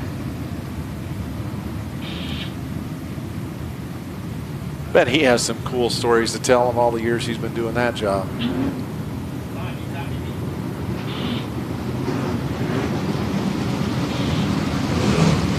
Give him one to go.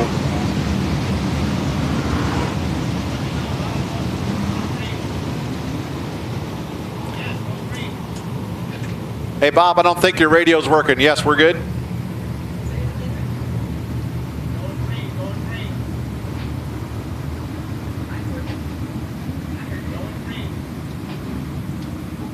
Oh, we got some confusion.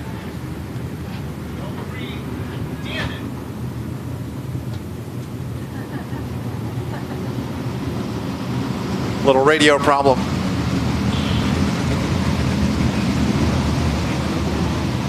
Lights going out, going green flag racing next time by. Cameron Martin on the point, Boy Munez second, Sean Jones, Nathan Shank second row, third row, Roy Fisher, Josh Young. Max Adams, Bob Davis, row 4, row 5, Dylan Bloomfield, and DJ Johnson. Row 6, Matt Streeter, Norm Johns. Row 7, Troy Ferry, Scott Clough, Ricky Brophy, Jeff Scott, row 8. Green flag is out. Row 9, green flag in the air. One car on his roof. Ricky Brophy flipping, coming up off turn number 4, red flag in the air.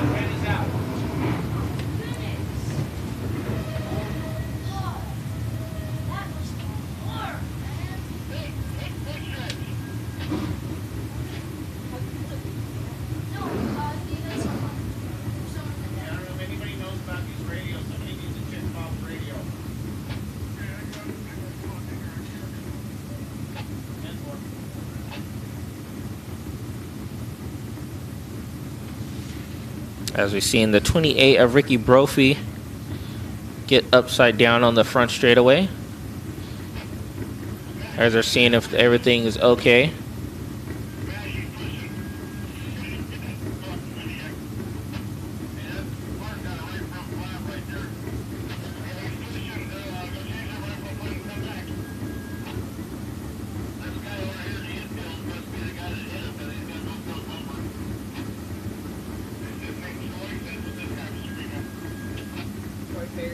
Sounds like Troy Ferry was involved in this. Troy Ferry in the 48 car.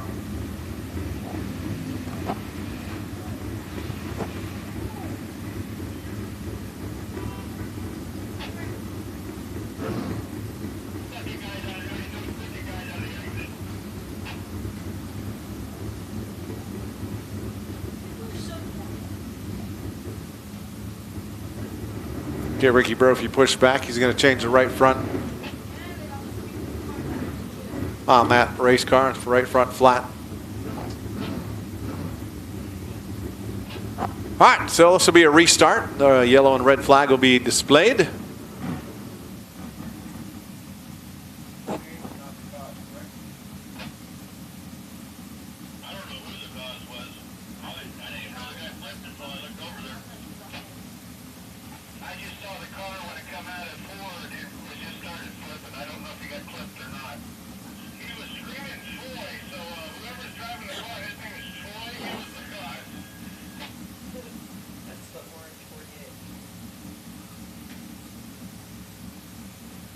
Work on getting these race cars pushed off. Yellow flag is displayed once again.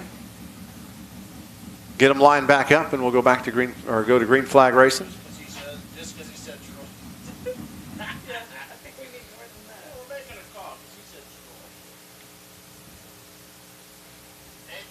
Hey, Mac, we need you out here with the tow truck. I'm moving. I can't speed on the bed. Push them off, guys. Let's go. Let's go start pushing. Start pushing. Let's go. Start pushing. Working on getting the push trucks going. Push trucks, go ahead and push. Can you guys hear me on my radio? I hear you just fine.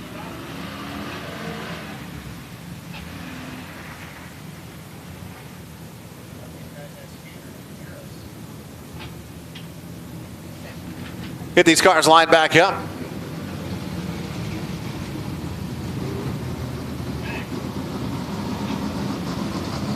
Rolling again. Storm and Norman Johns. Want to say hi to him. Owner of Norm's Auto and Machine, normally just a sponsor on that car. Kevin Box, normal driver on that 2 car, but Storm and Norman driving it tonight.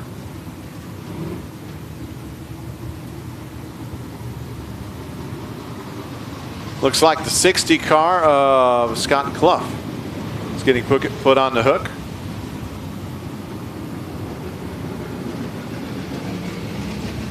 Not sure what happened to him over there, or in the infield now.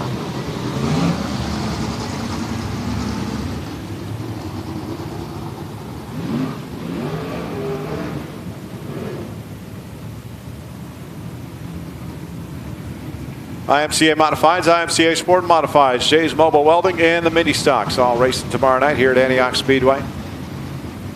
The only place to be, the only place to see it is on Antioch Speedway TV. Look forward to having fans back in the stands next year.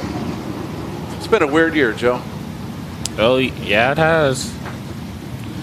Make the most of it and got most of our racing in, I would say. Get this COVID crap out of the way and go back to fan-style racing here next year. But the Antioch Speedway TV is not going away either, so it'll be good. Yeah, we will continue that into the ongoing year. Or next year, I'm sorry.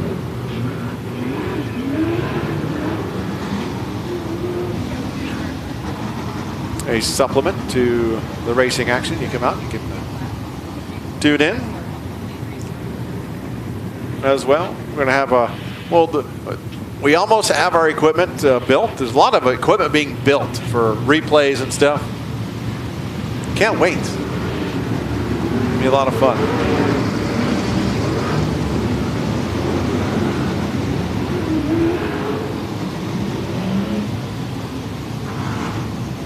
Fabulous Bob showing the restart flag. That's a red and black, or red and yellow flag.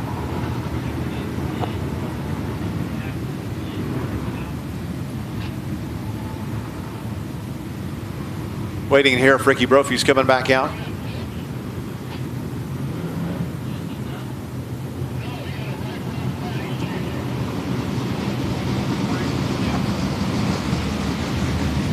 Cameron Martin on the point, Boy Munez.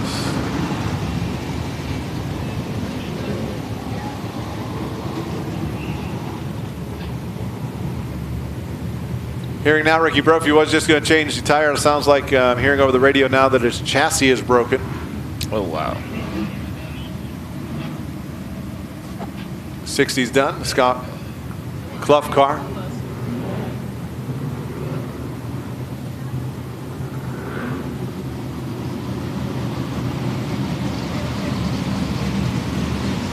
Lineup is good. We're going to try it. Take 2 one more time.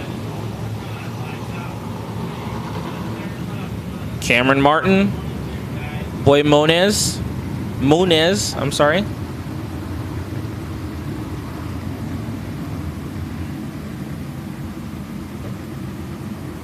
As they get set coming out of 4, green flag in the air. Munez jumps out to the early lead over Martin. Munez fast down the back straightaway into turn number 3. He pushes up the hill just a little bit, has to get out of the gas. Whoa, whoa, whoa, whoa. We see I believe that is match. That's a 3T. 3T, yes. Max Adams gets into the fence in turn number 4. Here comes Johnson, Bloomfield. They're going to try to chop through the field. Oh. DJ Johnson gets by the 3R machine of Bob Davis. Dylan does not. Now he is on the one end of Nate Shank. DJ Johnson is going to get by the 1. Yes, he does. Now he is in your top 5 position. Dylan Bloomfield still trying to make his way around Bob Davis. Trying to make a clean pass on the 3R. Yet again, out front we have Munez leading over.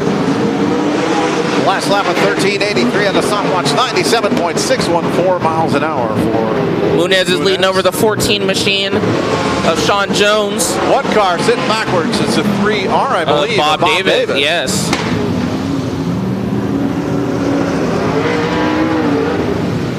Yellow flag is out. First official yellow of this race. So it'll be single file restart. We did get 5 laps in the books.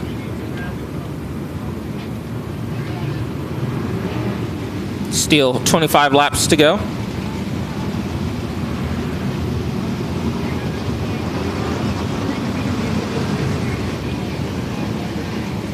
Hearing over the radio, I did that on his own.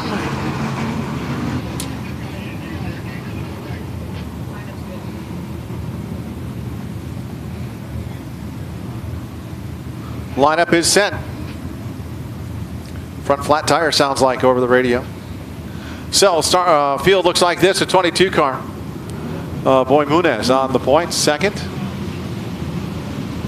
is the 14 of Sean Jones. Third is the 11 of Cameron Martin. Fourth is the 7 EJ of Josh Young. Fifth is DJ Johnson. Sixth is the 1 of Nate Shank. Seventh is Dylan Bloomfield. Eighth, Roy Fisher. Ninth is the Stormer Norman John's car. 10th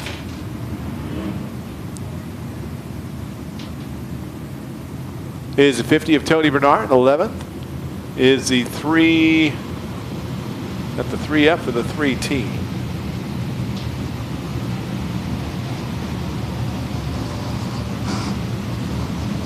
Got a little 3-inch tall number there. It's the 3T. Streeter's not out here. Max Adams. Oh yeah, you're right. You're correct. I think he did take it off that first caution that we had with Ricky Brophy. Tony Bernard is next, and then the Jeff Scotto car. Lineup is set. Give him one to go signal. 1 to go, yes. 5 laps in, 25 laps still to go. As we do see that 33 DJ machine of our Antioch Speedway track champion for this class, for this division, already into the top 5. And our rookie of the year for this division here at the Speedway is sitting in 7th. As we get set, green flag to go. He almost came up off turn number 4, and he was heading low and realized that the cone was there, had to make a quick move to get around the cone so he didn't get penalized. As Dylan Bloomfield now makes a move on Nate Shank. What car gets loose up there in turn Sean Jones, yes. Sean Jones. He drops back to the 4th place position now. Once again, here comes DJ Johnson trying to make a move on that 14 car. There's Martin Young. Cameron. Martin in that 2nd spot. Josh Young in the 3rd spot. Yeah, Josh Young trying to hold on to that 3rd place position. 4th, Sean Jones. 5th, DJ Johnson. 1 car goes through the infield. Yeah, Jeff Scotto gets sideways. Turn number 4 goes up through the infield. But he's going to keep it rolling. 9 laps down, 21 to go. Monez still holding on to that lead. Jeff Scotto pushing up the hill. He has trouble. Smoke up down. The leader has to get on the brakes. Yeah. Monez almost loses it as he kind of slows up as he now sees that he's coming up on Jeff Scotto. Jeff Scotto has some smoke a little bit coming out the other side of that car. He doesn't know where to go. Scotto went high, then he went low, catches the leader, catches the front 2. 1st and 2nd are halted in the center of 3 and 4. Jeff Scotto going down the back straightaway up against the wall, suddenly comes down in front of the leader.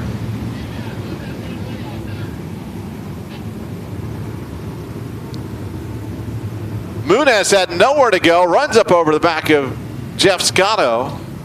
The 2nd place car of Cameron Martin ran over the back of Monez, and he hopped his tire.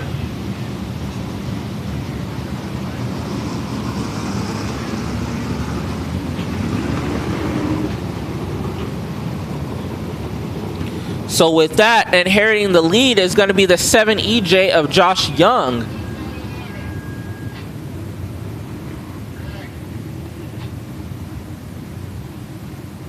The 92 came down on him.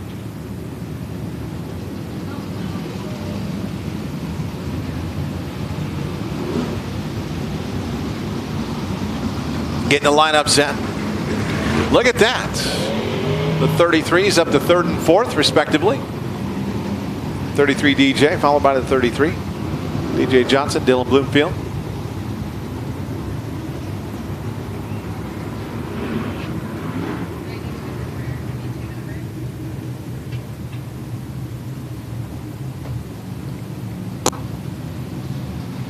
Our leader, 7 EJ of Josh Young, 2nd.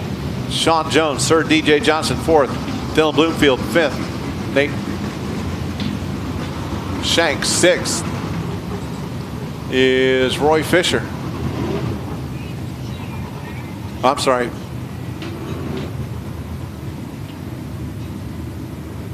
Norman Jones. Is that Norman Jones? I believe. 7th is Fisher. 8th is the 3T of Max Adams. 9th.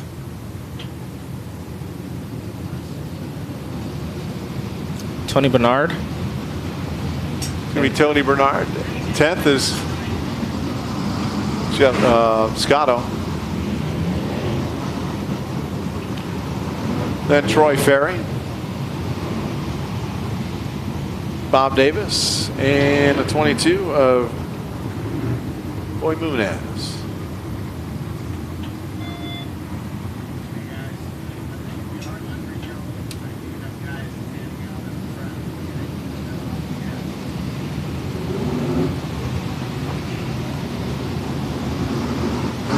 That was a tough spot right there he got into. Jeff Scotto. It's one of the things the lap cars, you got to make sure they hold their line. Kind of looked like, from over here, looked like he cut down after the leader had already committed to go low. Had nowhere to go at that point.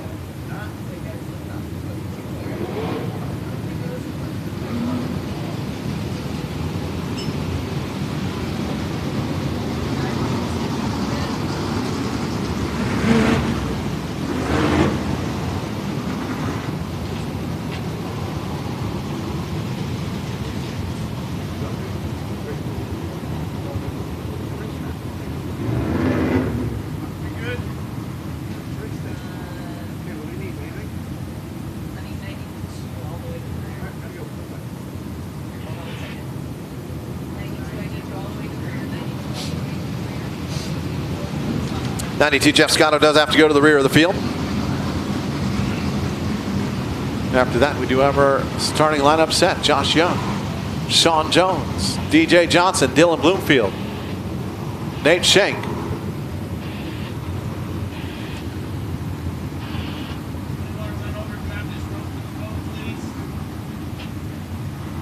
going to give him the 1-to-go signal this time by. 1-to-go signal still. 19 laps to be raced.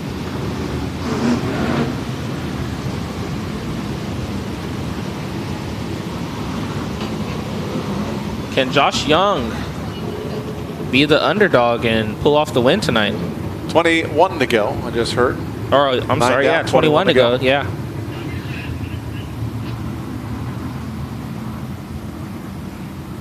All right, as we get set, Josh Young's gonna lead him to the green flag. In the air. Josh Young dives down to the bottom. Here comes, I believe that is a 14 Sean machine. Jones Yeah. to the outside. Coming up off turn number 4. He gets loose up over the cushion. Here comes DJ Johnson down on the low side. Battle for second into turn number 1. Sean Jones gets her back around him. Sets his sights on the high side of the 7 car of Josh Young. He has to get on the brakes. He's going to try to shoot around the outside. No, he's still going to be denied. Josh Young's holding on. He has a good line on that bottom. Now, Jones has to get on the brakes once again as Josh Young comes up the hill a little bit. This time, up off turn number 4. Give it to Sean Jones. Yeah, across the line. Oh, here comes Josh Young. Yeah. Josh Young's going to try to still flex his muscle down the back straightaway. Here comes young Dylan Bloomfield trying to get into this battle, 4-way battle for the lead up off turn number 4. And surprisingly, DJ Johnson's not as aggressive as we normally see him, but yet again there, he makes the move for the second place position. Gets around Josh Young. Now coming up, he sets his sights on Sean Jones. Sean Jones is fast. He's going to be hard to catch. 98.684 miles an hour, 13.68 seconds that last time by for Sean Jones. Sean Jones is in front and is trying to set a pace. He has about 4 car lengths on DJ Johnson, I would say. Now Bloomfield battle for third. Yes, as we see the 3R, I believe that is Bob Davis pulls it into the infield. His night's going to be done. Our leader had trouble in turn number 4. DJ not quite close enough to make a move, but it caught him up on his rear bumper. And as we see, our leader, he's trying to diamond, Sean Jones is trying to diamond the corner so DJ Johnson can't slide him from the bottom. Oh, this time he sets into the corner high. He's going to ride that berm around turns 1 and 2. Battle for third off turn number 2 down the back straightaway. Dylan Bloomfield keeps getting underneath the young car. Oh, this time Sean Jones makes a mistake. He wasn't set for the slide job on the lap car. As this time he's gonna make it official and get by. Side by side into turn number 3 for the battle for third, but once again Dylan Bloomfield has to fall back in line. Back up front. Oh, there goes Dylan Bloomfield for the slider. He gets it done. Here comes Josh Young. As they drag down the back straightaway. That battle for third continues. They touch. Dylan Bloomfield's going to take that third place position. Now he's going to set his sights on DJ Johnson. He's got 3/4 of a straightaway to make up with 11 laps to do it. Yes, he does. Sean Jones is holding his own over DJ Johnson as they both ride the berm in 1 and 2. As we're going to come to inside 10 laps to go. Inside of 10 laps to go for Sean Jones over DJ Johnson.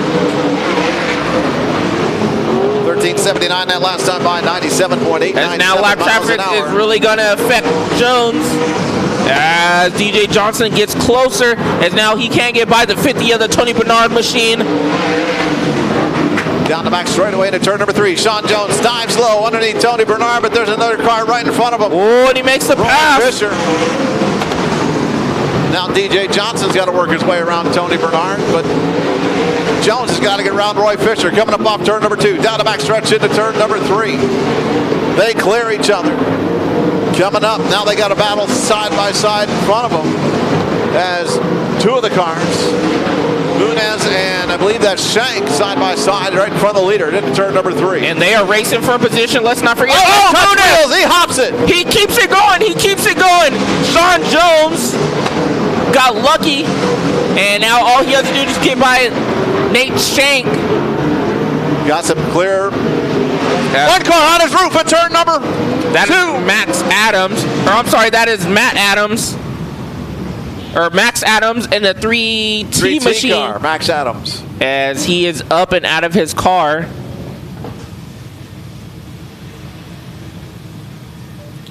Wow, I did not get to see that one.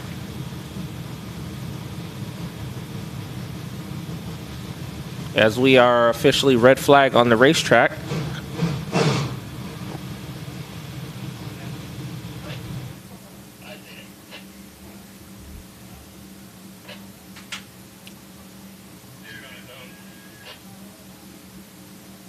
Max Adams losing it on his own up there and rolling that race car.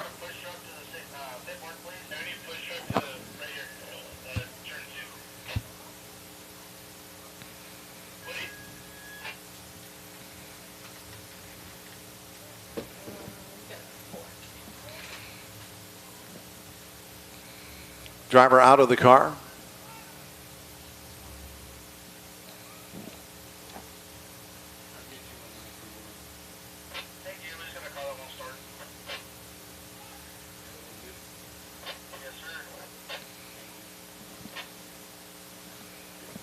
Getting that car on the hook over there in turn number 2. Max Adams in the 3T tonight, Western Industrial X-Ray sponsored car. Max out of Loomis, California.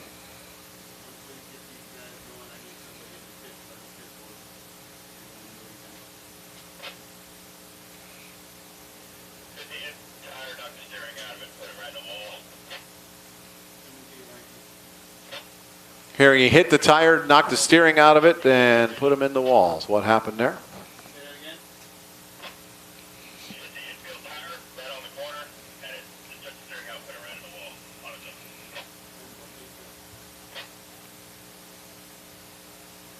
Driver is okay.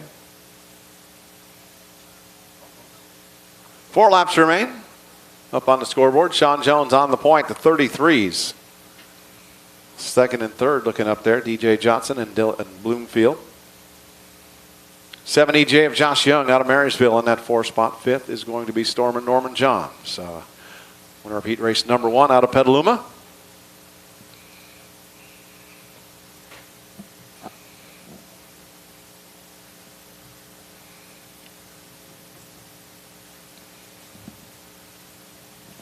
A beautiful but chilly Saturday night here at Antioch Speedway.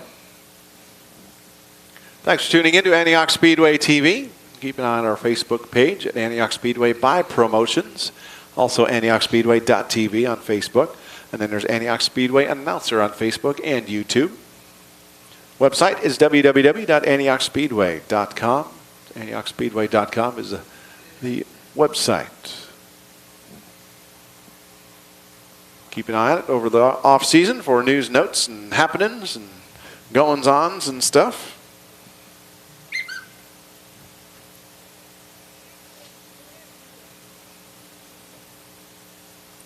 As we prepare for the 2021 season in the not too distant future, it's going to be a short off season.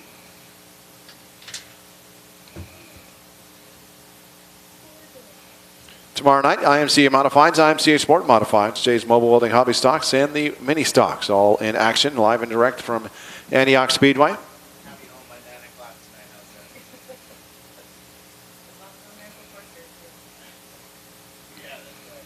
Getting that car, the 3T of Max Adams, off the racetrack. We'll start pushing off these cars here momentarily and get these cars up and running again.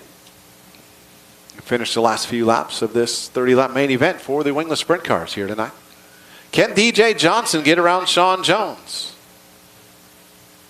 Can Sean Jones hold off DJ Johnson? Can Dylan Bloomfield pick up any spots over DJ or Sean Jones?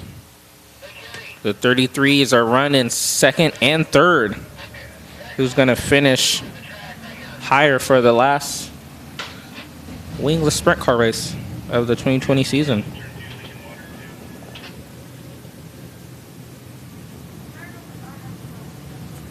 Got some fluid leaking from some of the race cars, I'm hearing. Overheating or something.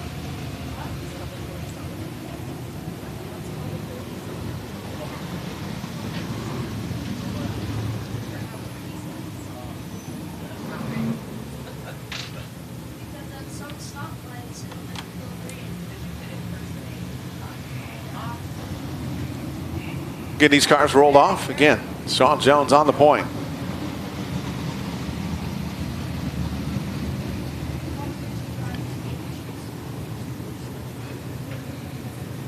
DJ Johnson, last week's winner and a 2020 season champion here at Antioch Speedway. In the second spot, Dylan Bloomfield, Rookie of the Year, second in points. In the third spot, fourth is the 7 EJ of Josh Young.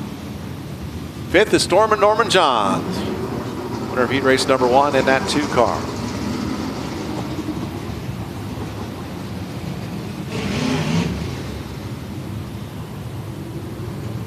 Looks like we got everybody fired off and rolling.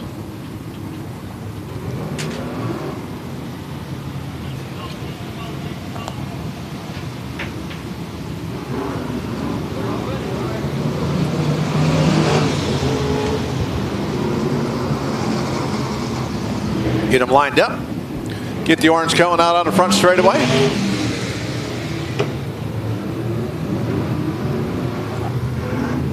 And we'll go back to green flag racing here momentarily.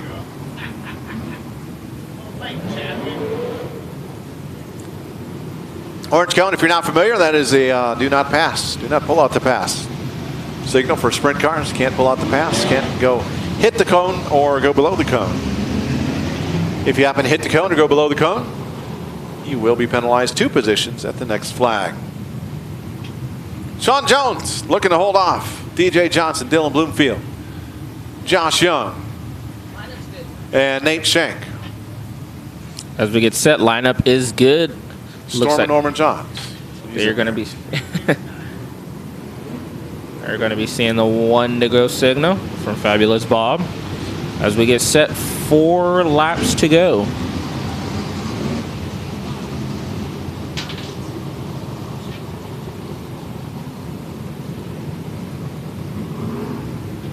Lights out, green flag this time by. 4 laps remain, 30-lap main event for the Wingless Sprint Cars here at Antioch Speedway.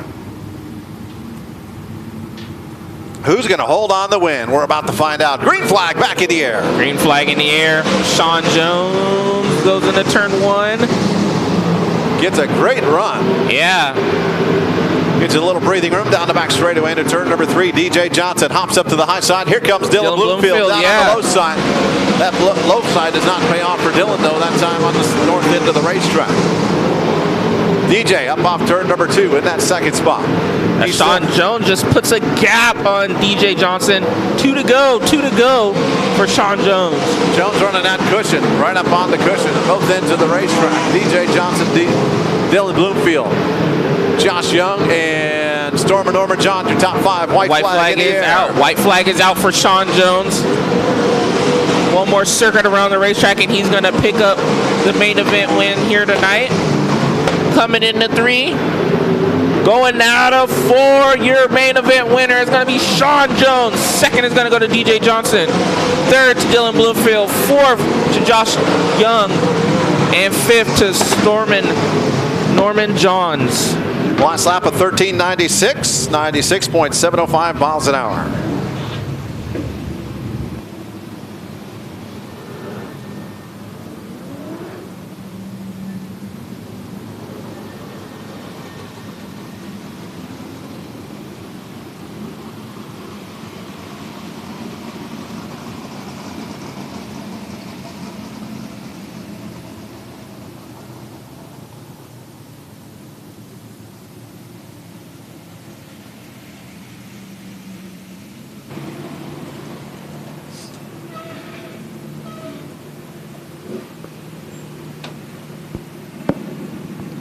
Heading down for victory lane. Sean Jones taking home another win here at Antioch this year. Tonight in the Wingless Sprint car, last week in the Delta Dwarf car. Getting pushed across the scales.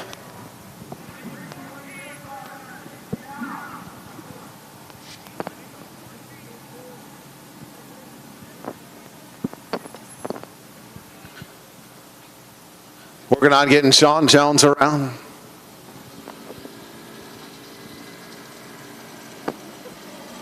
Let's go.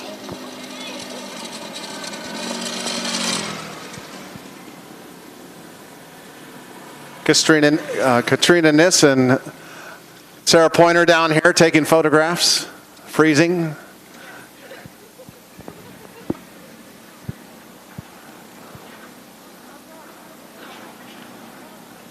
Working on getting Sean Jones over here to victory lane.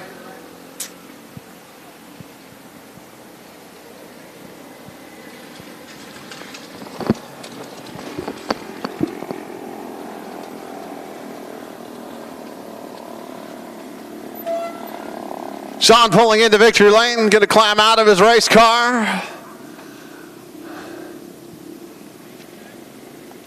Sean Jones.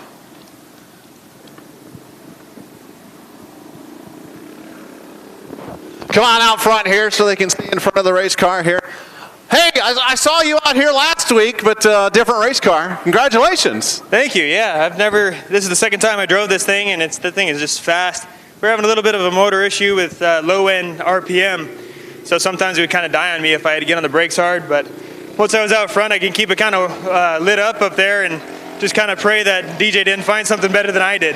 Was that part of the reason you're running the high side, is to keep that engine wound up? That was a lot of it, yeah. And lap traffic didn't seem to want to run up there, so it was easier to kind of get in there and then cross them over and see if I can get underneath them. But yeah, it was a crazy race. I don't know how close DJ was, but I feel like he's always breathing down my neck. He was trying to get there. That last restart, though, you got off through the center of 1 and 2 and off 2 a lot better and gained about 5 to 7 car lengths in that initial on that last restart. Yeah, that was probably what I needed to do, because 3 and 4, I wasn't really sure what to do over there. So I was just hoping that what I was doing was working, I kind of screwed up over there and nobody passed me, so I thought maybe I had a big enough cushion that I was running a decent pace. So yeah, it's something, it was DJ's turn last week and now it's my turn. So how hard is it to get in a race car you don't normally drive and then come out and do something like this tonight? they're fairly similar, but there's a little bit, it's kind of a discomfort for a while until you get really going, and I feel like I'm going pretty good in this thing now, and hopefully we can do a lot more races together. All right, Sean Jones, winner of tonight's Wingless Sprint Car main event. Congratulations. Thank you, sir. Sean Jones taking home another win here at Antioch Speedway. Up next, we're going wing sprint car racing for our final event of the evening here at Antioch Speedway.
One more race to go here tonight. Then we're back tomorrow night for another exciting, fun-filled evening of racing with the IMCA Modifieds, IMCA Sport Modifieds, Jay's Mo Welding Hobby Stocks, and the Mini Stocks, all in action tomorrow night here at Antioch Speedway, only on Antioch Speedway TV. Up next, wing sprint cars. The track tonight kind of got slower between the heats and the main event. Tonight it's actually faster. Sean Arriaga picking up the pole position here tonight, driving Ricky Brophy's number 3 car out of Oakley, California, with the Unique Breeds, Westford Limited Investigations, Kinder's, RA Landscaping, Brophy Chiropractic and Properties, and Joel Franklin Trucking sponsorship on that car. Richard Fajardo out of Hollister, California, in the 07 car outside the front row. And in your second row, we have the 3C. That is going to be William Cornwell Jr. out of Petaluma, California. And to his outside is the 3T of Nick Ringo out of Morgan Hill, California. Row number 3, Jacob Tuttle in the 87P. Starting in that 5th spot with the Line X Customs Black Bear Diner out of Oakley. Contra Costa Radiator, Rio Vista, Diablo Pools, and Despite Clothing sponsorship on the 87P. To his outside, the 88A of Swindell Speed Labs and Melrose Powder Coating sponsorship by Joey Rocket and Kana out of Concord, California. And in your 4th row, we have the 31C. That is going to be Justin Cox out of Clarksburg, California, in the Burco Redwood machine. And to his outside, we have the 7H. That is going to be Jacob Hollett out of Colita. Yeah, Cotati, California, I'm guessing. Iron Mountain Sheet Metal machine he'll be driving. Row 5 looks like this. Matt DiMartini in the 6 cars on the inside of Moeller Brothers Body Shop. Contra Costa Radiator, Joel Shaver Backhoe Service, and Linex sponsorship on that car. To his outside, the 19 car, Art McCarthy out of San Jose with Skip Govina Racing Engine, Fleet Body Works, RPM Mufflers, Stallion Graphics, Scott Gasper Photography sponsorship. And in your final row in the 78 machine, that is going to be Ben Barney. Brett Barney out of Roanoke Park, California, in the Infom Mechanical FO Graphics McCaff's machine. And to his outside is going to be the 1S of Sheldon Moniz out of if I'm saying this right, Whiny, Hawaii, in the Rockstar Trucking. Your starting lineup for tonight's 30 lap main event for the Wing Sprint Cars. Looks like we got one more to roll off. Jacob Houghton Jr. Or I'm sorry, Jacob Tuttle over there.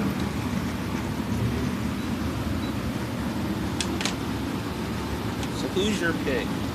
My pick, that's right, huh? Oh man, this one's a tough one. My pick, my pick, my pick. I am going to, let's see here, he's there. All right, I am going to pick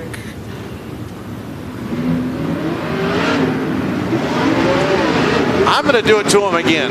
I'm going to go with the 87P Jacob Tuttle. I'm going to go with Justin Cox.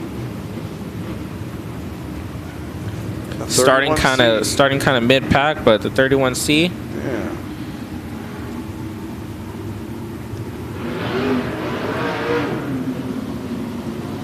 I was really thinking about Sean Arriaga too. That would have been a pretty good choice as well. Jake Hollett would have been a good one. This is a tough race.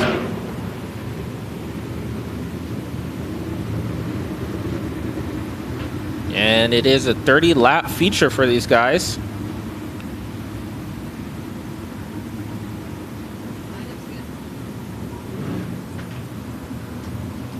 Hopefully I don't jinx him like I did last week. A little pirouette ballet move down in turn number 1.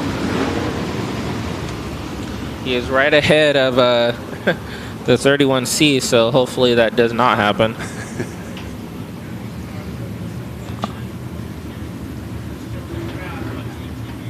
All right, here we go. We're going to give him the 1-to-go signal this time by.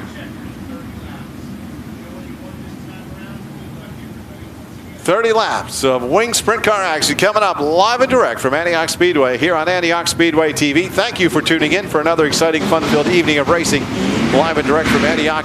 We're going to do it all again tomorrow night with different cars. The IMCA Modifieds, IMCA Sport Modifieds, Jay's Mobile Welding Hobby Stocks, and the Mini Stocks. But right now, we're going Wing Sprint Car racing action. They're about to get loud. Sean Arriaga down the back straightaway, control of the field. On that inside, to his outside. Bardo, green flag flag in the out. air. Sean Arriaga jumps up to the early point. And right behind him is going to be the Cornwell machine.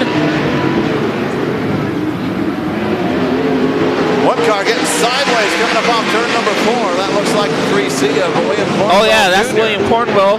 He falls back a ways. Up there is Nick Ringo. It's taking the lead over away from Sean Arriaga. Arriaga crosses over. Coming up off turn number 4 at the line. Give it to Nick Ringo. Here comes Joey Ancona on the outside of Sean Arriaga down the back straightaway. Woo! With the power. Ancona gets around Sean Arriaga, and here comes Yellow flag is Justin out. Cox. Cars over at turn number 3. That's William Cornwell Jr. And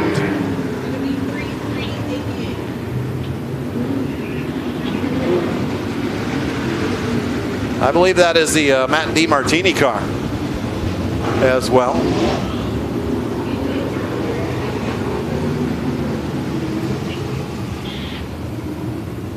That last lap, a 13.18 second lap, 102.428 miles an hour.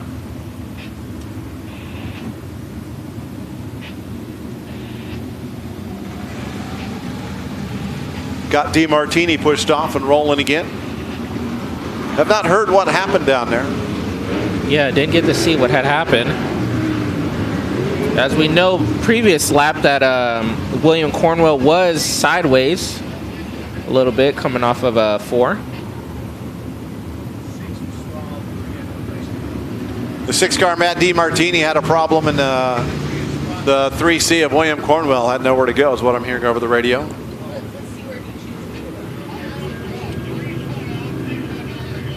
Oh, backwards. The 3 spun out. The 6 had nowhere to go. They changed it.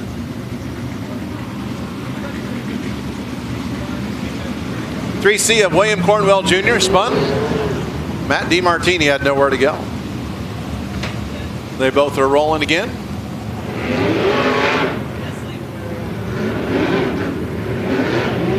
Don't forget this upcoming week on Wiley's Race Report. When do you guys record your next episode of On the Throttle? On the hammer. On the hammer? I'm sorry. Aw, you messed me up I now, messed man. it up. Well, we're going to take a break for this Sunday, just for the holidays, and we'll get back after it next Sunday. Next Sunday, all right. But for you guys won't get to listen to it till. So if it's next Sunday, it'll be somewhere around I'd say Tuesday or Wednesday, since it will be pre-recorded. So. Lights out, going green flag racing this time by. The 3T of Nick Ringo on the point. 28 laps remain. Sean Arriaga second. Ancona third. Green flag in the air. Green flag in the air. Ringo jumps out to the early lead. Oh, Justin Cox gets around. Luckily, he does not get hit, and yellow flag is going to have to come out. No starters on these things, so do have to push him off once he loses fire.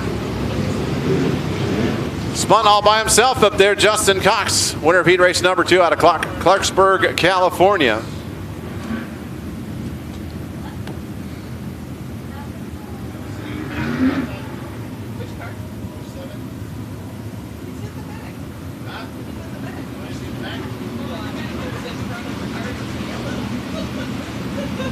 Here in the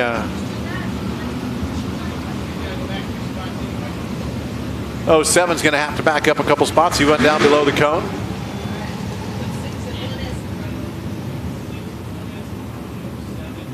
The 07 of Hardo. Going to lose 2 spots after going below the yellow, or going below the cone.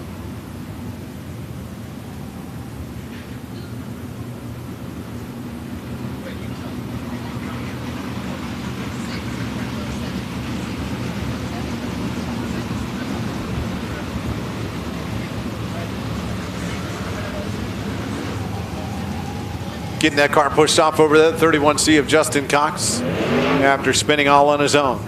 Bringing out this yellow flag. Still 28 laps? We didn't get a lap. Been right. 28 laps still.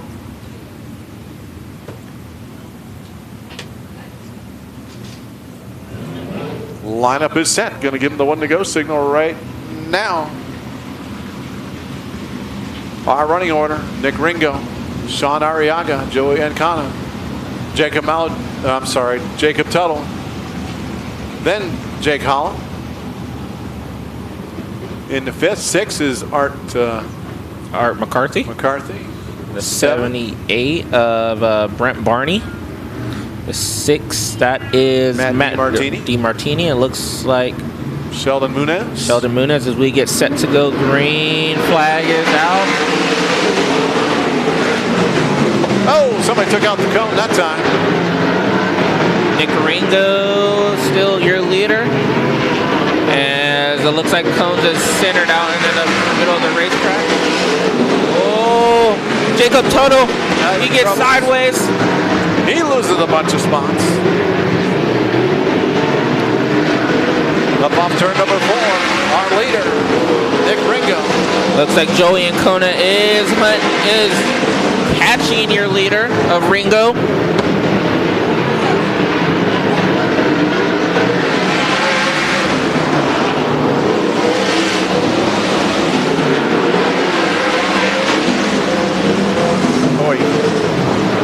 Battle for the lead up off turn number 4.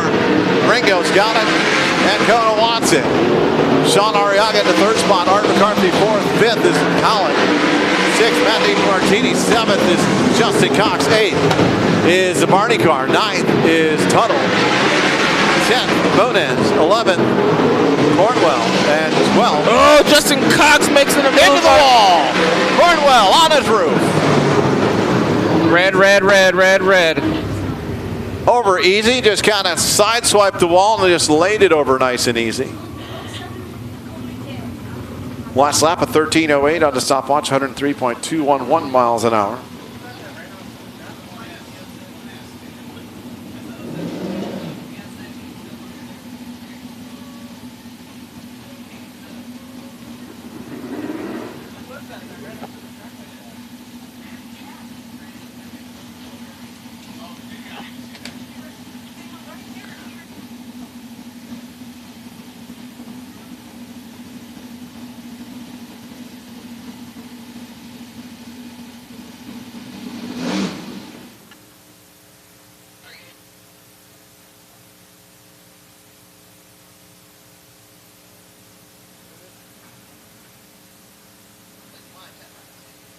Waiting on, they've called for the medics just to clear the driver before they flip it over.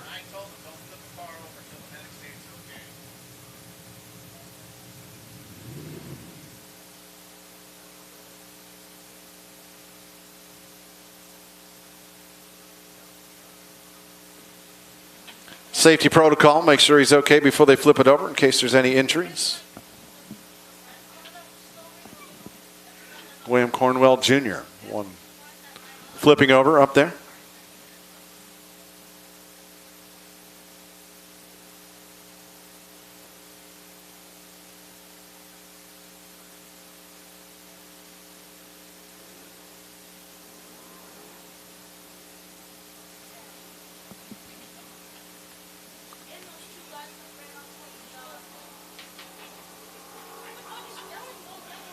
Fabulous Bob on the flag stand. You ready to dance yet? Tomorrow night, yeah? Oh, you want to dance? We got to get some music out so you can dance. Okay, here we go. Da-da-da-da. Open up my music. Give him something groovy. Tomorrow night? All right. Tomorrow night we'll have the Dancing Flag Man, something for folks to look forward to tomorrow night. Folks, you got to tune in, if for no other reason, to see Fabulous Bob dance. We're going to have the Dancing Flag Man tomorrow night, live and direct, live from Antioch Speedway right here on Antioch Speedway TV.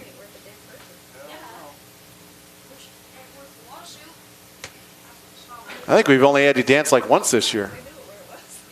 It's been a weird year. We got to get you dancing one more time. There you go.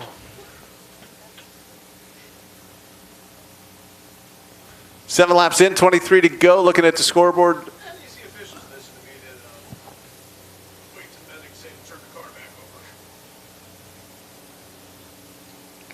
Beautiful Saturday night, 8:30 in the evening here on the West Coast, if from wherever you're watching. From around the country, around the world, thanks for tuning in to Antioch Speedway TV.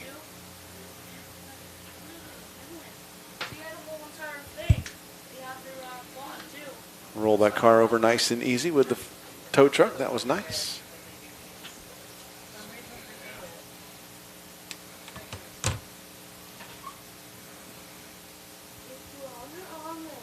Sean Arriaga in the third spot, sitting down on the front straightaway here in front of us. And Ricky Brophy's normally driven car, Art McCarthy behind him, sitting in the fourth spot tonight, having a good run for Art in that 19 car.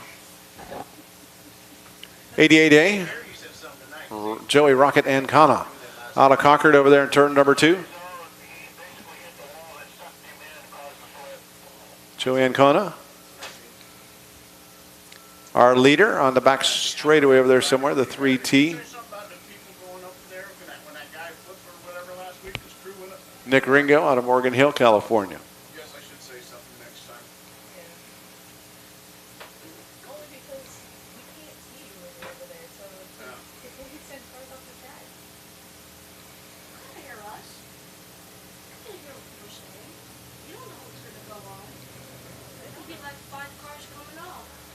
Working on getting that car cleaned up, that scene over there cleaned up. He's been cleared by medical.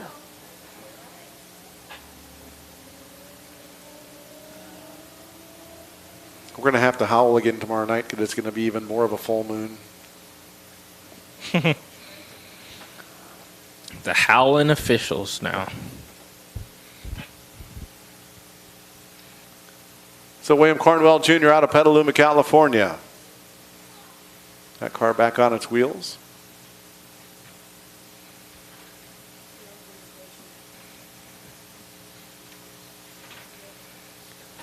They're hoping, I know Chad and Tina are hoping to have an awards banquet, depending on how this whole COVID thing goes. So it's one of the things to keep an eye on the website for, Facebook's for.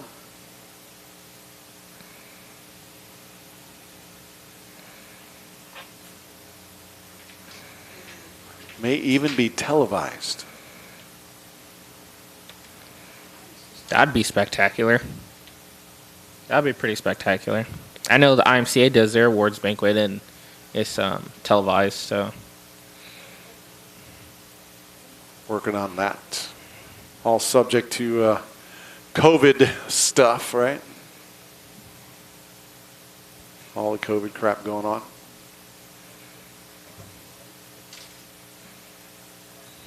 Getting ready to push off the cars, get this race restarted. 360 wing sprint cars here at Antioch Speedway on this Saturday night. Had Jake Howlett in the 7H take home heat race number 1 earlier in the evening. He's out of Cotati. And 31C of Justin Cox took home heat race number 2 out of Clarksburg, California.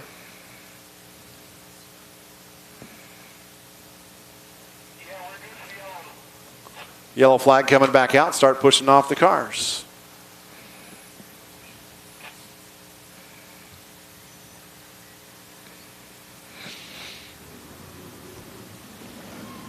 Get these cars lined back up. Go back to green flag racing.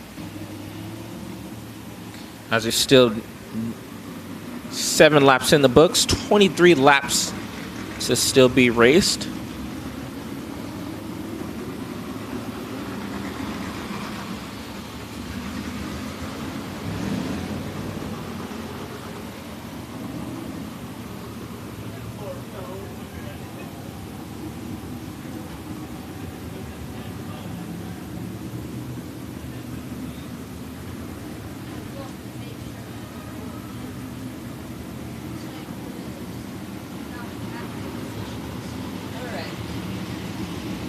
Working on getting the lineup set.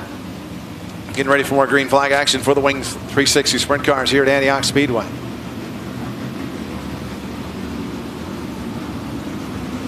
Our orange cone has seen better days after getting hit. Looks like it's been in the race itself.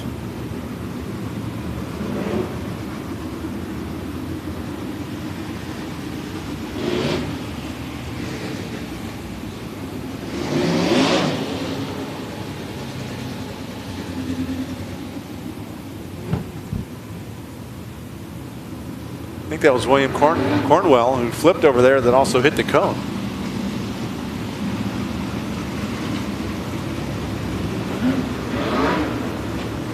Got everybody rolling. Refired off.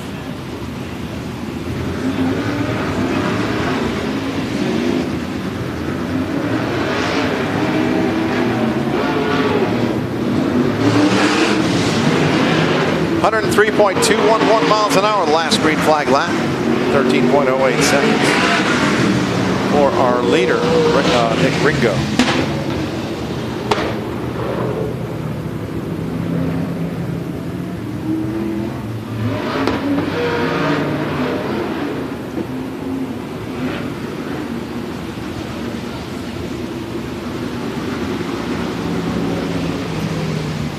We're not getting the lineup set.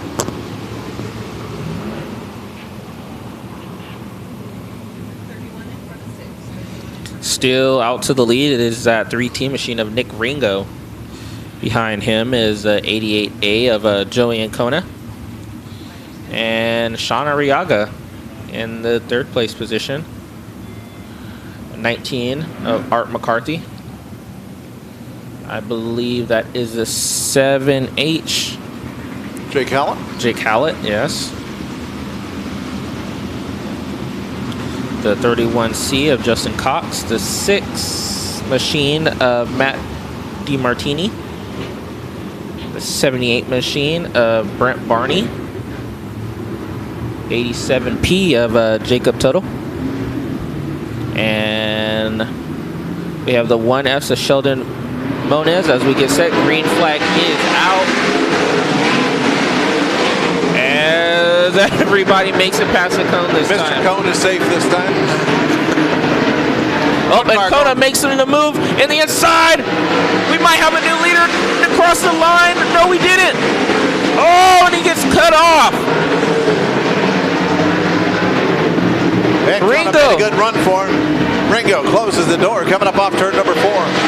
Here comes Kona on the outside. He's gonna rip the lip. Still, he can't get by as he's gonna shoot to the inside. Oh, they touch! And Kona takes out himself. Ringo keeps it going. Yellow flag is out. Joey Ancona with an aggressive move into the inside of Matt Ringo. Wonder if Ringo has damage to Or, his I'm sorry, car, Nick though. Ringo. His front wing is destroyed on that car of Nick Ringo, and Joey Ancona has spun out, taking himself out of this race. His right front wheel looks like it might be the right front wheel might be towed out a bit more than what was earlier. It looks to be fine. It looks like just the wing is completely destroyed on that.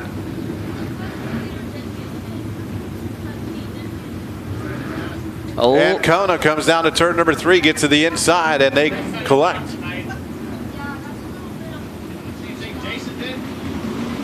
A little bit of tow out on that right front. He hit on the other side, but a lot of tow out on that right front. But if it's driving off the left front. And Kona looks like he's back moving.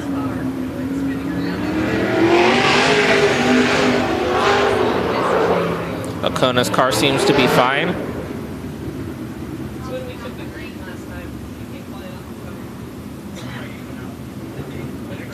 It is the question of if he stays out, how much air is going to be taken off of the front of that machine. Speed's over 100 miles an hour. That wing is definitely a benefit. So our running order right now: Nick Ringo, Sean Arriaga, lights are out. Jake Holland, Justin Cox, and Art McCarthy, your top 5. Coming around, green flag this time. Green flag is out. Nick Ringo, now as you see, now he dives down to the bottom. As he does not have much. That front end of that car, just pushes out, yes. He still managed to hold off Sean Arriaga, as Sean Arriaga is doing everything he can to get by. Definitely running Nick a different Ringo, line. he is running a slower line on the bottom. As now you see Justin Cox pushes out to the outside. Justin Cox is in that 3rd place position. Cox down underneath the tires in turns 1 and 2. Down the back stretch into turn number 3. Cox now goes he's going to set time. up Sean Arriaga. And he's going to get... Oh, no, he has a slap on the brakes. Sean Arriaga denies him. He says, no way, bud. Here comes Justin Cox one more time. Once again. Blowing on that Justin Cox And this time he's going to get it done. Closes the door down the front straightaway to turn number 1. Brakes glowing red on the back end of that 31C car. Now he sets his sights on getting caught up to and past the Nick Ringo car. Ringo running 3 or 4 miles an hour slower than he was before that incident that brought out the last yellow flag. Justin Cox ripping the top on 3 and 4. Dives down to the bottom of 1 and 2. And Justin Cox is your new leader. 15 laps remain, 15 down. We're halfway done this 30-lap main event. Oh, Jacob Tuttle slow in turn 4. Once again. Spun on his own over there in turn number 4. Looped it around, trying to come out of 4. Strikes again. He's not going to be too happy with you, Wiley. Say, don't ever pick me again. But he gets fired, he gets going. Still, he is still in this game. It is still 15 laps still to be raced. Anything can happen.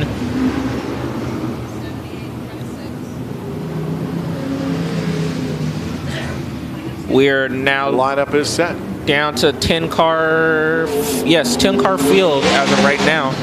Lineup looks like this. Justin Cox on the point in the 31C. The second place is Nick Ringo. Third is a 7H of Jake Holland. Fourth is a 3-car of Sean Arriaga. Fifth is Joey Rocket Ancona. Sixth is going to be the 19 of Art McCarthy. Seventh, the 78 of Brett Barney.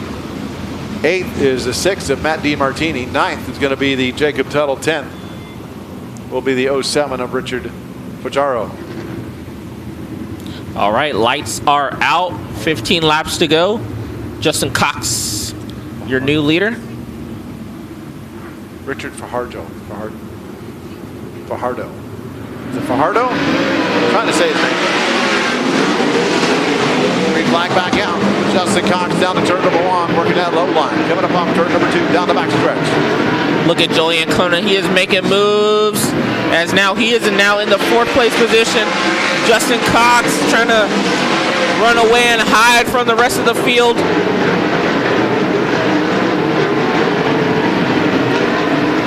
And Kona up in that high line.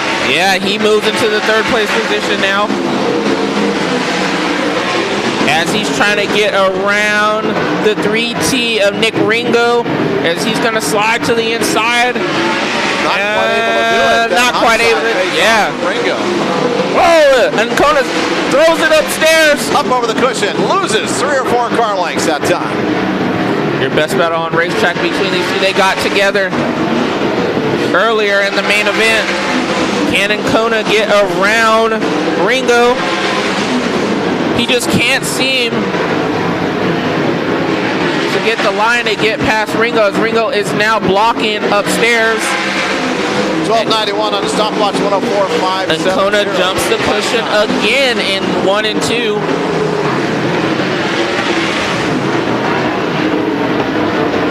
Ringo running that high line because he knows that's where Kona needs to be. Yes, as Justin Cox is now just run away from 2nd and 3rd place. As we have the best battle on the racetrack right now between 2nd and 3rd and 4th of the number 7-8 of Jake Hallett, trying to get into the mix on these guys. Kona makes a mistake, gets up over the cushion. Hallett takes advantage and picks up that 3rd spot. And Kona in the inside, and he's going to take that position back. Half a racetrack behind our leader, Justin Cox. Justin Cox is just clocking the laps off the books. And Kona in the inside. This time, does he have anything? No. He's going to shoot back upstairs. He keeps jumping the cushion up there. 1 car into the wall at turn number 4. Looks like as we're going to keep it going. We're going to keep it going. DiMartini, as he's going to make it off the racetrack. Yes, he does. We stay green. And Kona to the outside once again, and 1 and 2. As he gets a drive. This time they're going to have to deal with the lap car. Ringo has a broken front wing, but he's still holding on to that 2nd place position. As Justin Cox is getting by a lap traffic of Jacob Tuttle in the 87P. Oh, this time in Kona. No, he still gets denied. And Kona on the high side. Coming up off turn number 2 down the back stretch. He's about 2 car lengths behind Ringo. Into this turn time number 3. He might goes get him. low.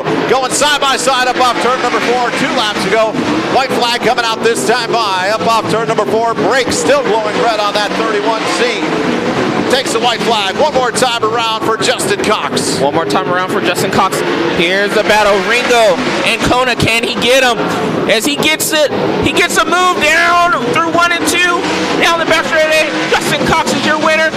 Coming through 3 and 4. And I'm going to do it. No. It's loose coming up off. Nick Ringo. Julian Kona. The 7-8 of Jacob Hallett. And rounding out your top 5 is going to be the 19 of Art McCarthy. Your winner in the Wing 360 division tonight in the 31C is going to be Justin Cox.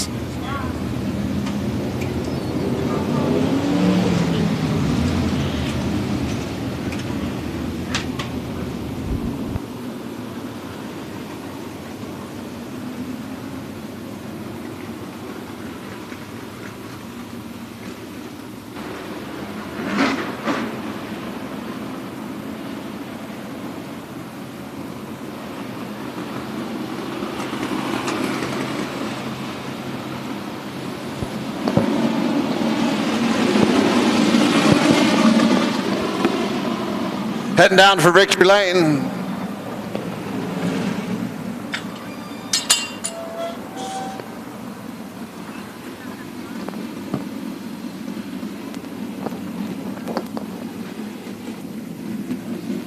Justin Cox. Justin Cox getting pushed around.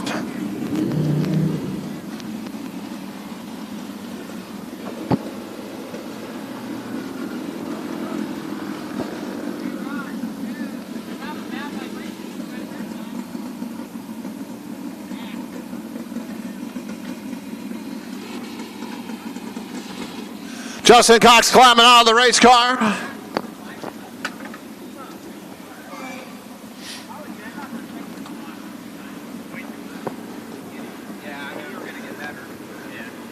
Justin Cox taking home the win here tonight in the Wing 360 Sprint Car main event. Man, what you got out front? You didn't have any troubles.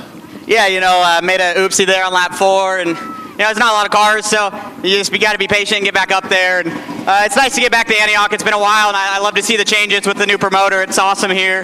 Hopefully we can get some bigger races here next year. I think it'd be awesome. It lipped up. I haven't seen this place with a curb in a long time, so that was really cool. And just a good way to end the season. Had some fun with my family, and glad we came.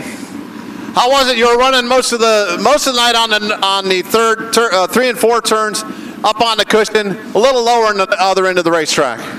Yeah, the outside just I spun out off 2 at the beginning. I just didn't want to go back up there. It felt kind of my car just wasn't set up for it. And then over there in 3 and 4, kind of had a little curb, something I'm more used to, so I can lean on. And Rodney had this thing hooked up. We've only ran together a few times this year, so it's nice to get back in the family car and pick off a win to go into the off season.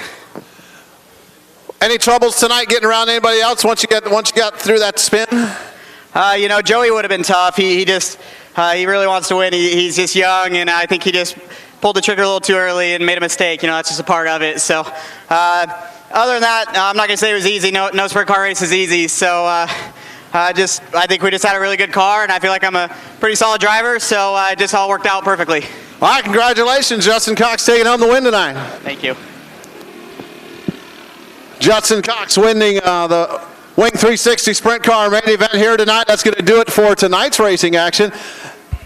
Joe, man, a lot of good racing action tonight from beginning and end all night long. Yeah, very excellent racing action going on all night. Congrats to all of our winners. Jewel Hannigan, Les Friend, Sean Jones, and then our last winner, Justin Cox. Congrats. Well, once again, Turkey Night #1 did not disappoint. Some fantastic racing, and looking forward to Turkey Night #2 tomorrow. Had some definitely weird things happen tonight, as we normally do under these moon conditions. I don't know what it is about this place and that moon, but it definitely affects it. But look forward to having everybody back tomorrow night right here on Antioch Speedway TV when we have the IMCA Modifieds, IMCA Sport Modifieds, the Jay's Mobile Welding Hobby Stocks for night 2 of their 2-night turkey show, and of course the mini stocks all competing tomorrow night here at Antioch Speedway. Look forward to having you all back right here on Antioch Speedway TV for another exciting fun-filled evening of racing one final time for the 2020 season. Any final thoughts, Joe? Let's just stay warm and get back after it tomorrow. All right, with that, folks, thanks for tuning in to Antioch Speedway TV. I'm Wiley Wade. And I'm Joe Peterson. And until tomorrow night, keep an eye on Antioch Speedway Buy Promotions for the pre-race show at around 2-ish tomorrow afternoon. And we'll go live on Antioch Speedway TV around 3:30 or 3:45 or so. Until then, I'm Wiley Wade. Good night, everybody.